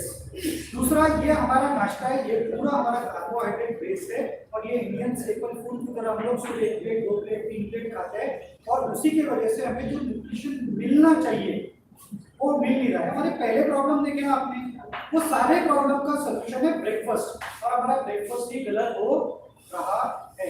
यस और यस? सर थोड़ा सा टाइम दूसरा, हमारे खाने में सैलेड होता है। पहला क्या चेंज करना है हमको, प्रोटीन बेस्ड ब्रेकफास्ट। दूसरा, आपके खाने में सलाद आता है, आधा प्लेट सलाद आता है, यानी आप जो भी खा रहे हो उसका 50% शुड बी सैलड। सर कहाँ घुस खिला रहे हो, इतना मेहनत क्यों कर रहे हो, इतना पैसा क्यों कमा रहे हैं, और वो सलाद कौन बनाएगा, कौन काटेगा। बीवी को बोलो तो क्या बोलेंगे, देखो मैं जेंडर बायस नहीं करता हूँ, मजाक के लिए बोल रहा हूँ, अगर किसी को लग गई बात तो बुरा मत मानो, अनवाय होते हुए देरी कर रहा। तो बीवी बोलेगी कुछ काट ले भाई, तेरे को खाने की इच्छा है। तो फिर बहुत सारे मेरे जो मेरे पास आते हैं वेट लॉस के लिए बोलते हैं सर कौन काटेगा, मैंने तो तुम ही काट लो, वो उन्होंने मशीन ले ली काटते हैं। ओके, सो सैलेड का इंपॉर्टेंस आप लोगों को पता होगा, है ना, तो थोड़ा बता देता हूँ। उसमें से आपको डाइटरी फाइबर मिलने वाला है, मल्टीविटामिन मिलने वाला है, मिनरल्स मिलने वाले हैं, और उसके साथ हाइड्रेशन मिलने वाला है। ये फाइबर पेट में जाके फुल जाता है, आपको फुलनेस का फीलिंग मिलने वाला है। दूसरा, आपका शुगर लेवल 100% कम होने वाला है। मेरे पास के सेंटर में अभी तक के मेरे 22 ऐसे गेस्ट हैं जिनका इंसुलिन बंद कर चुका है, और टैबलेट वालों को मैं गिनना बंद कर दिया है। और क्या बात, वेरी गुड, कांग्रेचुलेशंस। हाँ वही मत बोलता, इंसुलिन वाले तो मैं रिकॉर्ड रखता हूँ। तो बहुत सारे लोगों का क्यों, because fibre goes inside and holds up the sugar, तो उसको शूट नहीं होने देता। अगर आप प्लेन शुगर खाओगे तो वो शूट हो जाएगा, अगर उसके साथ फाइबर होगा तो उसको पकड़ के रखेगा। टेक्निकली मैं एक्सप्लेन नहीं करना चाहता, बस आप प्रोसेस को समझो। तो आपके खाने में सलाद है क्या, यस और यस और नो और नो। आज दोपहर में कितने लोगों ने सलाद खाया ईमानदारी से? 2 पीसेस लिए ना, 2 गाजर के 2 काकड़ी। मैं यहाँ तो मैं देख रहा था, एक नींबू का लिया और एक प्याज का लिया। 50% इन्होंने लिया, बहुत अच्छा है। 50% should be your salads. Okay, थोड़ा आगे बढ़ते हैं। फ्रूट्स, कितने लोगों ने पिछले एक हफ्ते में 2 फ्रूट खाए? पिछले पूरे हफ्ते में 2 फ्रूट मिनिमम। आप भी देख लो, ये सर्वे हो गया, पीएसएन का बन रहा हूँ तो सर्वे भी करूंगा ना, मेरा फायदा क्या, मैं दोनों वनस्पति और पीएसएन बना। तो फ्रूट्स, हाँ सर वो एक जगह की थी तो ये किया, तो उसमें ये इसमें से नहीं, कोई भी फ्रूट बोलो। तो fruits are your life, nature ने आपको दिया है, नेचर ने आपको प्योर चीज दी है ताकि आप उसको खा सके, कंज्यूम कर सके, है ना। फिर हमने इसका कुछ किया, नाश्ते में जाके कुछ बनता है, दरबार में भी कुछ बनता है, तो बॉडी नेचुरल चीज ऊपर वाले ने दी है, दैट इज एंटीऑक्सीडेंट। और लोग बोलते सर चेहरा खराब हो रहा है, उसका सीरम लगाते हैं, विटामिन सी का सीरम लगाते हैं, कपड़े करके इधर लगाते हैं, वो कहां जाते हैं, पैसे करते हैं, पार्लर जाते हैं।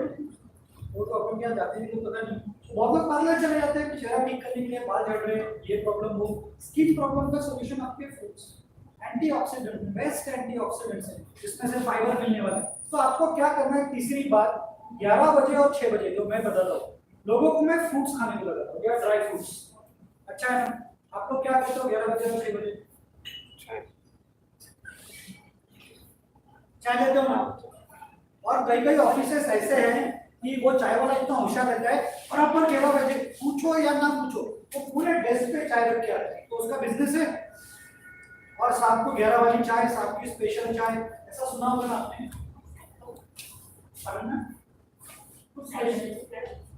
सायकोलॉजिकल चाय दिली नाही साहेबांना तर साहेबांचा मूड खराब होतो, मग काम होत है ना। साहेबांना घरी आल्यावर चहा लागतो, मॅडमला चहा लागतो, मैं अम्मा को चाय बना के देता हूँ कभी कभी, तो वो इतनी अच्छी नहीं बनती, तो मैं बनाता नहीं हूँ अच्छी, तो बार बार बनाने में लगे। तो 11 बजे और 6 बजे हम लोग चाय पीते हैं। और कॉर्पोरेट के लोग खास करके, ये लोग बाहर के टपरी पे जाते हैं, चाय समोसा एंड सिगरेट, आप कॉम्बिनेशन देखो, आपका शायद सिगरेट माइनस होगा लेकिन चाय समोसा ब्रेड वड़ा बटर वड़ा। और इंडियन वाले जो मैं इंडियन में था पहले, इंडियन की कैंटीन तो बहुत फेमस है, बाहर का फिर वो जंबो और एक समोसा जंबो। अब याद आ रहा है आपको 11 बजे 6 बजे क्यों होता है ऐसा?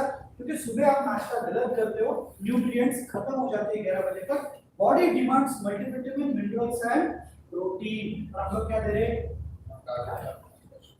इतना फैंटास्टिक मॉडिफिकेशन। ये मेरी जर्नी बता रहा हूँ, मैं आपकी नहीं बता रहा हूँ। तो मैंने क्या चेंजेस किए, उसके बाद कैलोरी इतनी हवा कर दी है वेट लॉस के लिए कि इसके ऊपर कई लोगों का बिजनेस चलता है।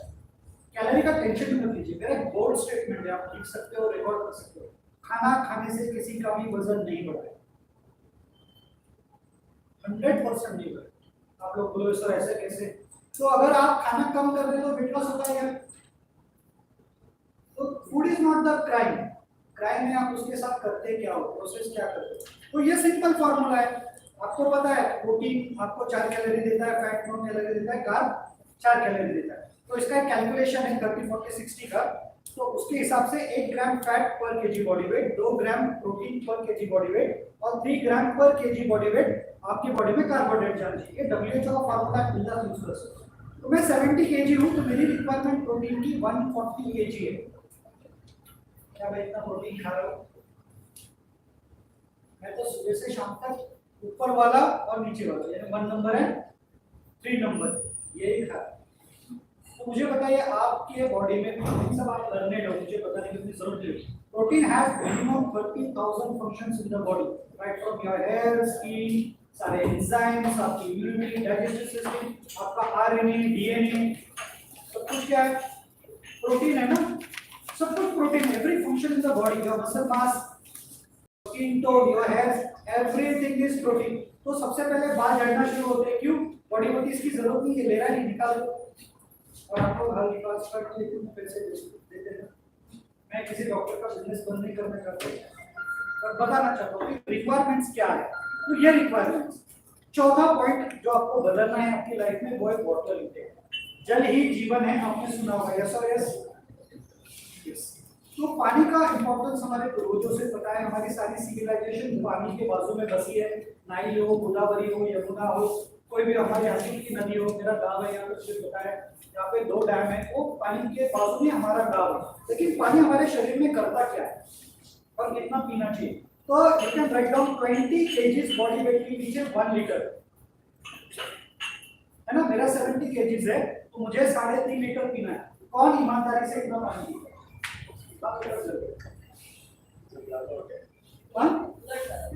उलट जाएगा। हाँ ठीक है ना, मैं देख रहा था कौन ध्यान दे रहा है, इसलिए मैंने गलत लिखा है। सो 20 kg के पीछे 1 लीटर, कौन इतना फॉलो करता है? अब मैं आपको थोड़ा पानी के बारे में बताना चाहता हूँ, पानी क्यों जरूरी है।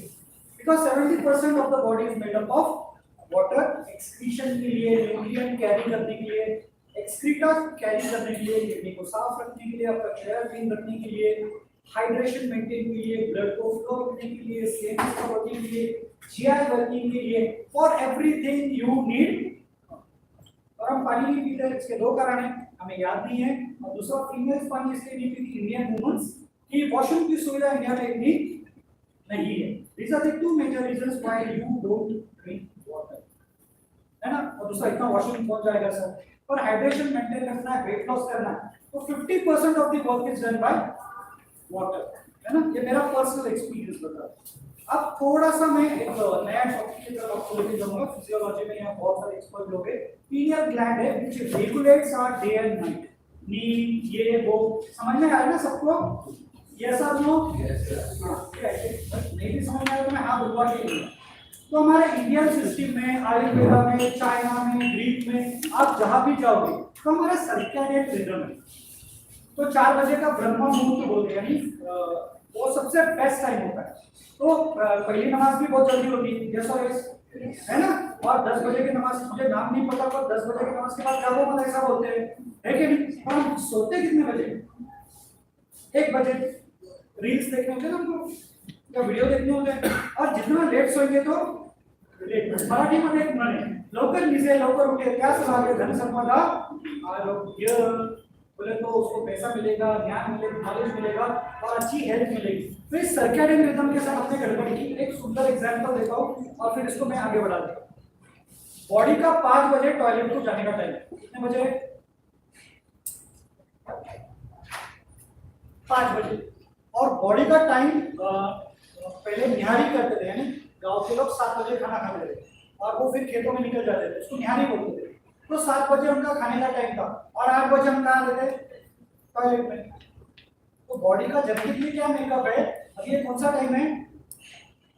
खाने का और खेत में जाने का। और हम कहाँ बैठे? तो सर्कैडियन रिदम बिगड़ गया, इसीलिए कॉन्स्टिपेशन का तकलीफ होता है बहुत सारे लोगों को। मैं हाथ के ऊपर खड़ा होगा, आप समझ सकते हो, क्योंकि हम जो टाइम पे जो करना चाहिए था वो कर नहीं रहे। तो बॉडी भी उसी तरह से, यानी तकरीबन 9 बजे से लेकर के 4 बजे तक सबसे ज्यादा काम होता है। और कॉर्पोरेट लाइफ और डॉक्टर लाइफ का काम एक्सटेंडेड पीरियड ऑफ टाइम तक। और वैसे ही शाम को मेलेटोनिन पड़ता है, हमें नींद आना शुरू होती है। ह्यूमन बीइंग्स छोड़कर सारे प्राणी अपने अपने घरों पर लौट जाते हैं, सो जाते हैं, और हम लोग तब हमारी सुबह होनी शुरू हो जाती है। मेरे पास बहुत सारे ऐसे स्टूडेंट हैं जो दिन में 11 बजे 12 बजे उठते थे, फिर 5 बजे, तो दे हैव मल्टीपल प्रॉब्लम्स। तो ये सर्कैडियन रिदम को ठीक करना हमारे हाथ में है। हम बच्चों को मार के कूट के सुलाते, लेकिन हम सोते हैं क्या? यस और यस और नो नो नो। ओके, तो कहीं पर भी जाइए, डायबिटीज में जाइए, ये उनकी है कि कब ब्लैडर काम करता है, कब जीआई काम करता है, कब हमारा स्प्लीन अच्छा रहता है, कब हमारा स्टमक काम करता है, हार्ट कब अच्छा रहता है, ये सब यानी शाम होने के बाद काम अच्छा होती है क्या? नहीं होती है। बॉडी ऑटोमेटिकली रिलैक्स हो जाती है कि this is time for sleep. पहले गांव के लोग 7 बजे सोते थे, सर आप थोड़े से थोड़ा एज में ज्यादा लग रहे थे, है ना? तो सर आपके बचपन में आप कितने बजे सोते थे? 9 बजे तक पूरा गांव सो जाता था। आज किसी को बोलो 9 बजे धोखा, इसे सर आपकी जरूरत है, ये सर है ना? पर वही सही है, वही सही, that was the right time. And इसीलिए हमारे नाना नानी 100 साल से ज्यादा जिए, हमारे मम्मी पापा 70 से 80 के बीच में। हम रानी राम बताओ, ओके, ये ह्यूमन बॉडी एनर्जी क्लॉक है, ओके, ये वही बताती है, दैट्स व्हाट मुझे ओके। तो ये आयुर्वेदा और ये वो सब है। नींद का as per my experience 90% of your weight loss is considered amount is because of your sleep. अगर आपकी नींद अच्छी होगी तो आपका वेट लॉस फास्ट होगा। आप देखिए, आप कितना सर्जरी करो, कितना टैबलेट्स लो, कितना कुछ करो, पर नींद नहीं करोगे ना, आप जागोगे तो खाओगे, यस और यस। अगर जागोगे नहीं तो खाओगे क्या? नहीं खाओगे। और मेरा एक्सपीरियंस है कि मेरे छोटे बच्चे थे तब, तो मैं रात को हम लोग अल्टरनेट जागते रहे, 4 घंटे में 4 घंटे, और उस टाइम पे मैं बच्चों को खिलाता था फुटबॉल चॉकलेट या वो ओरियो वाले या वो चिवड़ा या वो सब बच्चों को देते ना लोग रात को, वो खेलते, तो प्लेट में मैं लेता था, उसको थोड़ा खिलाता था, और बाकी ना मैं सुबह के अन्ना ऑफिस को पापा खत्म हो गया। ऐसा हुआ है आपके साथ? रात में डब्बे गायब हो गए, खत्म हो गए, सुबह बहुत गाड़ी पड़ी है, होता है। क्योंकि रात में जब आप खाते हो, एक तो मोबाइल देख रहे हो, टीवी देख रहे हो या कुछ पढ़ रहे हो, तो वो हाथ ध्यान नहीं रहता है। पॉपकॉर्न भी ऐसा ही होता है, जब मूवी देख रहे हो नहीं पता चलता है। तो स्लीप इज इम्पोर्टेंट कि आप सोएंगे तो खाएंगे नहीं, और खाओगे नहीं तो वजन बढ़ेगा नहीं। नाइट ईटर सिंड्रोम जैसे सर ने बोला, आप जागोगे तो ज्यादा खाओगे, क्योंकि आप साइकिल के खिलाफ कर रहे हो। बीवी ने बोल दिया कि भैया गोवा नहीं जाना है दोस्तों के साथ इस 31 को, और आप जाने का कह रहे हो, क्या होगा? झगड़ा होगा ना। तो बॉडी बॉडी बच्चा सो जा, टाइम हो गया, 9 बज गए, 10 बज गए, और आप बेटी जाग रहे हो, you are working against your body. तो नेगेटिव हार्मोन्स बहुत ज्यादा सीक्रेट होते हैं, एंड दैट क्रिएट्स प्रॉब्लम। आप इस स्टैटिस्टिक को पढ़ सकते हो। 1.5 आवर्स भी आप ज्यादा लेट सोते हो तो 1/3 आपकी अलर्टनेस कम हो जाती है। और इसका उदाहरण अगर चाहिए तो कल का और आज का न्यूज़पेपर पढ़ लेना। जो एक्सीडेंट समृद्धि हाईवे पे हुआ है, one of the reason is this. वो ड्राइवर खूब खाते हैं, फ्री में मिलता है ना, खूब खाते हैं, उनको पहले जैसे लग रहा है अरे रोड पे चलाते हैं अपन, ये समृद्धि नॉर्मल नहीं है, यहाँ पे आपको सम्मोहन हो जाता है।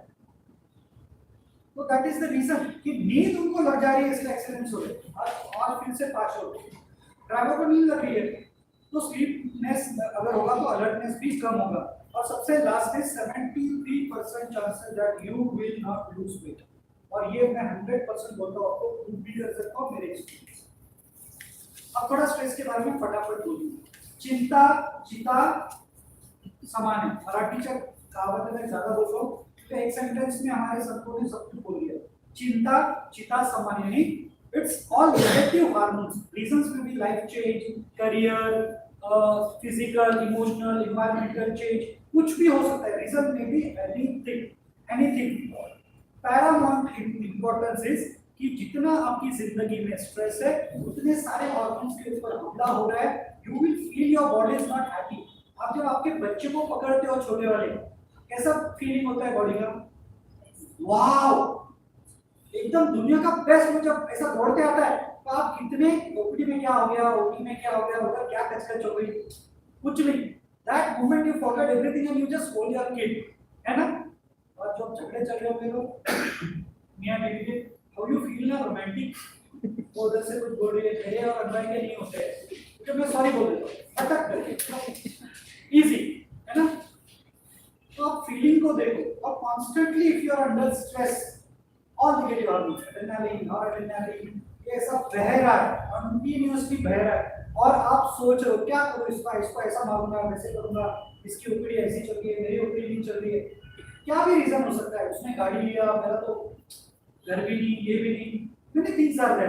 पर ये स्ट्रेस है ना, आपका वजन बढ़ाने में नंबर 1 है, और जितना स्ट्रेस में रहोगे उतना ज्यादा खाओगे। ये मैंने किया है, मैं पीडियाट्रिक एनेस्थीसिया में था और मुझे फ्री खाना मिलता था, जिस भी ओटी में जाता था मेरे को फ्री में खाना था, क्योंकि सर्जन आर वेरी गुड, है ना, they are very lovely people, उनके जैसे लोग ही नहीं। तो जब एनेस्थीसिया से पहले उनकी तैयारी नहीं होती है, इसलिए खिलाते पिलाते तब तक आधे घंटे में तैयारी हो जाए, और एनेस्थीसिया के बाद खिलाते, क्यों, थोड़ा रुक जाए भाई, पोस्ट ऑफ देखेंगे भैया बेटा बहुत खाया, तो ऐसे बहुत फ्री में मिलता था, बहुत खाता था, और स्ट्रेस में तो रहता था, मैं कौन बताएगा एनेस्थीसिया, मैं डर गया, वो बता रहे सर केस बनता, टेंशन में तो ओके, और खाने में समझ में आता है कि और अंडर, और ऊपर से घर पे जाके प्यार देता था कि ठीक काम कर दो, तू जोगे, है ना। मेरी माँ तो बोलती थी पैसे क्यों कमाता है, फिर तू खाता ही नहीं है, तो पहले मैंने वेट लॉस किया, उसके बाद मेरे माँ ने किया 17 kg वेट लॉस किया, 64 years old है, अभी 65 हो गया, 3 hours एक्सरसाइज करके गई, 1 घंटा यूनिवर्सिटी में घूमती है, 1 घंटा साइकिलिंग करती है वो घर पे अपनी, और 1 घंटा जुम्बा, वो काय में एलिगेंस नहीं बोलते उसको, वो लगा के दिया, बड़ा टीवी है रूम में, मैं बोलता हूँ कि मत देख माँ, क्या करें, किसका देख के करेगी, है ना, खतरनाक है ना, क्यों, फॉलो करिए, वही थी जिन्होंने मेरा वजन बढ़ाया। तो stress is definitely the killer, इसलिए डोज हार्मोन रखिए, विशेष अभी थोड़ा टेक्निकली बताया हमने को, मैं आपको सिंपल तरीके से, तो आप कैसे लोगों के साथ रहते हो, है ना। तो मेडिटेशन इज वेरी इंपॉर्टेंट, आपको करना चाहिए, या जो रूट कॉज है उस स्ट्रेस को निकाल दो। एंड टाइम मैनेजमेंट महिलाओं के लिए बहुत जरूरी है, time management is very important, बच्चों को स्कूल भेजना है, हस्बैंड का करना है, सास ससुर का करना है, करियर भी है, घर का भी है, काम वाली भाई, जिस दिन काम वाली भाई नहीं आई, अभी तो अनवय इंजन में है, इससे मेरा 5 मिनट 10 मिनट का ही बात हो गया, पहले मैं बदनापुर में थे साथ में, तो यहाँ से शुरू होता था बदनापुर जाने तक, काम वाली भाई नहीं है, ये नहीं हुआ, वो नहीं था, बेचारे का अपना प्रॉब्लम है ना, क्योंकि हमारा एक प्लान होता है सुबह कि वो आएगी, वो ये करेगी, मैं इतना करूंगी और तैयारी, अब वो बिना फोन करे आती है, वो भी बहुत होशियार है, काम वाली भाई और बेस्ट इन द वर्ल्ड, ऐसा तारीफ करना पड़ता है, नहीं तो आएगी नहीं वो, तो वो नहीं आई सुबह, तो सारा बिगड़ जाता था ना, इतना स्ट्रेस। तो टाइम मैनेजमेंट के भी इश्यूज होते हैं, तो हम डॉक्टर लोगों का खास बड़ा प्रॉब्लम है, करियर करना है, हॉस्पिटल चलाना है, टाइम मैनेजमेंट करना सीखना पड़ेगा। अभी लास्ट पॉइंट पे हम लोग आते हैं, 80% is your nutrition, what you eat, how much you eat, when you eat, with whom you eat, वो सब आने वाला। 20% वर्कआउट है and 100% is mindset। जब तक mindset चेंज नहीं होगा, जैसे हम लोग सर्जरी करते हैं, ऑक्सीजन पाई करेंगे या उसकी गैस्ट्रोटॉमी करेंगे, उसके बाद अगर उसी ने वही लाइफस्टाइल चालू रखा तो कुछ नहीं होने वाला। सर बोलेंगे तुमसे ऑपरेशन 1 नंबर, सर ने ऑपरेट किया, परफेक्ट ऑपरेट किया, सब हो गया, पोस्ट ऑफ क्लियर, बच्चा घर पे गया, 45 किलो का वजन कम हो गया, फिर नान मिल गया, बिरयानी, चाय, कॉफी, तरबूज सब क्या पूरी बुढ़ा के खा रहा है, तो फिर क्या होगा उसका, फिर सर के पास आएगा और सर को तुमसे ऑपरेशन फेल झालं, और 4 लोग बोलते हैं जब ऑपरेशन करू नका, वजन कमी होता है नहीं, सर का क्या करते उसमें, तो बेसिक कहाँ काम नहीं किया उसने, माइंडसेट पे काम नहीं किया, है ना। तो ये माइंडफुल ईटिंग बहुत जरूरी है। क्यों, देखिए शादियों में ऐसे खाते हैं, किसी कंजूस दोस्त ने पार्टी की तो कैसा खाते हैं, फिर दोबारा लाइन में लगना नहीं है, कौन जाएगा, बहुत गर्दी है, एक बार ही ले लो, है ना, बेस्ट वगैरह चलेगा, कौन देख रहा है, पहले स्टार्टर, फिर उसके बाद बिरयानी, उसके बाद स्वीट, अगर गुलाब जामुन आइसक्रीम का तो धोखो के मारते आइसक्रीम ने उसको, यस और यस। और हमारे पास इंडिया में एक रिवाज है, हमारा प्यार खाने में से, हम लोग किसी को गोल्ड डे नहीं बोलेंगे, उसको साड़ी भी लेंगे, कोई मेहमान आता है उसको 400 की जगह 200 की लेंगे, अरे चल ये दे ऐसी, वो चलेगा। लेकिन खाने के मामले में अरे कोई कॉम्प्रोमाइज नहीं। उसमें ज़ाफ़रान डालेंगे, ये डालेंगे, वो डालेंगे, पूरन पोली आज हमारे घर पे पूरन पोली बनाएंगे, उनका बर्थडे, उनके फ्रेंड्स आए तो पूरन पोली को दूध घी लगा के एकदम पूरा भजे, ये सब क्या है? अगर लोगों को ऐसा मार मार के खिला दो, तुम्हें पसंद नहीं आया क्या, हमारे घर का चलता नहीं क्या, अच्छा नहीं बना क्या, मेरे जीजा जी ऐसे करते हैं, तुम्हारे सिस्टर को खाना नहीं बनाना, तुम नहीं खा रहे हो, देखो तो मैं कैसे खाता हूँ, ऐसा बोलने के बाद आप तो वो ऐसा प्लेट कर दे, तुम नहीं खा रहे तो नहीं। कुछ लोगों का डायलॉग है, क्यों हमारे रहना है कितने दिन है, जाना है तो खाते रहेंगे, है ना, तेरे से 2 साल पहले जाऊंगा तो मैं खा के जा रहा हूँ, वैसा जाएगा। और एक आध देखा गलती से हार्ट अटैक आया जिसका ओबेसिटी नहीं था, अरे obesity is better, is not obese and is not standard. तो हमारा प्यार का में है खाने में, तो वो हमें देखना पड़ेगा कि 6 वाई, हमारे हम जैसे में WH बोलते हैं, why, when, where, who, what, how. ये मेरे 400 लेक्चर्स है, तो इतने कम समय में बात करना मेरे लिए बहुत डिफिकल्ट हो रहा है, तो you can see on Facebook and Instagram. ये वाई यानी अभी जरूरी है क्या, इतना खाना जरूरी है क्या, इसके साथ खाना जरूरी है क्या, कि इसके वजह से ऐसा हो रहा है। होता है ना आपके साथ, कि मेरा हस्बैंड है इसके साथ जाता है तो बहुत खाता है, होता होगा, सबको पता है। या आप उस गली से गुजरे, जैसे मैं उत्तर मिठाई भंडार से गुजरूंगा, हो गया, इधर मैं भाषण दे रहा हूँ, उधर जाने के बाद हो गया पाटिल मामा का वड़ा पाव, एमजीएम चले गया जम्बो वड़ा पाव, तो उस गली से गुजरना है। तो बारिश की पे क्या खाएगा आप सभी लोगों ने, बोलने की जरूरत है क्या, पकौड़े ये वो सब, यानी बारिश गिरी नहीं कि इधर मेंढक शुरू हो गए पकौड़े वाले अपने पेट में उड़े मार रहे, है ना, तो ये साइकोलॉजी है। And your weight loss is only psychology and nothing else. तो कम खाना नहीं है, आपको सही खाना खाना है। इसलिए मैंने बोला था खाना खाने से, फ्रूट खाने से वेट कभी गेन नहीं होगा, सलाद खाने से वेट कभी गेन नहीं होगा, पानी पीने से कभी वेट गेन नहीं होगा, आप ड्राई फ्रूट खाने से कभी वेट गेन नहीं होगा, और मम्मी और बीवी के हाथ का खाने से कभी वेट गेन नहीं होगा। इसका कारण बोलता हूँ, वो खाना बनाते वक्त संस्कार करते हैं उसमें, और होटल का खाने के बाद कभी खाया बोलेंगे होटल का हमारे नाम तरफ हो। तो unbalance unhealthy means portion is very important, आप कितना खा रहे हो। So keep your portion unhealthy to a limited one.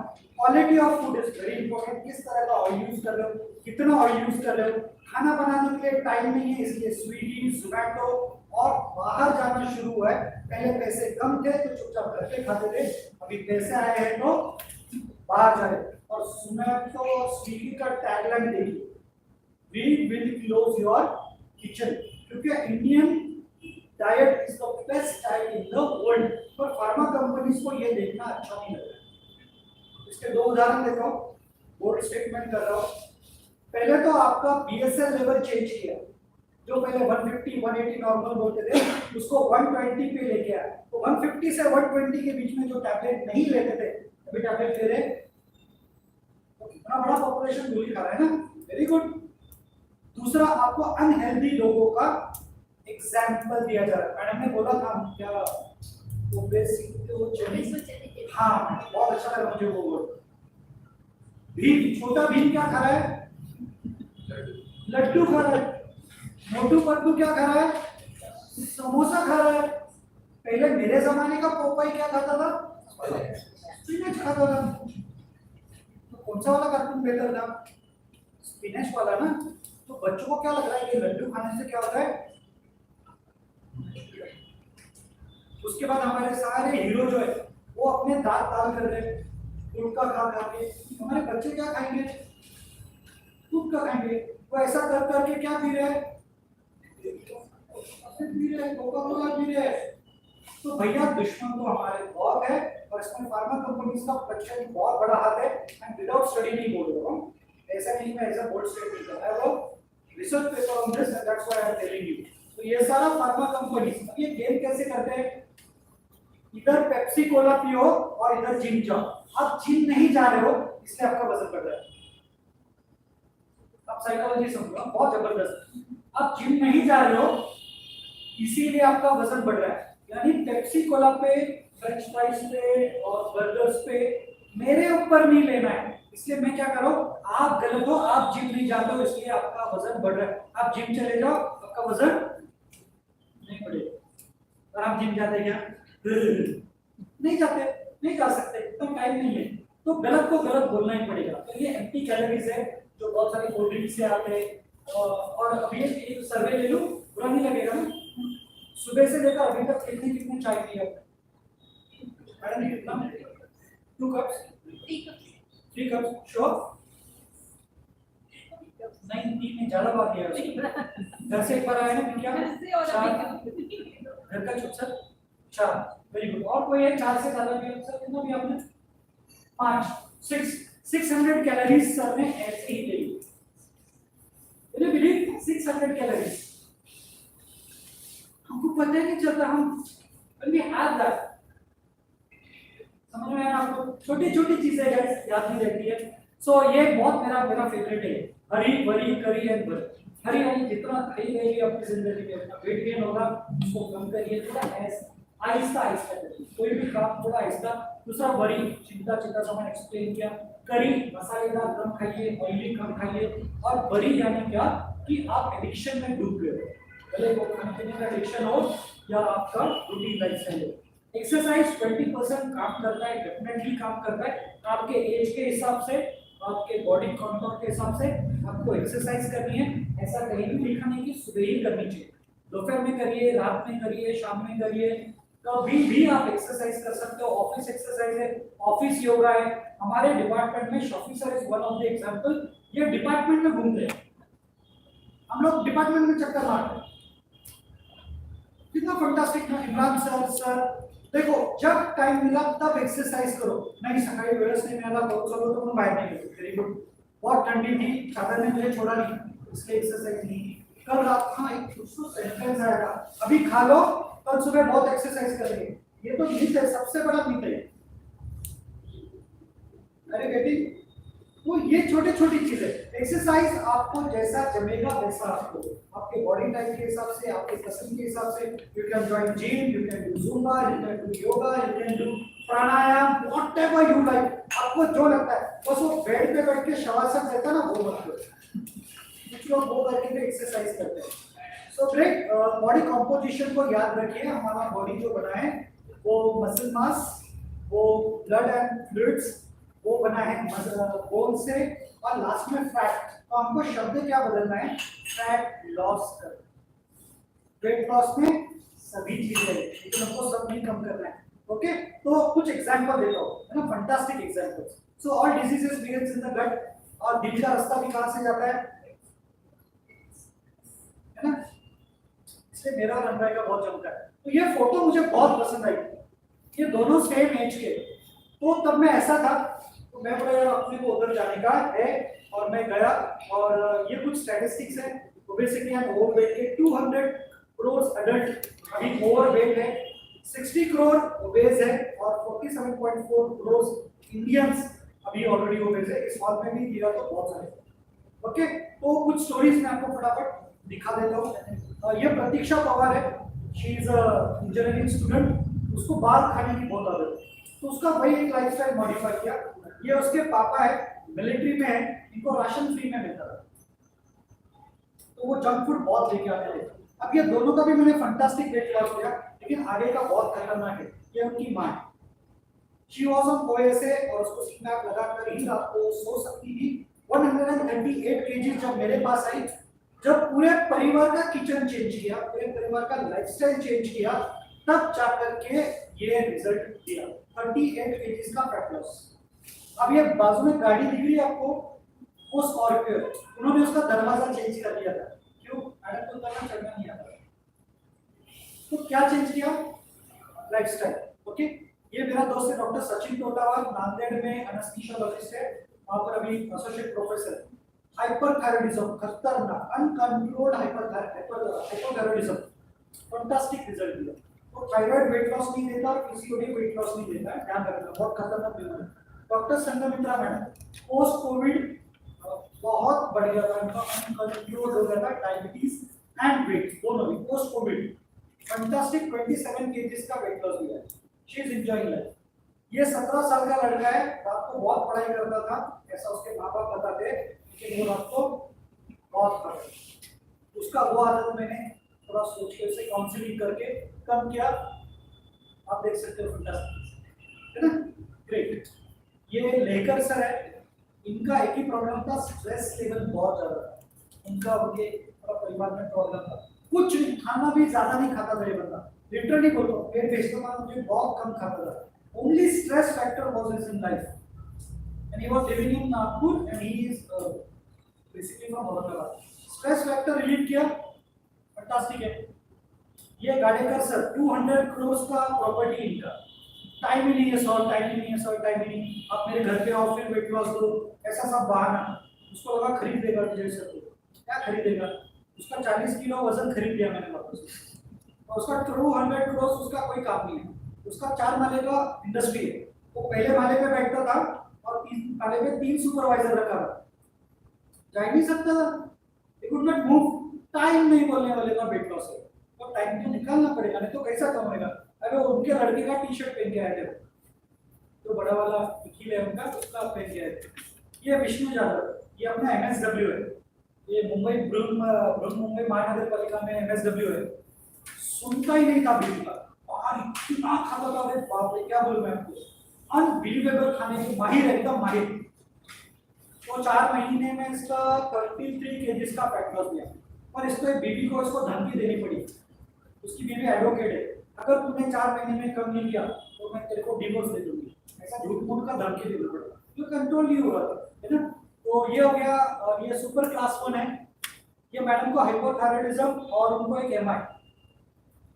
कौन सा कपल अच्छा लग रहा है?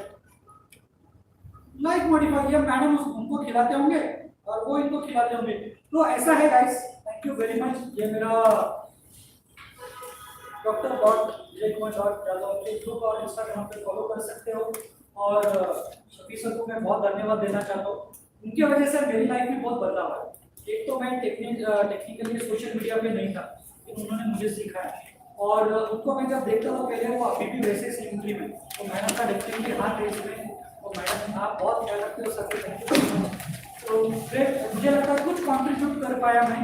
ये बहुत छोटा प्रेजेंटेशन है, हर एक प्रेजेंटेशन में मेरे 30-40 लेक्चर है, क्योंकि इतना आसान नहीं है। ये मेरी जर्नी थी जो मैंने आपको बताने की कोशिश की।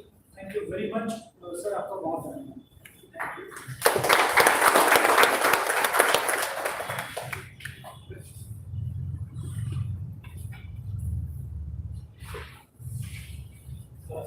Sir, please.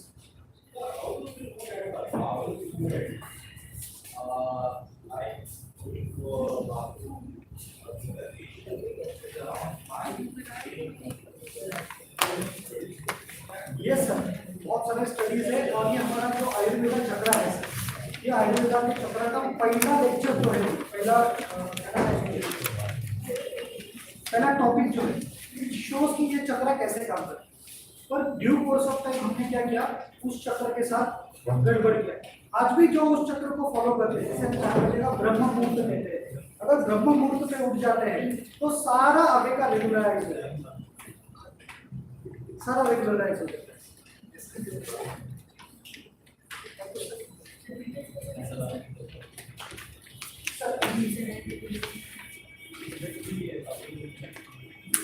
The West might argue that whatever the modern development and technology has come, we have adopted that, we have come up with that, we have adopted our life according to it, and definitely we have increased the expectancy of life, and we have made the life healthier and better for human beings. Unprecedented. It is unprecedented. So how do you respond to that? And of course, it is a package deal. So if you say these are the aspects of the life, and this is the aspect of it is a package deal. So how do you respond? Sir, हम सबसे महंगा bed खरीद सकते हैं, नींद नहीं खरीद सकते। सबसे महंगा फोन खरीद सकते हैं, लेकिन चैन नहीं खरीद सकते। आज हमारी लाइफ एक्सपेक्टेंसी बढ़ गई है, हो गया। सुबह पहली नमाज क्यों इस्लाम में पहली नमाज 5 बजे रखी है? देखिए, नाम कोई भी रिलीजन का दे दीजिए, आप भले वो सिखिज्म दे दीजिए, बुद्धिज्म दे दीजिए, हिंदुइज्म दे दीजिए या आप इस्लाम दे दीजिए, उठने का समय सबने तय किया है और हम हमको ही नहीं सुन रहे तो फिर आगे का गड़बड़ है। वेस्टर्न वर्ल्ड में मेडिसिन अच्छे की है सर, डेफिनेटली मशीनरी अच्छी की है डेफिनेटली, लेकिन उसकी जरूरत क्यों पड़े? जरूरत क्यों पड़े? उसके पहले हमारे दादा परदादाओं ने बता दिया है ना, नौकर जिसे नौकर उठे क्या सलाह धन संपदा आरोग्य, एक सेंटेंस में सब बता दिया, कुछ भी करने की जरूरत नहीं। हमारे परदादा फल और सब्जियां खाते थे बिना किसी केमिकल के, नहीं खाया करते। आज दुनिया का सबसे बेस्ट फर्टिलाइजर है अवेलेबल, बेस्ट इंसेक्टिसाइड अवेलेबल है, तो उसकी जरूरत क्यों? क्योंकि वो जब छिड़कोगे तो क्या हमारे खाने में नहीं आ रहा है, क्या हमारे पानी में नहीं जा रहा है, क्या हमारे जमीन को स्पॉइल नहीं कर रहा है? कर रहा है सर। तो वो दिक्कत है ना सर। मैंने आप ही के एग्जांपल से लेता हूँ सर, सबसे पहले पिज्जा बर्गर कितनी उम्र में खाया सर आपने?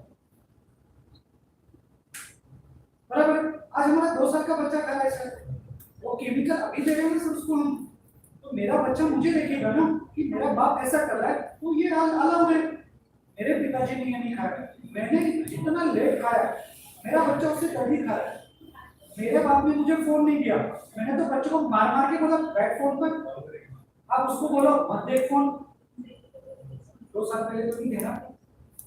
Getting the point sir, modernization का मतलब ये नहीं है कि अच्छी चीजें छोड़कर आप बुरी के पीछे जाओ। मॉडर्नाइजेशन का ये मतलब नहीं कि 10 बजे के बाद जागो, मॉडर्नाइजेशन का ये मतलब नहीं है कि आप फल मत खाओ। लोग कॉफी पीते हैं सर, कॉफी पहले हम गौती चाय पीते थे, अगर आपको पता होगा तो गौती चाय का बेस्ट, नो केमिकल्स। अब असम वाली टी यहाँ नहीं है, उसको डालना पड़ेगा ना सर। एप्पल कश्मीर से याद है, उसको लगाना पड़ेगा ना, तो ये दिक्कत है। ये होटल वाले ऑपरेटिंग सिस्टम वाले भाई, सब्जी सबसे लास्ट में जो बिकती है वो खरीदते हैं, क्यों? सस्ती मिलती है, हम लोग सबसे बेस्ट खरीदते हैं, वो फर्क है सर। इसीलिए ये सब चीजें हैं। मॉडर्न दुनिया कितनी भी हो जाए, हमारे पुरानी चीजों को हमको नहीं भूलना चाहिए, और वही चीजें मैं भी फॉलो करता हूँ। इसीलिए मेरा वेट 68 पे मेंटेन है। अभी भी मैं ससुराल जाता हूँ, पर प्यार रखिए खाने के दौरान। कपड़े लेना है बहुत दो, एक की जगह 2 लो चलेगा, लेकिन खाने का मामले तो हमारे यहाँ पे वॉटेवर आई एम सेइंग ले, और उसके साथ मेरा झगड़ा होता है खाने के ऊपर से। वो बोलती मैं इतने मेहनत से बनाती तू खाता क्यों नहीं? भाई मैं खाऊंगा तो मुझे क्या हक रहेगा कल आके मैं आपको बताऊं कि वेट लॉस कैसे करना है।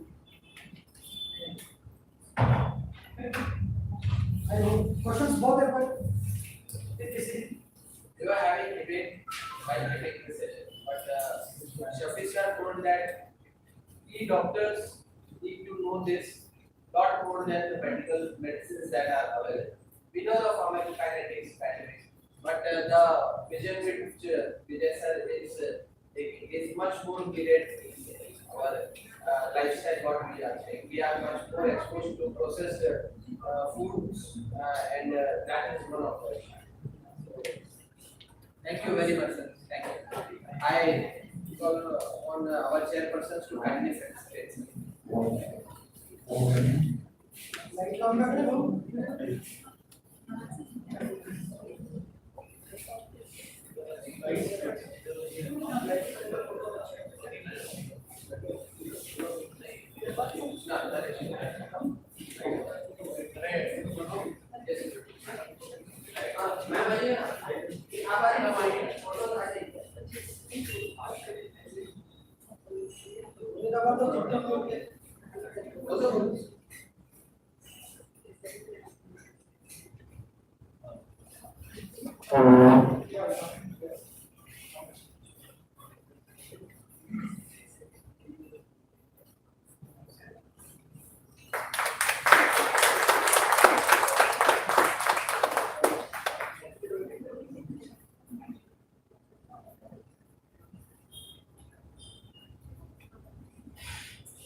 Jawad sir to kindly felicitate our chairperson.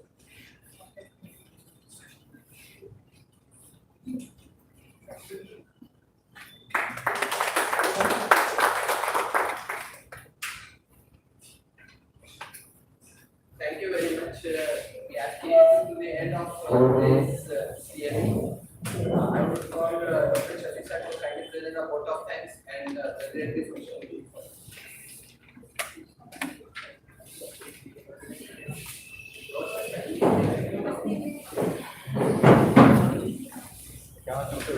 So we have come to the end of this second CME by elite CME Credit. I'm very thankful to all of you for registering and coming and attending today's meeting. Certificates are actually not signed by our team and community observers. So after this signature, we will sign new certificates. Please make sure that you have entered your name and registration number because this list is going to the MMC and by that list you will be able to credit 2 credit points to your registration number. There is no need for any certificate actually, but for any record you need to provide the certificate also. But points will be credited to your registration number once we send this list. So please make sure that you have signed and written your registration number correctly.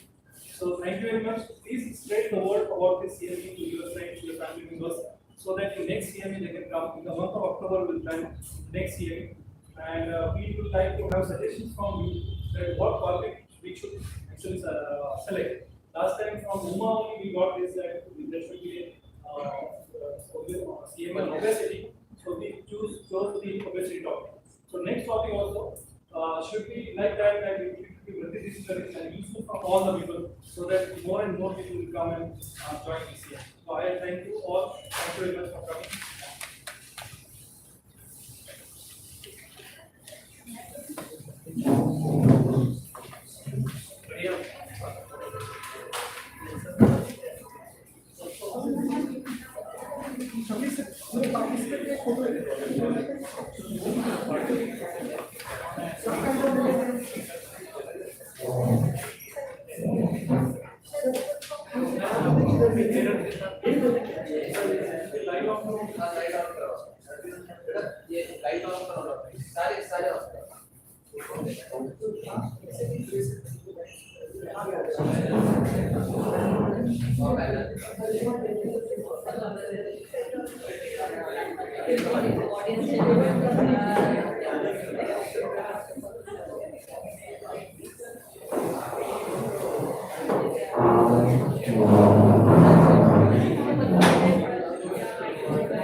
Because this is